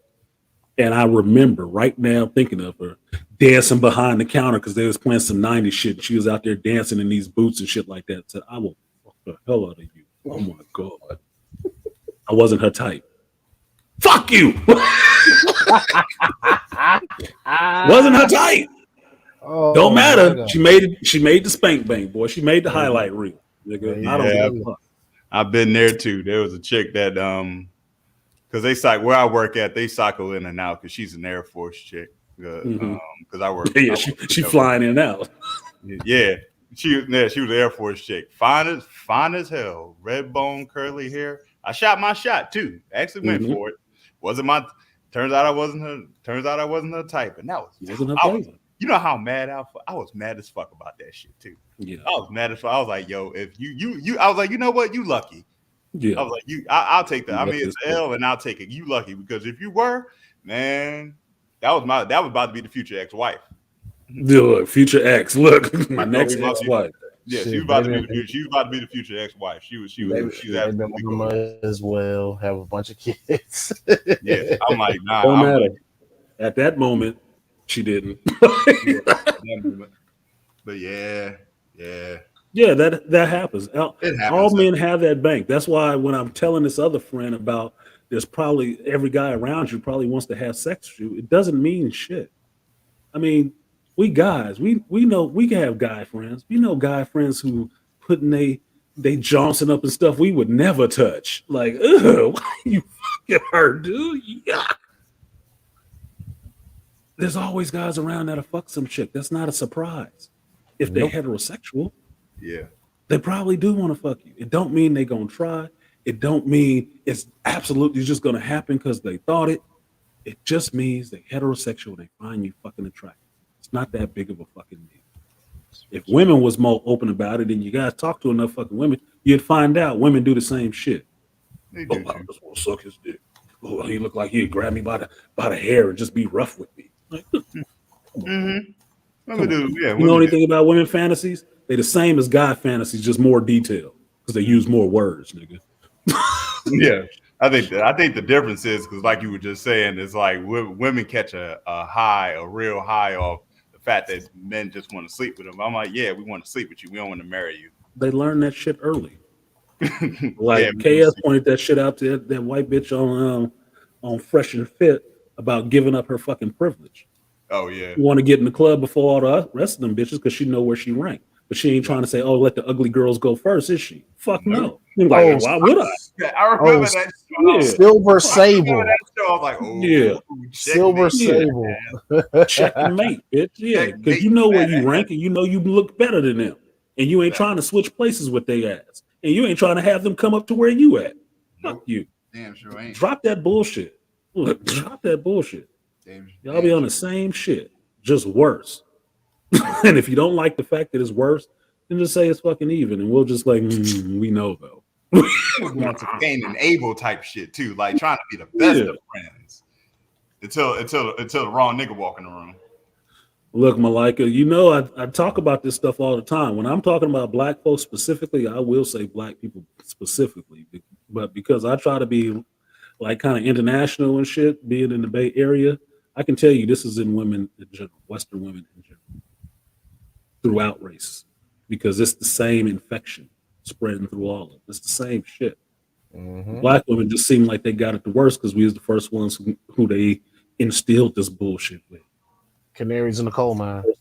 The canaries in the coal mine get it first. So that's why the black women exhibit it to a higher degree than everybody else because it's just still spreading through the rest of it. They do it. I've dated Latinas. I've dated Caucasian women. I've dated Asian women. Nigga, I run the gambit. I'm telling you. That shit is everywhere, nigga. You ain't escaping it. That shit is everywhere. You're not escaping it. Even not even fucking these chicks, just talking to enough of them, you will see it's everywhere. That mentality is pervasive. That mentality is pervasive. There is not really a safe haven.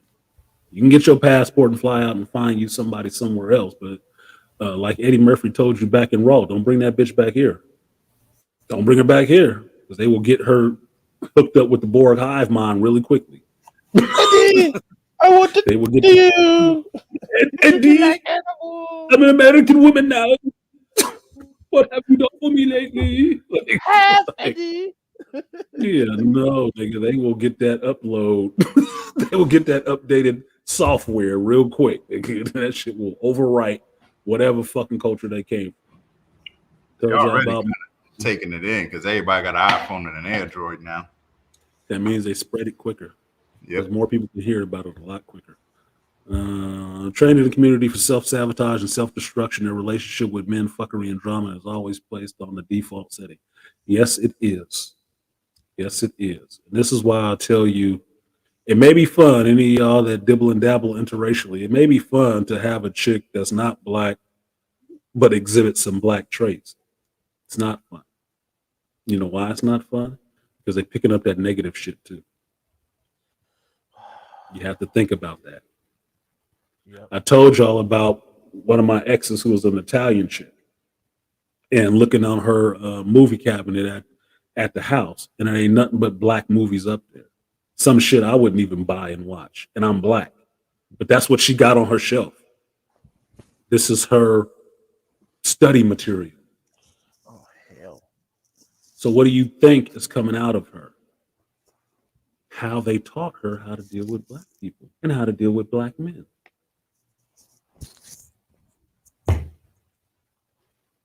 Music, television, movies. If you want to fuck around interracially, look at what they listen to. Look at what they putting into themselves. What kind of black shit they putting into themselves besides you. Look at that shit and see if you approve of any of it. You probably won't, because that's how what they're using as a baseline for dealing with your ass. That's why sometimes that shit does not work.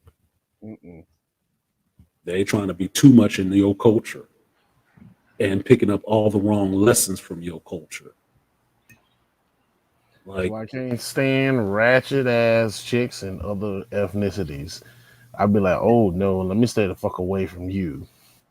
what's that? What was that chick? Catch Me Outside girl. Why was she so fucking comical? Bad Why was she baby. so comical and bad? Yeah, why was she so comical and bad? Because it's a white chick exhibiting this caricature of black, stereotypical black chick behavior. That's what made that shit so fucking insulting. That's what made it so like not even cringe, where it's just like, oh my god, stop it. Her and Woe She Vicky. want to be more into the culture than the dude fucking her. That's a problem. Her and the other chick, Woe Vicky. I don't know even know who the fuck that is. Thank God. Don't show me. Oh, you don't show me, because I'm at the limit of stupidity that I can manage. Oh my god! Oh shit! You missed the bar. And apparently them two chicks had beef with another, and one of them tried to fight the other. I was like, I thankfully missed the bus on that part, so thank you. It was not anything I was trying to catch either. It's like, oh, I think my watch is stopped. I missed that bus. Thank you. Thankfully, there's only so much dumb shit I can deal with. Now I do it sparingly. I laugh. I'll be like, look, when Martin created the character Shanae, it was supposed to be a joke, not something that you chicks actually aspire to be. Mm-hmm. What did Rainfire say? Some women just jealous over anything. Jealous over the look on my face, happiness, eating a dessert pizza, mad at me because she dreamt that I allowed Wonder Woman to stare at my package. Yeah, that's real shit. I've had a woman wake up next to me mad at me or some shit she dreamed about. Like, what the fuck they got to do with me? Fuck does that have to do with me? I have to defend myself against your fucking dream? Get the fuck out of here, dude. I gotta go. I gotta get the fuck out of here. I gotta stop putting my dick in these places. I gotta stop doing that. I gotta fight a figment of your imagination. That's impossible. Exactly. You said it the best, Beastly. You said it the best. I gotta fight a figment of your imagination. Fucking hell, dude. I was arguing about some shit about motherfucker. I didn't tell you that like that. That is incorrect. Well, You got me. I troll her. I troll her. A chick telling me, well, imagine a chick telling me, I had a dream you cheated on me. Oh, word? Was she hot? I've said that. I've done that, Lionel. I've done that, Lionel. I always lean on humor first because if the situation can be funny, I'm going to try to find it. Mm-hmm. Humor is where you find it, and I will find humor in the most inappropriate fucking places. I don't think this is funny. It's actually really funny if you think about it. I'm thinking about it. It's fucking hilarious that you even asked me that dumbass question. No, it's not. I'm going to have to laugh at it so I don't snap off on your ass. Exactly. It's not funny. Not to you.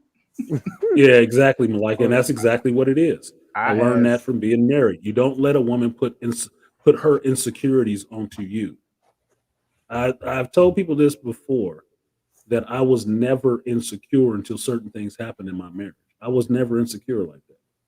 So I know where it is now. I know where it came from.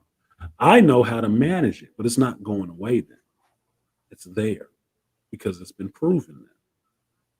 But that wasn't something I just had. I was just walking around with because that was never who I was. I wasn't into shit like that. But afterwards, okay, this is what I know can actually happen. Now I know this is possible. I've seen a man fly. There is no Easter bunny. Santa Claus was my mama. I can't go back to thinking that, okay, well, everybody is sweetness and light. Everybody's sweetness and light. Get the fuck out of here. I'm not delusional. That's it. I was aware of the shit before I knew what a red pill was. And life smacked me in the face and showed me that shit. That's when I woke the fuck up like, oh, no, these bitches is not right. They are not right. Unless you're dicking them down, they might not be right then either. But at least you can tolerate it. Calm their ass down. Give them that medicine. I think the tried and true moment too, though. The tried and true moment of actually realizing like red pill. I think for me was when I dumped my ex-wife. That was a trial by fire.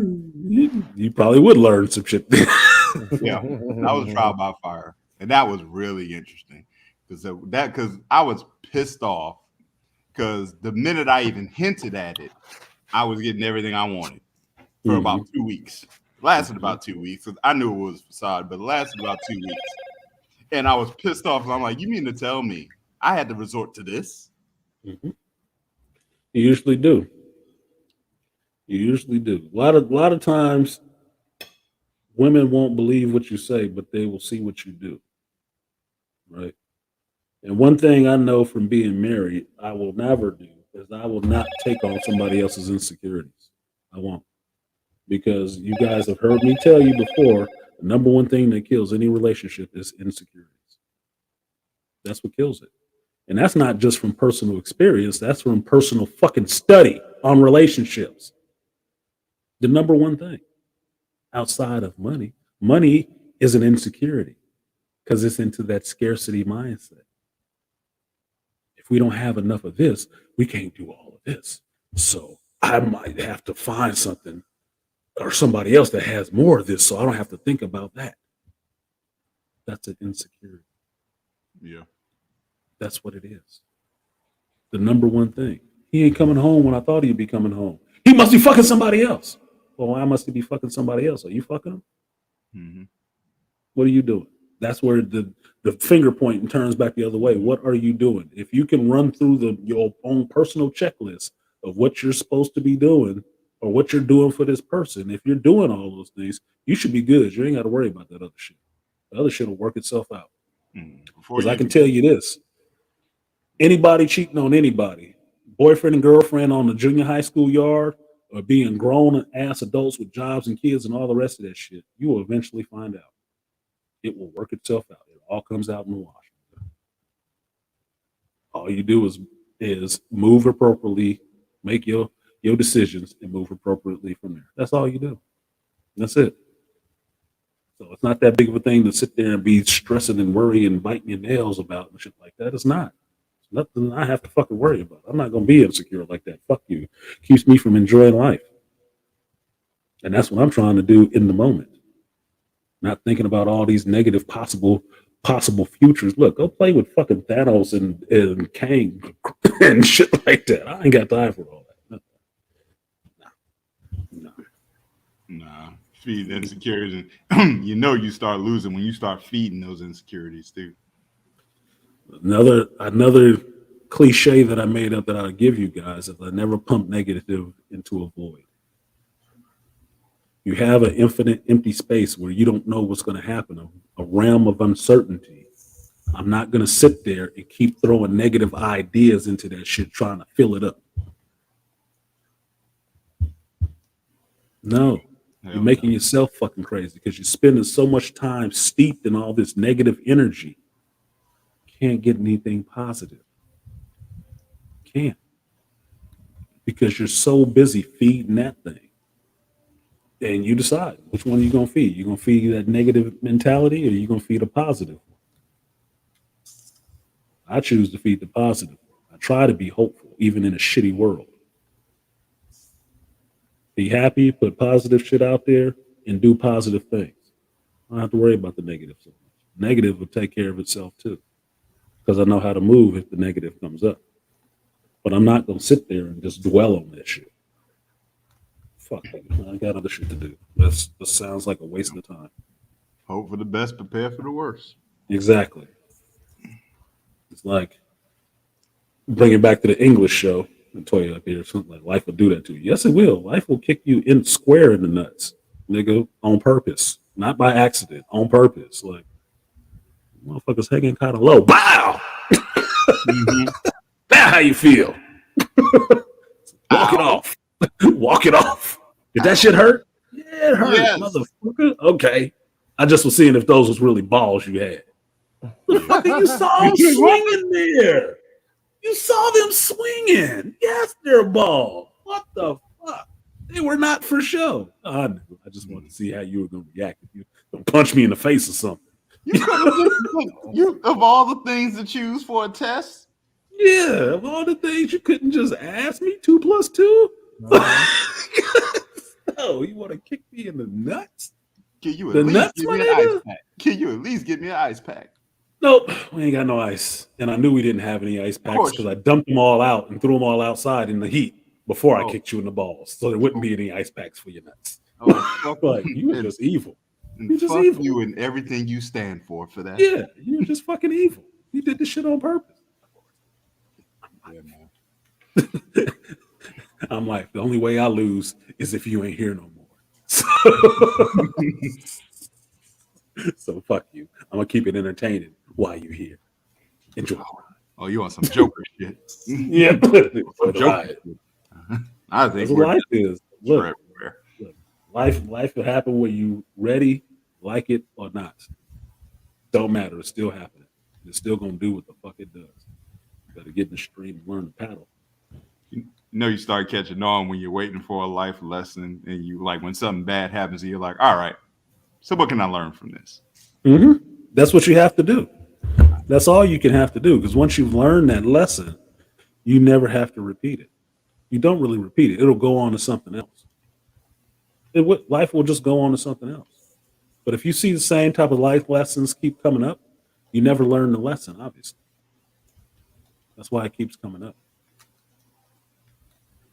I'm not one for living in delusion or revising history. History already fucking happened. What I do is try to live in the present and for not a far off future or foreseeable future. what I want that outcome to be. And I make my steps according to what I want to see that outcome becoming. And that outcome is not negative, it's a positive. That's the void, which is the future, which you don't know what it's going to be. But in that void, I put positive, which means the steps that I take are in a positive direction to go towards that. I do not put negative into it. Like, say, this stream. What I do on this stream, I want to see it constantly get better. It's been slow, but it gets better in small increments over time, right?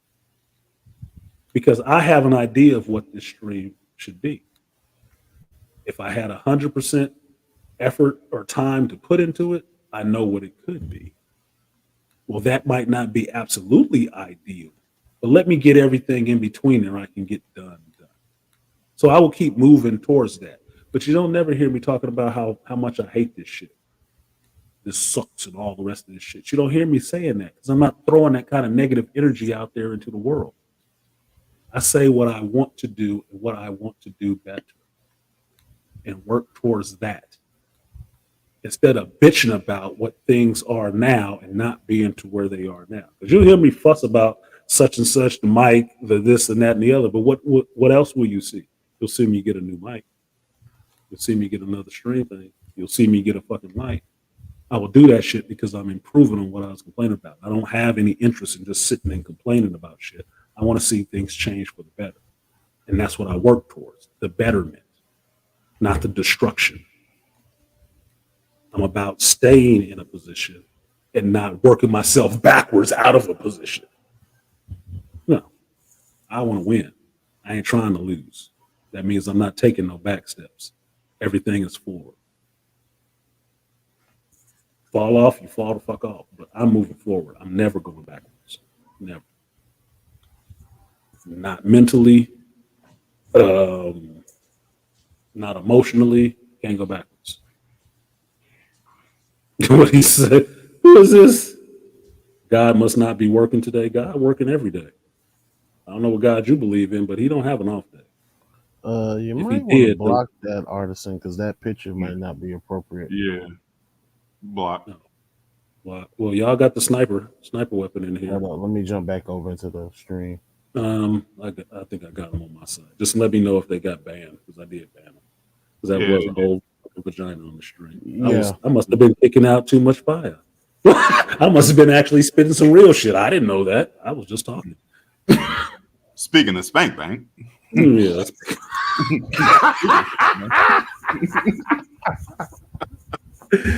Right on cue.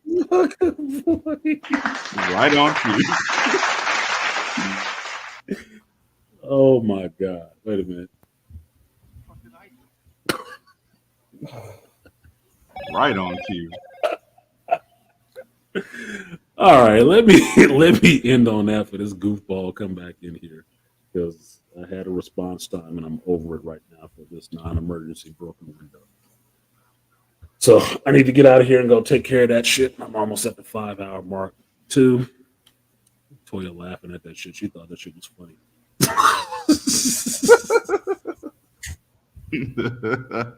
No. Texan, we know about this. Good. All right, Texan. All right. Anyway, the thoughts and opinions are artisan MCs. You don't have to agree because I didn't look for fucking agreement. But if you agree with anything I said, probably on the right track. It has been proven to me that the way I think, the way I process relationships and whatnot, and behavior in people is actually the right course of action. Because when I went to school, they confirmed everything I said, and I wasn't looking for that. It confirmed everything I said, that what I think about how I think certain things should happen is in fact the most healthy way for them to happen. And all I had to do was live life to figure that shit out. Just saying. You don't believe me? Go read a fucking book. There's plenty of them. Pick up one, get it cracking. I will be on to some other shit. He said, have a spanking, rubbing good time. Spank the bank till the bank is empty. and keep making deposits in new pretty people. That's what you can hope that God knows. You always make some prettier women. Just saying. And stop. And then get uncreative all of a sudden. So y'all got some final thoughts you want to share with the people here, since I did finally get to a little bit of the shit that was on my damn mind. It's peppered in there. I know somebody will still be mad because I even touched on the shit, but is it my job in life to go around trying to not make people mad? No, it ain't really. Not really. Because it's not their job to do that shit for me. So I'm just saying. But go ahead. I've told y'all to go ahead and say something. No, other than that, Rise of the Beast, okay movie. You know, it's a movie, so go see it. If just they put the bullshit in there. You know, unfortunately, it wasn't woke. No, there's some shit in there, but it doesn't take away from the overall experience of enjoyment. Yeah. You'll just, if you're in the manosphere space, you will see some of this shit. If you're not in the manosphere space, you won't think nothing about that shit. It'll pass by you. What was that? What's the flag? So don't think it's in your face. This ain't a Kathleen Kennedy production. It's not. Oh yeah, thank God. Oh my God. It's not that. It's not that at all. Okay, you wait for Indy 5 for that shit. Woo, boy, that's gonna be tough. That Yeah, come it is out what? End of this month, 2 weeks. Oh my God, my mom is twitching in her grave. Yeah, you're gonna be spinning like a lathe. Nigga. I'm pretty sure. I'm trying to hold out hope that it's decent, but at the same time, if it's bad, they're gonna fire her ass, which means, well, I want her fired, but I don't want Indy to be bad. It's a conundrum. Got Flash next week too. Got Flash this week. Yeah, Flash this week. I'm like, okay. Okay. Yeah, I get off of here. I'm gonna go ahead and get my tickets for the Flash on Thursday night, so y'all see that reaction coming. I'm gonna get it. I'm gonna go see it that night too. Summer movies are back. About damn time. Getting some real summer movies. It's like back to back. It's been a minute. Yeah, people were scared. They didn't understand what was happening. Like, why are so many movies coming out? Motherfucker, we getting back to like non-COVID time. We going back. Yeah, it's gonna take a minute. You shut every damn thing down. It's gonna take a second. Restart and reset. Oh, and another thing. I saw some shit. I will probably get into it next on this. This Dwayne shit is really pissing me off, and I'm tired of these shill ass Dwayne Johnson. This shit. What about The Rock? They got some shit going on with the Rock. They keep bringing up this Black Adam shit. I'm like, dude, can y'all stop? With Dwayne is not the reason that movie didn't do well. I'm tired of this shit. I personally went out of my way to check out some numbers because Dwayne has made $12.5 billion, making him the highest grossing actor of all time. He's made Hollywood that much money. His acting is not an issue. His acting is not an issue. So stop with this shit about, oh, well, he's playing the same character. No, he's not. Because if it's a problem, then y'all should have stopped seeing the movies a long time ago. And if he was, so fucking what? There's a lot of actors in Hollywood that have played the same character for fucking ever. Fucking Ryan Reynolds. Nicholas The Rock's friend. Nicolas Cage. It's so much of a joke that what was the last movie that Nicolas Cage was in? Which was about him? It was about him playing himself. How much of a joke is that shit?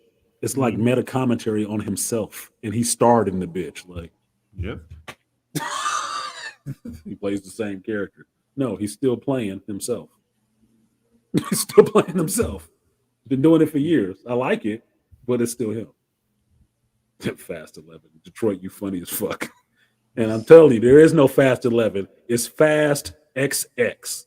Okay? It's Fast XX. Because we're trying to get to Fast XXX. We're trying to get to Fast. They said 2 more movies. That's an X, and that's another X. We getting the fast triple X. Okay. We trying to get the fast formers, man. We trying to. Well, they going GI Joe. They ain't going fast formers. But the end of that Transformers movie, the end title scene, you saw it. Didn't it look like a Fast and Furious movie? I was like, I damn, thought, bro. I thought they got the Fast and Furious titles right now. Like, dude, just I legitimately thought that that's where they were going. I was like, wait a minute. I know they're not going to do Fast and the Furious. That movie pulled from a lot of different places. As a matter of fact, have y'all seen the Expendables 4 trailer? I did see the Expendables 4 trailer. I'm trying to believe, like, when the fuck was Megan Fox ever an action star? She wasn't. I mean, doing splits and dicks is not an action move. I mean, it could be entertaining, but I didn't watch that shit. So what the fuck? When was she an action star? When was she a I'm like, y'all wouldn't revive this bitch career. Y'all wouldn't revive all these females y'all could have chose. I'm still waiting for Sigourney Weaver to be in the damn Expendables movie. I mean, Yeah, I know, right? Only her and Michelle Yeoh will probably be the only two that will want to see in the movie. Maybe a couple of the female martial arts chicks from back in the day, but that's about it. They already had one Asian chick. They had her. She was in the second. I think she was the second. Yeah, Stallone turned that down. Yo, Stallone. I ain't never seen movies. Stallone stayed turning down chicks in movies. Stallone be the only actor I've seen actually turn down chicks in the movie. Other than Adrian, that's about it. I ain't never actually seen. Didn't turn down Adrian, but he turned down everybody else. Even in Rocky 6, he turned down the broad that was trying to get one, old boy's mom. Yep. Stallone stayed turning down chicks in movies. Shoot, like clockwork. But yeah, I don't. Yeah, I didn't understand that talking about the Wayne. They said the Rock is the reason why Black Adam did bad. No. Because they talking about how that the power type of stuff, and how I was like, no, because. And what I saw, I said that shit. They just make every other complaint about The Rock. I just put it on actually what they were really saying and all the other bullshit they were complaining about. They're really just complaining about him coming in and saying he actually was changing the hierarchy of power in DC. They didn't like that shit. Behind the scenes, that Warner Brothers shit is Pete Saverin was pissed off that Rock went around Pete Saverin to get that movie actually done, because he went and talked his ass off himself and negotiated to get Henry Cavill to come back into himself. So basically he broke hierarchy, rearranged the hierarchy of power in front of the camera and behind it. And Pete Saverin didn't like that shit. That's why you keep hearing all this dissent about The Rock still circulating in Hollywood and shit like that, because that's where it's coming from. To me, can I prove it? Do I need to go through somebody's garbage can and need an insider to figure that shit out? No, but look at the breakroom. Look at when it started. Rock getting a hell of a lot of heat right now about his movie career, when right before this movie he didn't have none of that shit. None of it. Before Fandom, you never even heard nobody complaining about his ass outside. No, he ain't that good of an actor, but he made a bunch of money. Yeah, you want to complain about something? Complain about that shitty ass Rampage movie he was in. Complain about that Jungle Cruise movie he was in. Complain about any of them other goddamn movies that he did that he was actually in that were shitty. And that movie got sequels. Jungle Cruise. And they got sequels. Rock is a known. Look, this is my thing, and I gotta leave on here. And this motherfucker is back in here with this fucking. Somebody report this person, please. They show right back up. I'm not on my YouTube. Hold on. I'm gonna say what it is, and I got to get out of here because I just got another call. What it is with The Rock and what it is with Hollywood. Hollywood right now does not like any black male actor, black looking, whatever the fuck you want to call him, black male actor having power behind the camera. They don't like that shit. They never liked Will Smith for that shit because he had stroke behind the camera. They don't like The Rock for that shit because he's just proven he can sidestep producers and everybody and talk directly to the owners of the company and get shit done. They don't like that shit either. He's a fucking wrestler, goddamn meathead. He don't know about having these little cocktails and being at the parties. Yes, fuck you. He's trying to actually get shit done for the fans, which we know Warner Brothers, before Zaslav showed up, didn't give a fuck about the fans. Didn't care. So be juice for the Flash movie, but understand that came from them people that was trying to replace your goddamn heroes with females. Yep. I ain't forgot what this movie was. I'm going to see it, but don't think I forgot what the fuck it was, where it started. That shit about The Rock is just that. They're mad at his ass because he went around them. He pulled a power move that worked. They don't like you having power, Negro. They don't like that shit. And as soon as they think you got some power, they're going to destroy your shit. Ask Jonathan Majors about that. Why is people still sitting around waiting to shit on Jonathan Majors? Why are they just sitting there waiting like some goddamn vultures, trying to make sure he don't have a fucking career? Because he's standing to make and gain a lot of goddamn power in that MCU shit in Hollywood. The next 10 years of movies, he was going to be the center of that shit. You think they want him making that much goddamn money? That's why the first thing they start telling you about was every other project he had coming up for the foreseeable future. And just sitting there waiting with bated breath. The MCU's just going to have to let him go soon. They're just going to have to let him go soon. Recast. They just have to let him go soon. That's what that shit is about. You think this Little Mermaid movie, as much as I don't want to see that shit because it's just a goofy premise to change her out with a black chick anyway. You think it's dying just because of that? If Asia does not have American racism, why don't they like it? Little Mermaid versus Spider-Man. Fuck was y'all thinking? I'm actually. Why don't they like it? Mm-hmm. They ain't into that shit. They don't want to see black folks like that. They ain't interested in that shit. You can like they anime, you can like they kung fu movies and all that shit. That's all well and good. Yeah, spend your money, buy our shit. But fuck you. Yeah. That's what that shit is. When you hear people talking about this stuff, and I got another one on it, I'll give you one that'll just fuck with you. It'll probably start some shit with somebody else, but why should I care? When everybody wants to point out to you what a token is, ask yourself this question. What are they trying to sell me? Got it? What are they trying to sell me? Because the only way I can sell you my product if I downgrade the other product. All this shit going after Disney for stuff, all this shit going after Star Wars for something, it's just to tear down the product so I can sell you something else. Probably the shit I want to sell.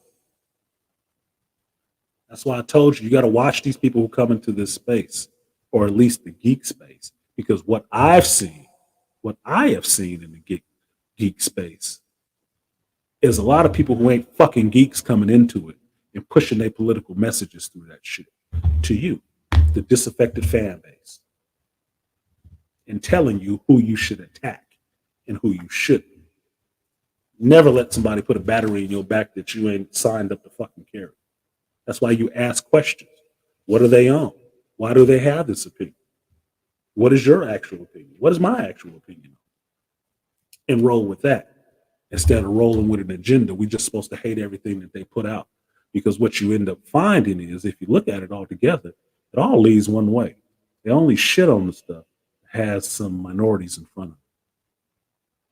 And they go really hard, repetitively, on doing it. It ain't no one and done. Oh no, they'll still be talking about that shit later. Still. They won't let it go. Because that's their main sticking point. The Rock got a whole lawsuit on right now that's fucking up his live action Moana with Disney. That's fucking up him possibly joining the Pirates of the Caribbean stuff for Disney. Fucking up all of that shit with some bitch claiming some kidnapping and some other bullshit. And she's suing everybody, including The Rock. She's suing the FBI, a child support department in some other state. This sounds like the most frivolous fucking thing I can think of. But you only hear about The Rock's name being in that shit because they're trying to smear The Rock with it. It's $1 billion lawsuit. Well, it ain't $1 billion lawsuit against just The Rock versus just this other person. It's a bunch of people listed in that motherfucker, a whole list. It looked like a class action lawsuit list.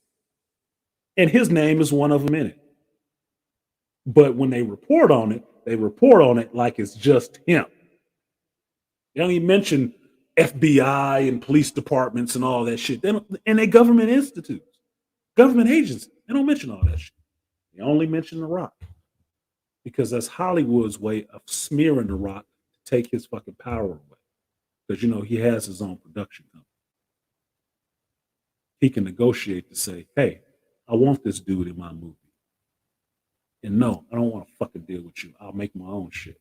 That's the same power Will Smith had till he went and slapped Chris Rock in the face. Till he gave them an opportunity to come for his ass. And they was like, "Oh shit, we about to ruin this nigga now." That's why you don't jump on board with all that shit. You gotta be your own independent thinker and do some critical thinking. This motherfucker right here. Another troll. Let me get out of here because I don't have time to keep troll hunting. And, all right, Art. Thank you for the recommendation on the Wolverine graphic novels. They were amazing. Good. I'm glad you enjoyed them. Look, it might not be for everybody. Like Meltdown, if you read Wolverine and Havoc Meltdown, the art might not be for everybody, but the story is awesome. I read Origins and Weapon X. Yeah, they were great. Yeah. Origins, Old Man Logan, and everything. Those are good. That's next. I'm gonna buy that next, Old Man Logan. All right, man. Yep. Take it easy. Peace. What you got, Beast? I got here, but I gotta put my superhero cape on and get out of here. Same here. I gotta get ready to go to work. So there's nothing much else I had to say. But everybody have a good day, blessed Sunday. So you check you guys later. Oh, there's one thing I want to say to you, Beast. Oh, you left too quick. Watch them turns into the parking lot, homie. watch them turns into the parking lot. I'm just saying, for real. But Wolverine Enemy Estate, that's probably a good read. So thank you guys for coming through. I know I went off the beaten track with the geek stuff, but I had a lot of stuff going on before I started the stream. I tried to put it aside to give you my bit of a review on Transformers. I do apologize if the stream seemed a bit scattered, but my thoughts were a little bit scattered. A bit. So it's not your fault. That's me. That's internal shit that I had to deal with, and it didn't finish up. I had to leave it to come do this stream. So I'll probably be getting back to it at some point to try to get that situation resolved because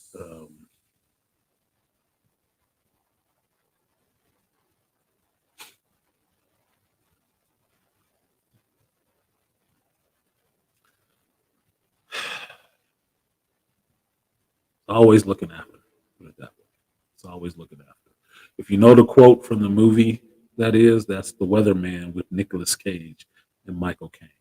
It's always looking after. So appreciate you guys coming through. Appreciate Beastly and Lionel for coming up, or Lion for coming up.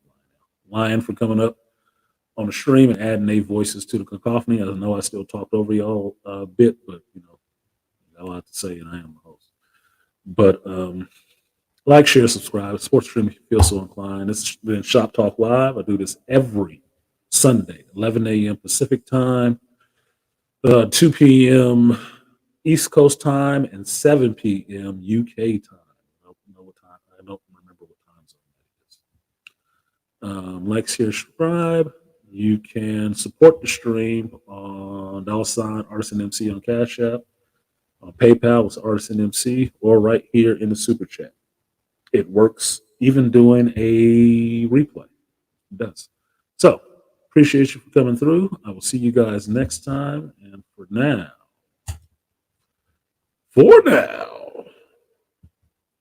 the shop is closed. I'll see you guys next time.